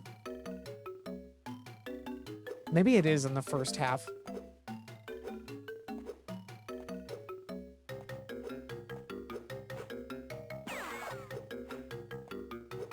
Totally valid. Thank you. This has been rather arduous. God damn it.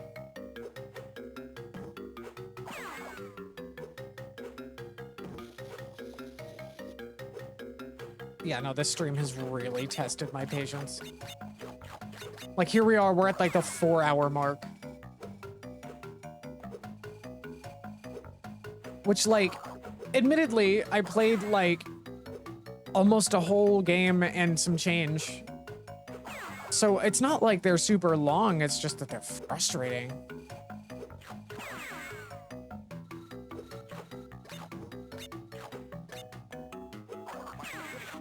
Damn it.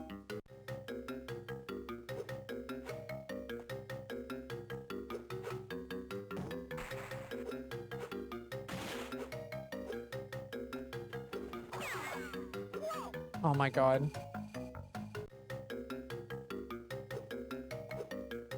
Definitely going to, definitely gonna probably call it after we're done with Crash Purple.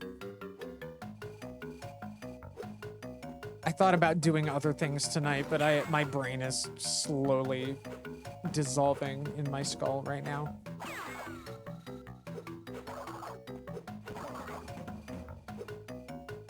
I'm a speepy.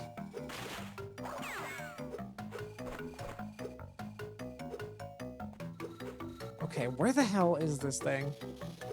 Now I'm having, like, what is it with this frickin' volcano zone? And me not being able to find the frickin' minigames.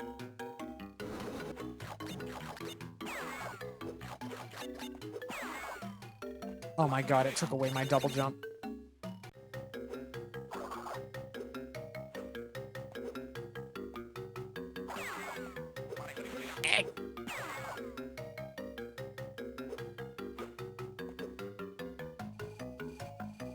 Come on. No, I got impatient. Ugh.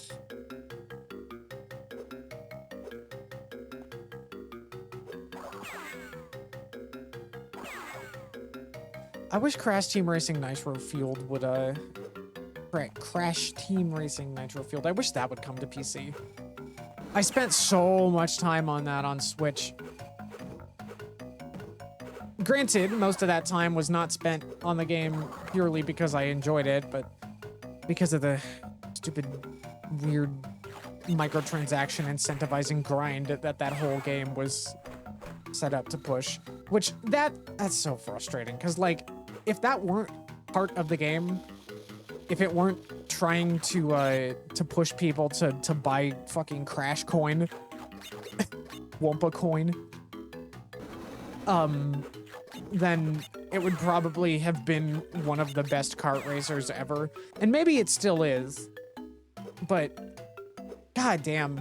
Like, and of course, like, you know, even if it does come out on PC, I still, you know, lose all of the stuff that I unlocked on the Switch version. I don't know. And that includes all of the, like, leaderboard shit that I got. I got every single one of the leaderboard decals that were a limited time thing. Oh, here we are. Okay, all right, we're doing... You already know what it is. It's time for more tanks. The Crash cryptocurrency, yep. I've invented a cryptocurrency called Wumpa Coin. I will convince the masses that it is worth something, and then they'll be left holding the bag.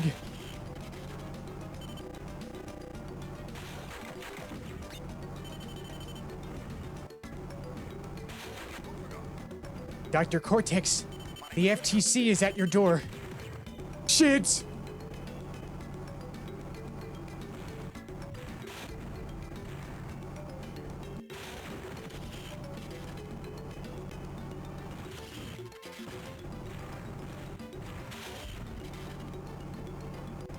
We can deal with them. But Cortex, the IRS is here too. Oh, fuck! And then Cortex takes his emergency cyanide.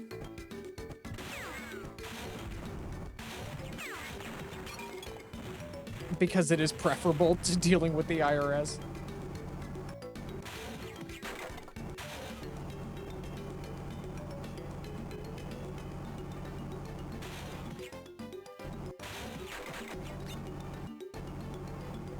Cortex is passed, I'm sorry.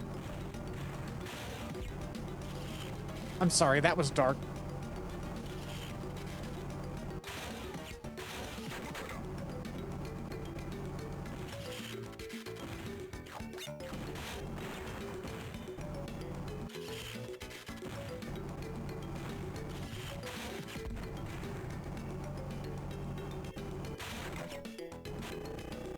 Oh God.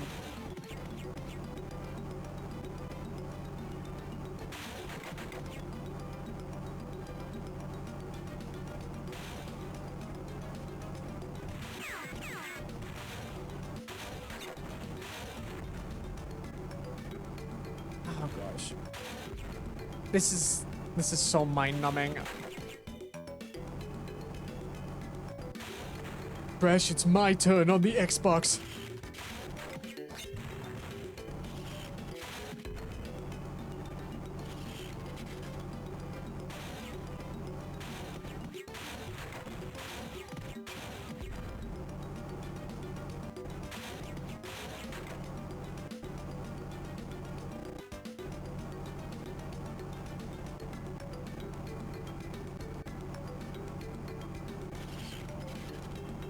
Where is the Xbox, Crash?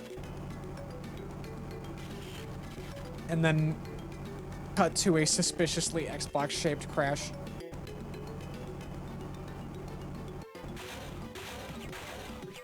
Okay, there's one more. One box stands between me and moving on.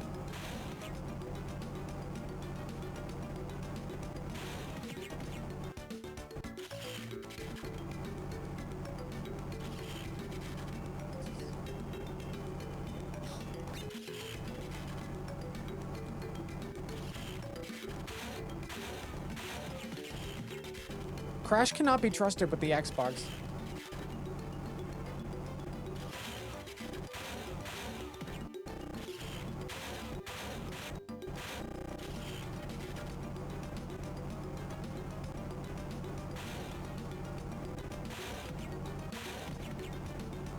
Oh, there it is.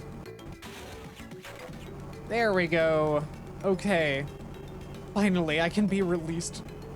Well, I guess this isn't the end of the hell, but I am one step closer to escaping this.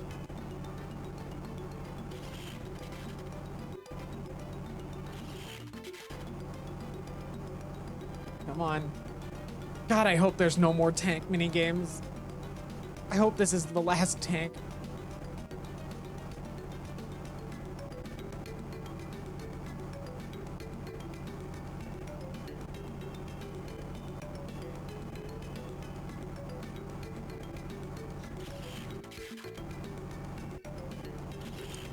I mean, I guess I was gonna say it would be cool if there was like twin stick shooter stuff, but then I remembered Game Boy Advance does not have sticks.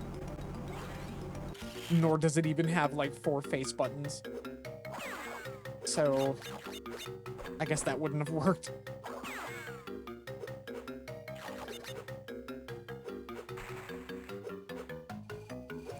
Not that I would want to play like a twin stick shooter using a D-pad and 4 face buttons. I feel like that would be really aggravating. Oh. Oh!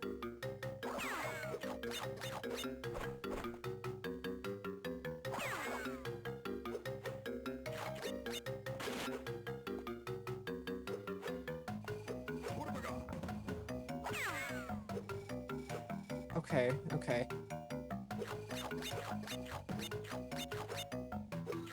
And I thought, oh, maybe I'm being a little too squirrel-brained for going after all of the gems in my first run through. It was actually required, and I had just forgotten.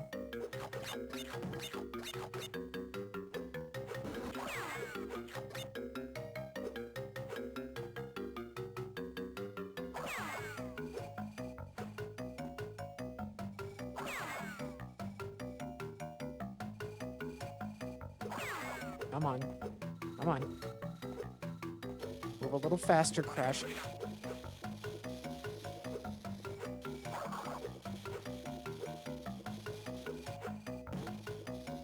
See, like, Cortex would obviously give Crash the Mad Catz controller.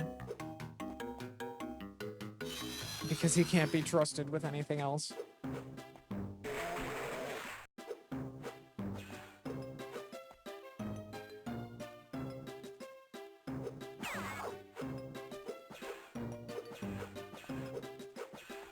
You know, that's how GameStop could probably save itself. Just reboot the Mad Catz brand. 24-hour stream to finish up Spyro Orange. Yeah, sure. Maybe tomorrow night. I don't know. It's just like... the entire time that I'm recovering from my top surgery, I'm just gonna be playing Spyro Orange. And dying on the inside.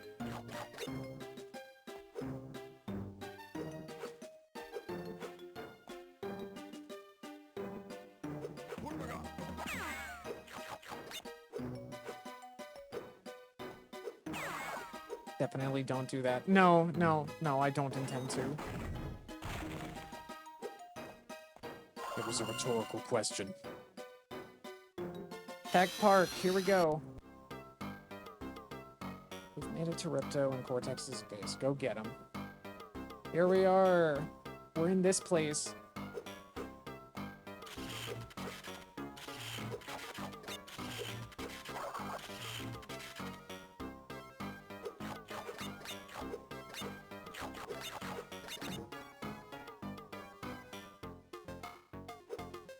Do I have to get all the gems here, too?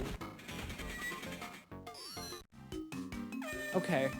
Alright, this one is more of a fun. I hate how the cheat codes let you change Crash's pants color on demand, but you can't choose the purple one that exists in the game already. That is, like, such a shame. At least Spyro is already purple. That eases the pain a little bit of his game, in this case, not being particularly good. Actually, no, it doesn't. Oh, no. Okay. Spyro Orange, any percent. I'm pretty sure Spyro Orange, any percent is Spyro Orange 100%. Like, if the gem requirement in this game is any indication.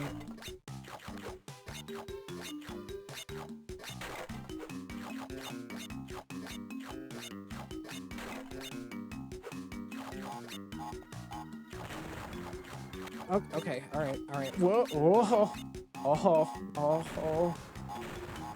Oh, I thought that was gonna be the metal orange one that makes them all go, okay.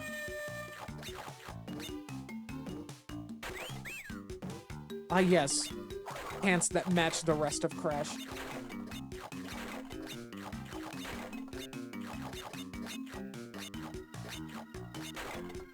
I could have sworn that Fake Crash was in this game somewhere, but I don't remember where. Oh, God. Okay.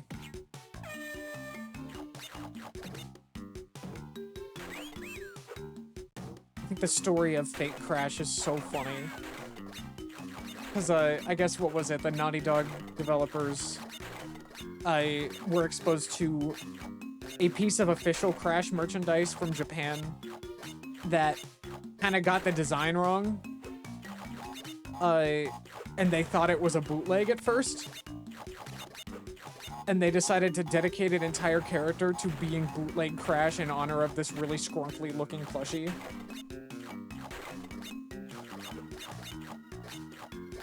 I think that's what it was. Yay, we got it. Okay.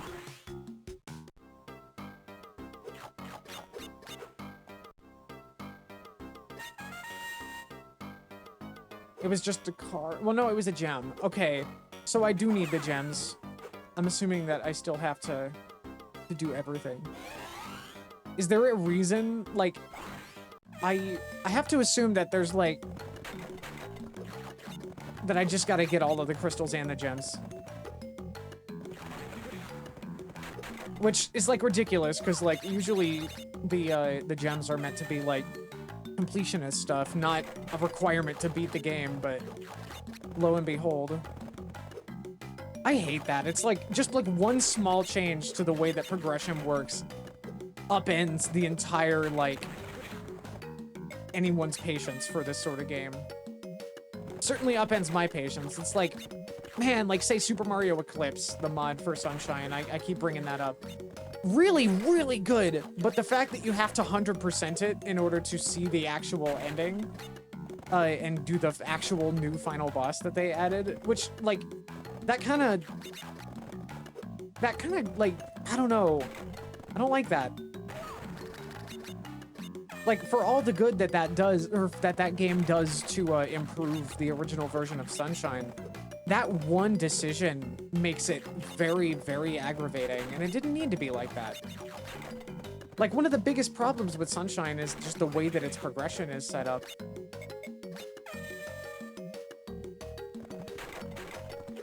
Just requiring you to 100%. And then, like, what was it? The original Rayman did that too, and that's why I never beat it. Oh, God. I know that there is a fan game sort of, like, enhanced version of Rayman 1 that does change the way that the progression works, which is cool. And then you have, like, Shadow the Hedgehog, where you gotta beat you gotta do basically just do routes of the on the choose your own adventure route board until you've beaten all 10 bosses, which, because of the way that it's all set up, means that you could and the way that some of the missions are set up too, you could very easily, like, screw yourself out of an entire run trying to get to a specific boss, and you gotta do all of those to get to the final ending, the actual real ending of the game. When, thank goodness that, and yet another unofficial fan project is what's it, Shadow Reloaded, makes it so you only have to do a few. And that is just so much better. Like, 100% should be something that, you know, something that, like, if you want more of the game, then that's an incentive to keep playing after you've finished it, you know? I mean, like, it's for people who like it enough to be dedicated and finish it 100%. It should not be a requirement for like the base experience. It should be joyless, yeah. I would be much more amenable to it in that case. Oh god. Oops.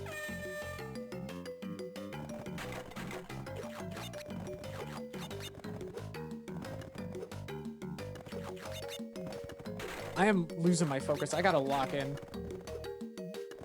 There we go.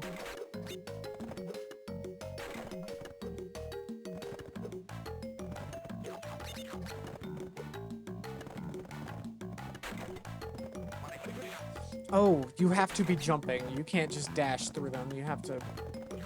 I thought it was the speed boost.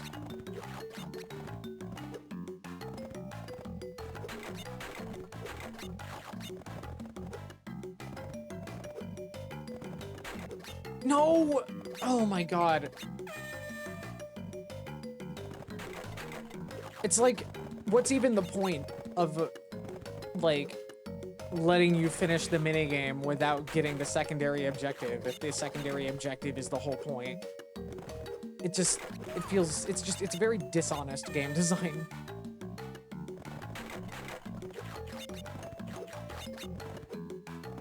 Granted, what are we doing this for? A slideshow of, like, extremely bit-crushed PNGs of images that you could find on Google with dialogue that hasn't been proofread.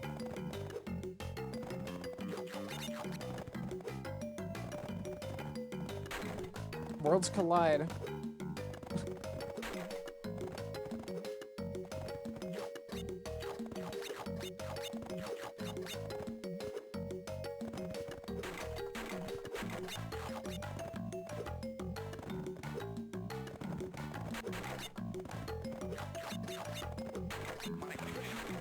Of course.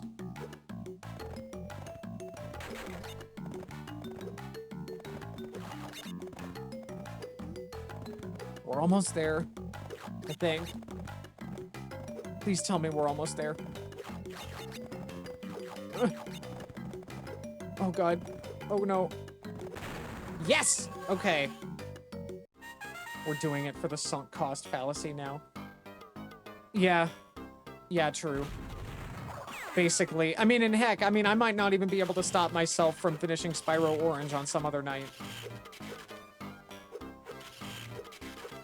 It's, you know, I mean, I can't just leave it unfinished. Great Smash. Okay, we got an actually good minigame. Purple! Okay, I gotta beat it with the purple pants.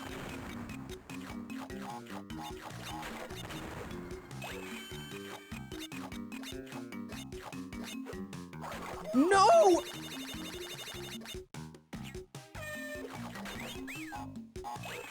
I don't have the purple.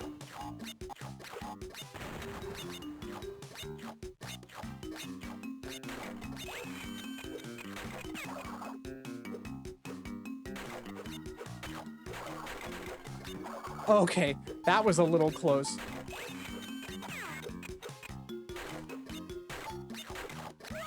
Fuck. No more purple.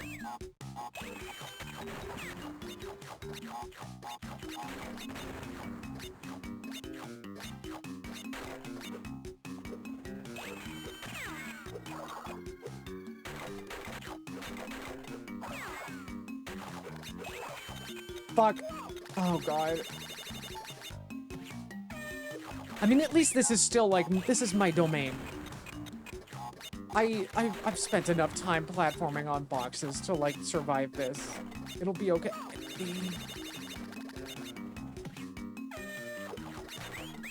It's because I lost the purple, isn't it?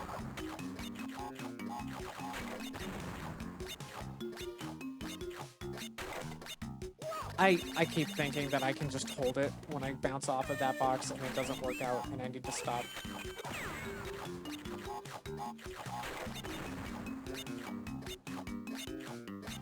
No purple means no life.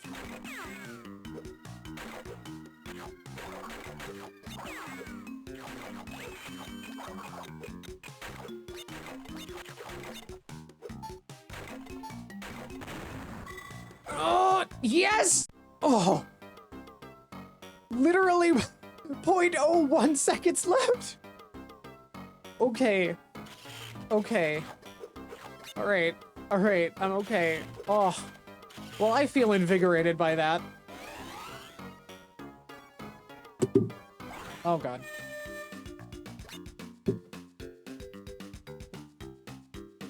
No. Okay, well, I had my phone propped up for chat, and now it will not stay.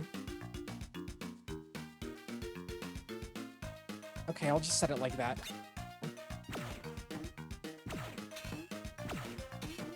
Yeah, I'm pretty proud of that, I gotta say.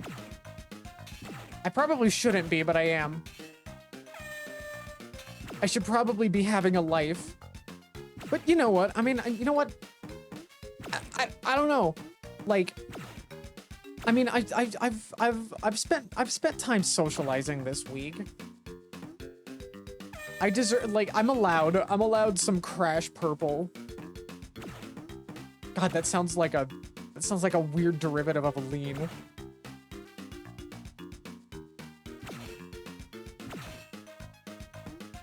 I've invented a nice big drink. It's called lean.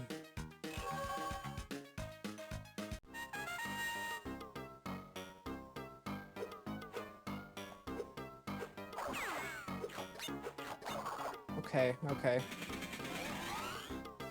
No, there's more tank! Oh! Okay, well... strap in. It's time for tank. Ooh, and there's searchlights now. Okay, that is a mechanic. That's a gameplay mechanic. Ladies and gentlemen, we have gameplay mechanics.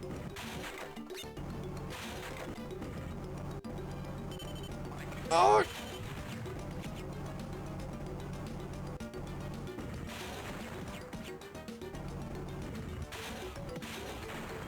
I cannot believe what I am seeing. A gameplay mechanic has entered the game.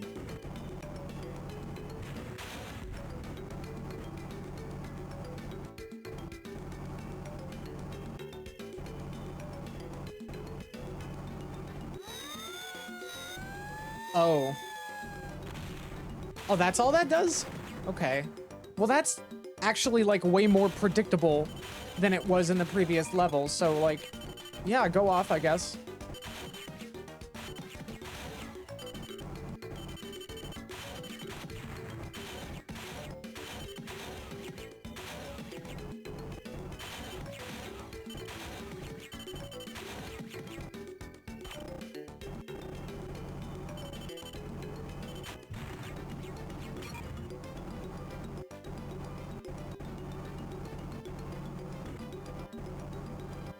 Okay, alright. Did I get all of them? Nope.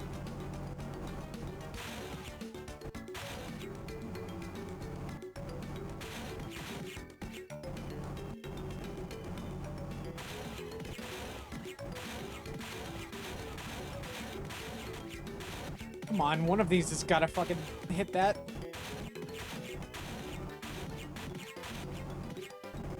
Are you serious? Do I just have to hit it from over here? I guess so. Okay.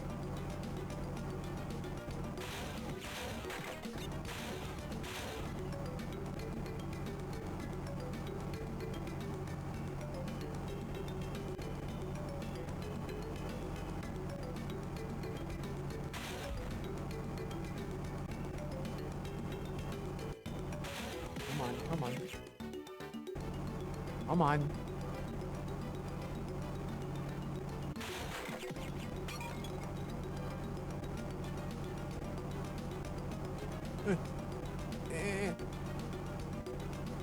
No.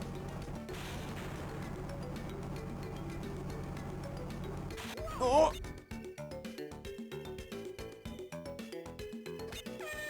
Okay.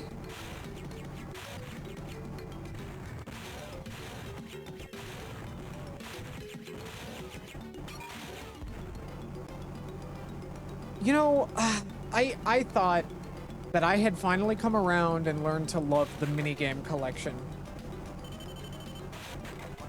But that was never true.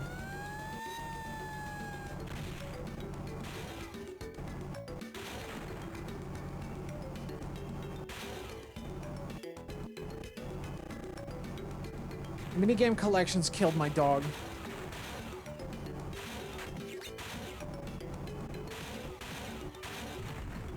And by my dog, I mean Rayman 4.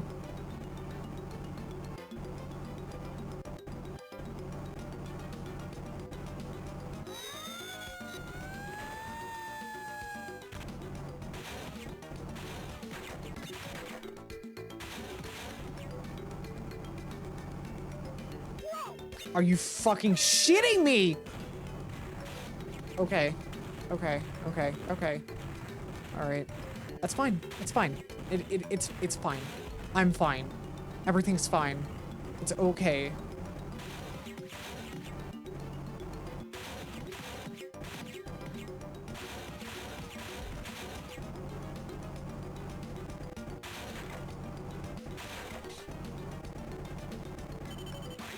God! Okay. Never mind. I can just never see anything coming. Fuck off.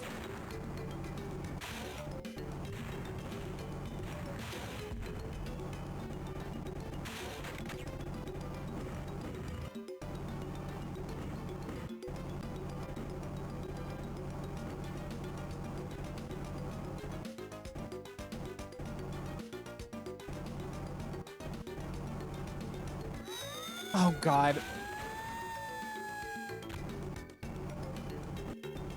Surprise air raid.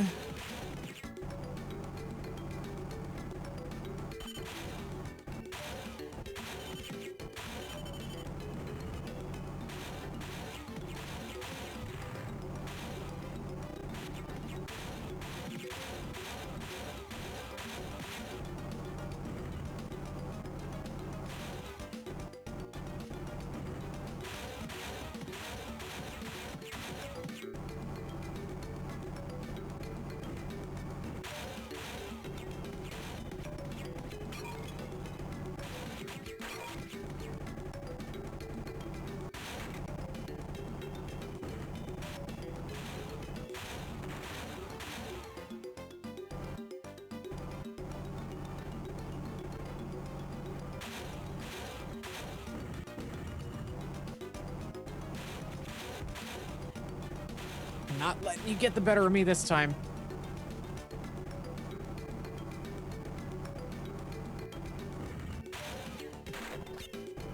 Did I get all those? Okay.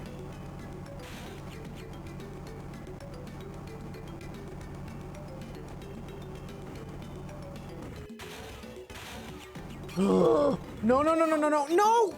Oh. Little camera thing jump scare.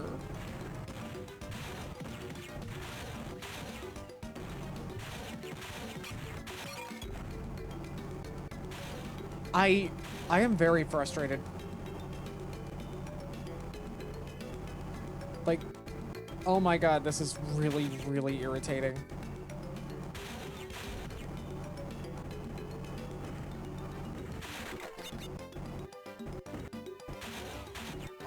Are you? No! Where did you come from? I love how things can hit you even when you don't know that they're there because they're completely off screen.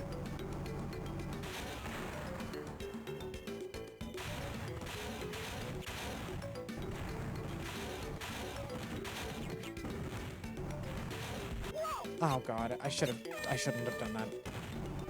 Okay. I'm just gonna, I gotta use the ricochet. I gotta trust the fungus.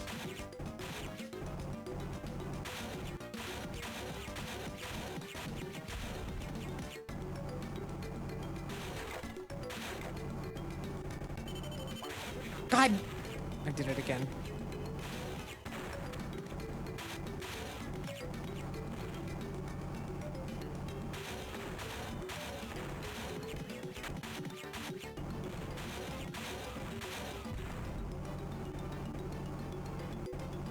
Gotta trust the fungus, Mario.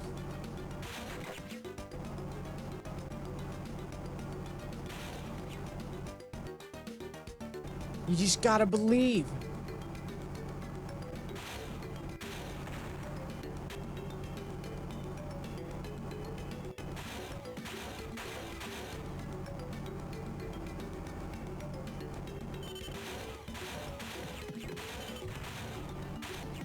All right, well, at least I was able to cheese them from there.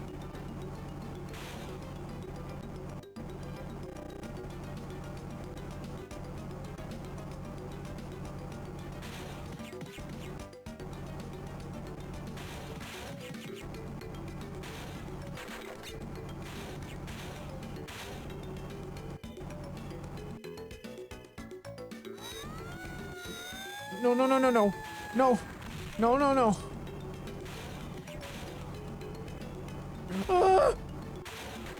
Oh. Okay. All right. There's only 4 boxes, meaning we're almost out of here. I just gotta be careful.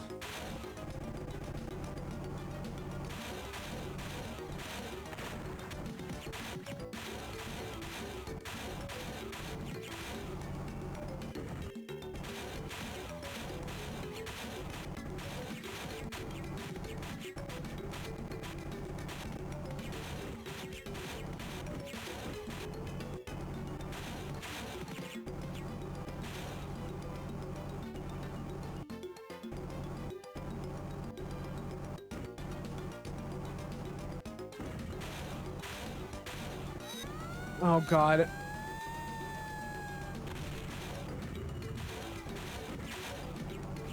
At least it's gone.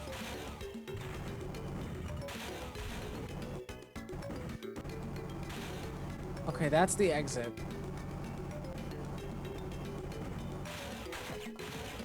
There are still 2 boxes. Oh, no. They must be down here. That's a nice noise that makes. Oh, God.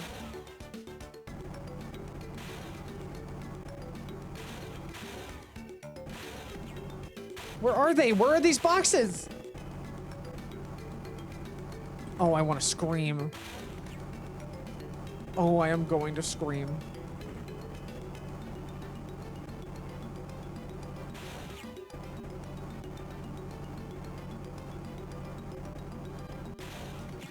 Oh. Got you. Fuck off. Is the last one over here? Yes, it is. Okay. Now I just gotta get back. Pretty sure it was this way. Or was it? Was this the way?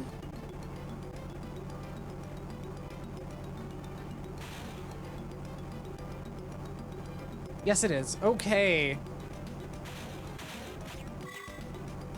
Okay. Thank God. That was... Oh, that was trying. We have 1 gem and 2 crystals left.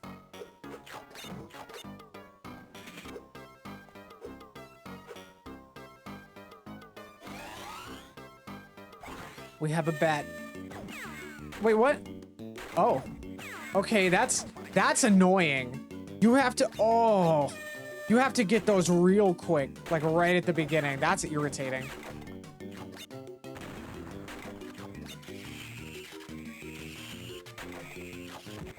Oh, I don't like this at all. This is like really fucking dumb. Oh, I don't like these.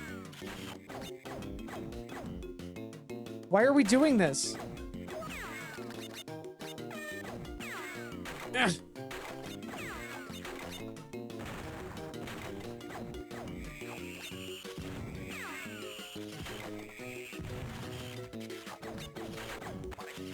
Oh.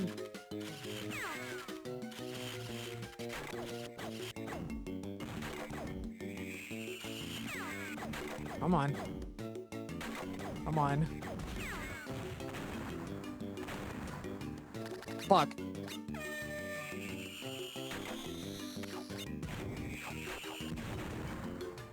Ow, ow, my thumb joint locked up.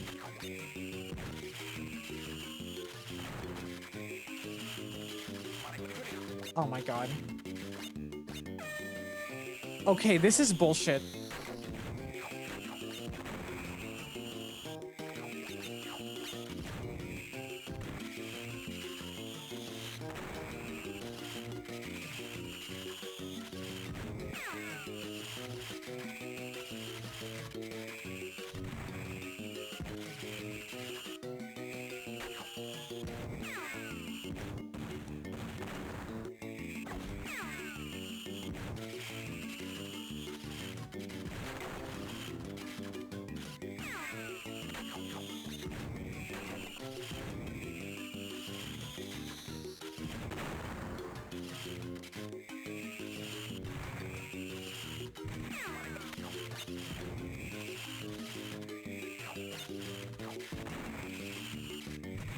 Why does the screech sound play every second? That's the sound of my gun charging up. Wait, what? Did I just break that nitro box without taking damage or shooting at it? I just kind of, like, bumped into it, and it...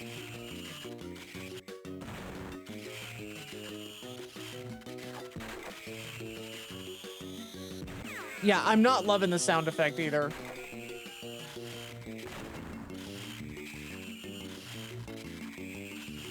Hopefully we're almost done.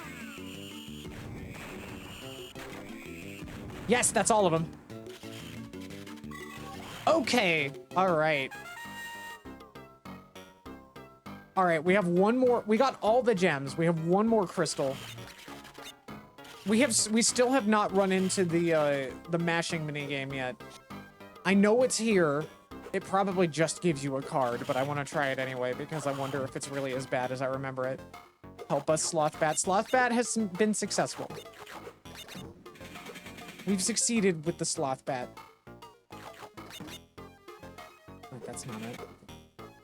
Okay, there's the last minigame. Let's see if we can find the, You know what? Let's just do that first. All right. Oh, no, it's one of these!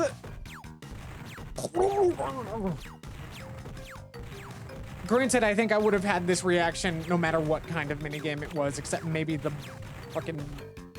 the bumper ball one.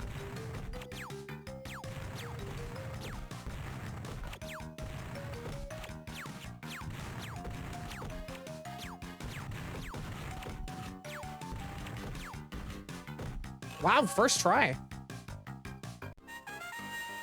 Okay, all right. We have everything. Let's find that one mashing minigame. I think it's like over here. Or is it?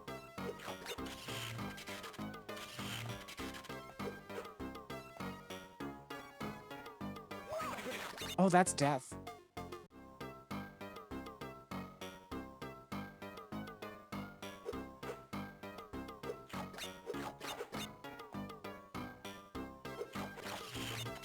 Honey, that's death.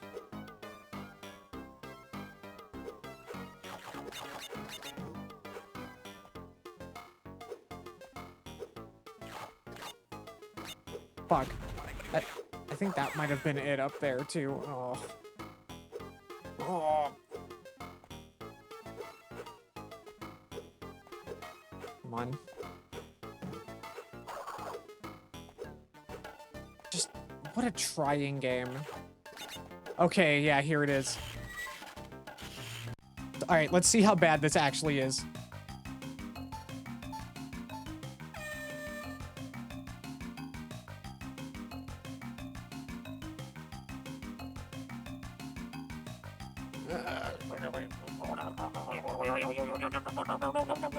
Oh, wow, I actually did it. So I was just bad at mashing as a kid. Actually, wait a minute. I think this might... I've just unlocked a memory. I think this game might have been the game that taught me to like, hold the system or the controller in my left hand and then use my right index finger like I was pushing like a key on a keyboard really intentionally. Over and over, rather than using my thumb. This might have been the game that taught me that. I can't believe I forgot that. Wild. I did not think I would unearth a core memory. It was not a core memory.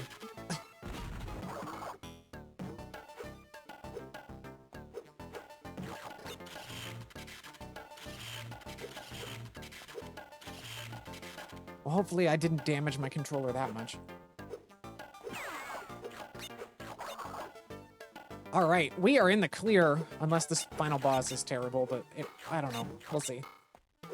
I have to imagine it'll be like a jetpack minigame or something. Space chase, yep. I like this moving, looping background with like the very obvious crop or like cut there.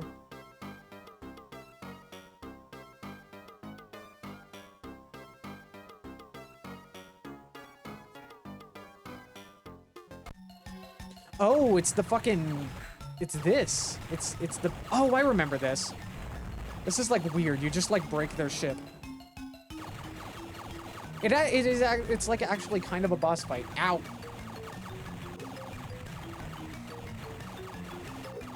I do vaguely remember how to do this. You gotta, like, graze the sides. And then the only way to get them, the middle ones, is, like, to wait until they do an animation, I think. We got Doomsday Zone. Oh, that was it. Okay.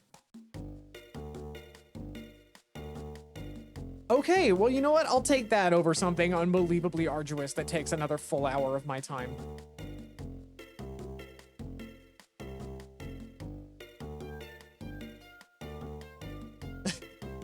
If they ever team up again, you can count on me to help out. This promise was never fulfilled. That was it, yeah. Whoa! Oh god, Crash. Crash, you're choking him! No! Let him go!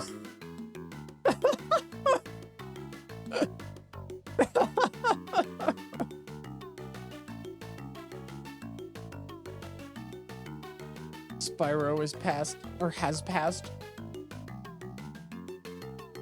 Alright, well, that was that.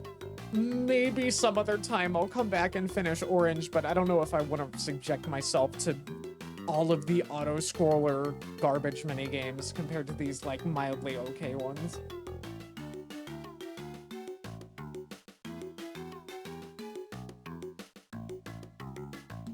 You know what? In a matter of 5 hours, I started and finished a game and got like a third of the other one done too.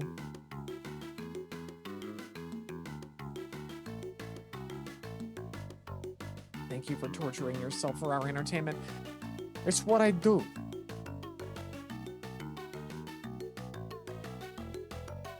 I really didn't think that this would be as much torture as it was. Like, I don't know, it was a roller coaster of emotions. I came in thinking it was gonna be painful. Then I got to feeling like it wasn't that bad. And then it got to be even more painful than I remembered it.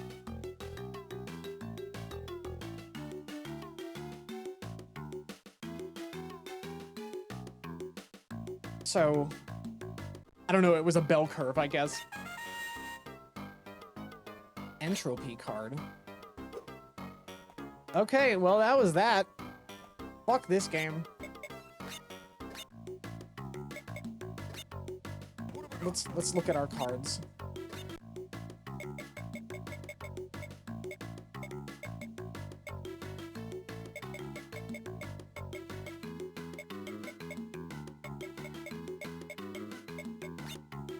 There he is. Character that did not appear in this game. Card value highest. I'm high now, you little skunk.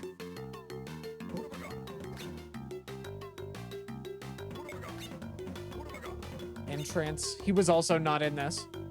He was in the previous GBA game, I think. Engine, also not in this.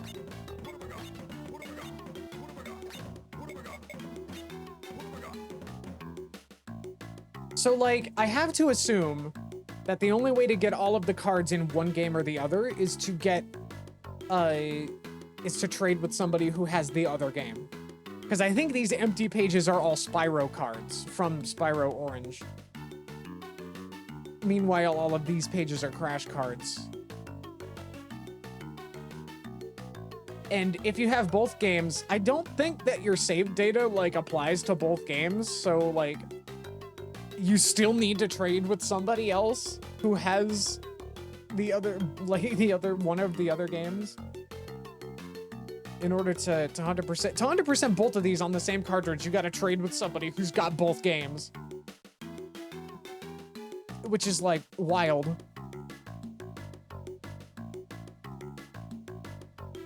Oh my god. And, like, there's party mode. I'm assuming that these are just select a minigame.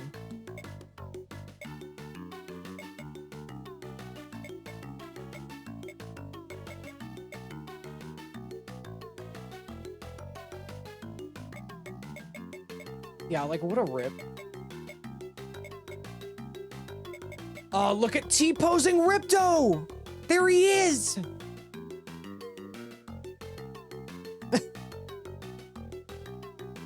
I'm asserting my dominance by T-posing.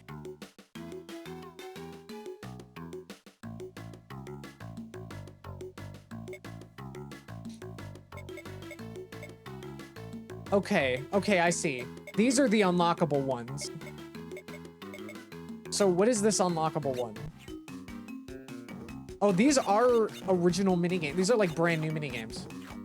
Ones that were not in the base game. I honestly kind of wish that some of these had just been in the base thing so there wouldn't be so many duplicates with the tanks and stuff. Unless this is like just meant to be like a score attack game.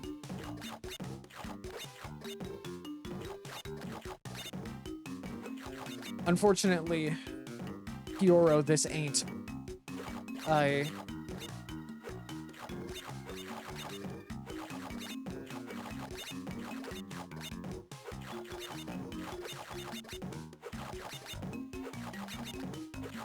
I'm already bored.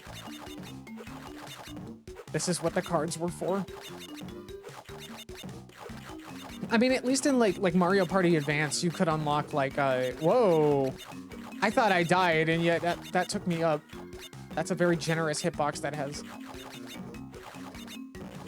Very generous collision that bumps you up from the bottom. This feels unfinished. Maybe that's why it's an unlockable, because it was intended to be in the base game, but just unfinished.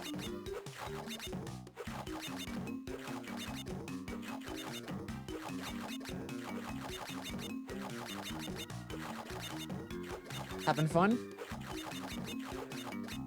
Are we enjoying ourselves? Okay, there we go. Okay, so that's all it is. It's just like score attack games. Okay. Yeah, definitely not worth completionism. Okay, we have one more thing. We have one more thing that we gotta do, okay? It turns out, I may have lied. There is one more game.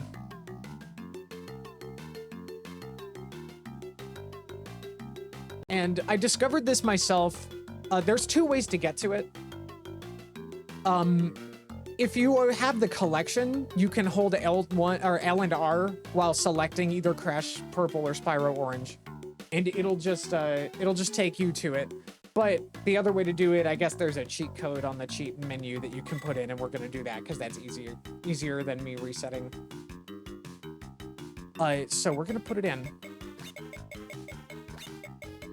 I felt so proud when I found the L1R or the L and R method though, because like I had just found out that like you could play as Luigi in Super Mario or New Super Mario Bros. DS. Using that method, and I thought, what if I try holding L and R on different game menus and selecting things?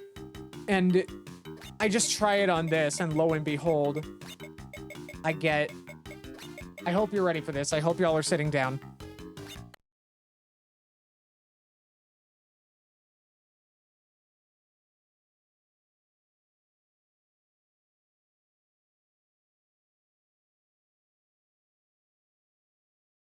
Yep. Drink it in.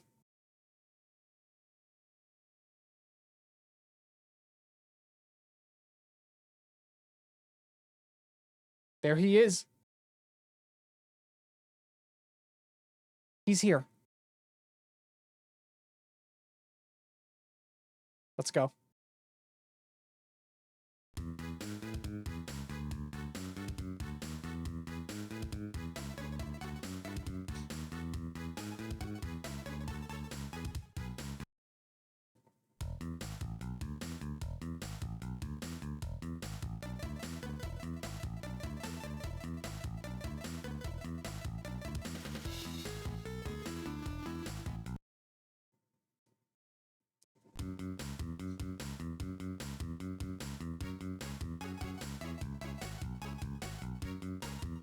I'm pretty sure that these don't have any correlation to the rhythm of the song at all.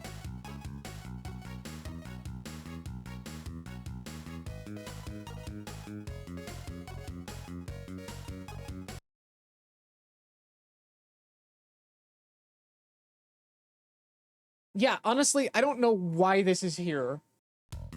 Genuinely, like, I have no idea what this is intended to be or why it's here. I actually kind of wish I could ask the developers what this was made for. This background is, like, really nauseating. Oh my god.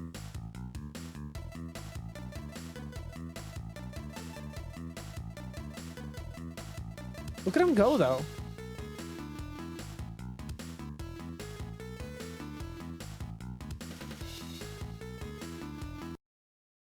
I need to, like, see if I can find the full version of these music tracks and see if they're any longer than these stupid little snippets.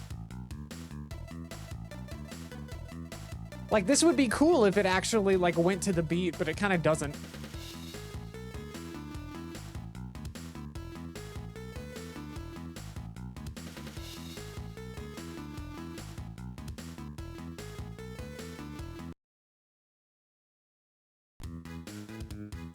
So yeah, this is just a thing. Why is he on an island? I'm assuming that this was designed for Crash first. How am I supposed to do that? Oh, it's the, oh, I see now. It's because you loop. Because it, like, okay, yeah, I see. All right.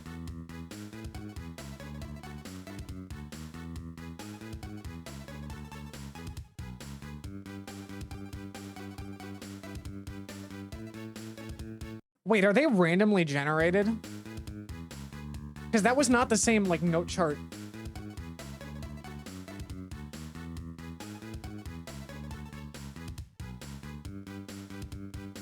Is this the one and only extra minigame? No. No, there was a handful of extra minigames.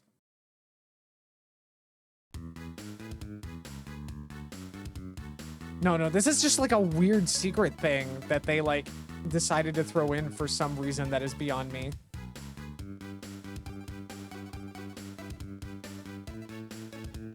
And there is a Crash version of this as well. Like, I'm pretty sure literally the only difference is just that Crash is in the background and not Spyro. Rhythm game that isn't rhythm-based, right? It's fucking bizarre.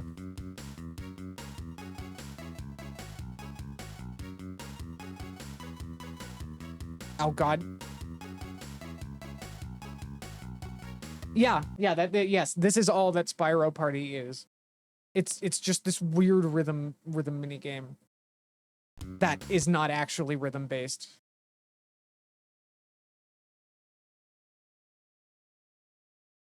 I like this visual. I like everything that is happening on the screen right now.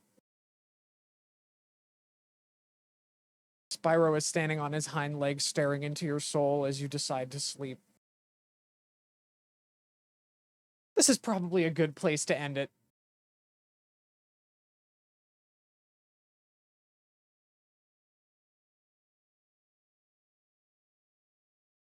So, okay. I thank you all for checking this out with me.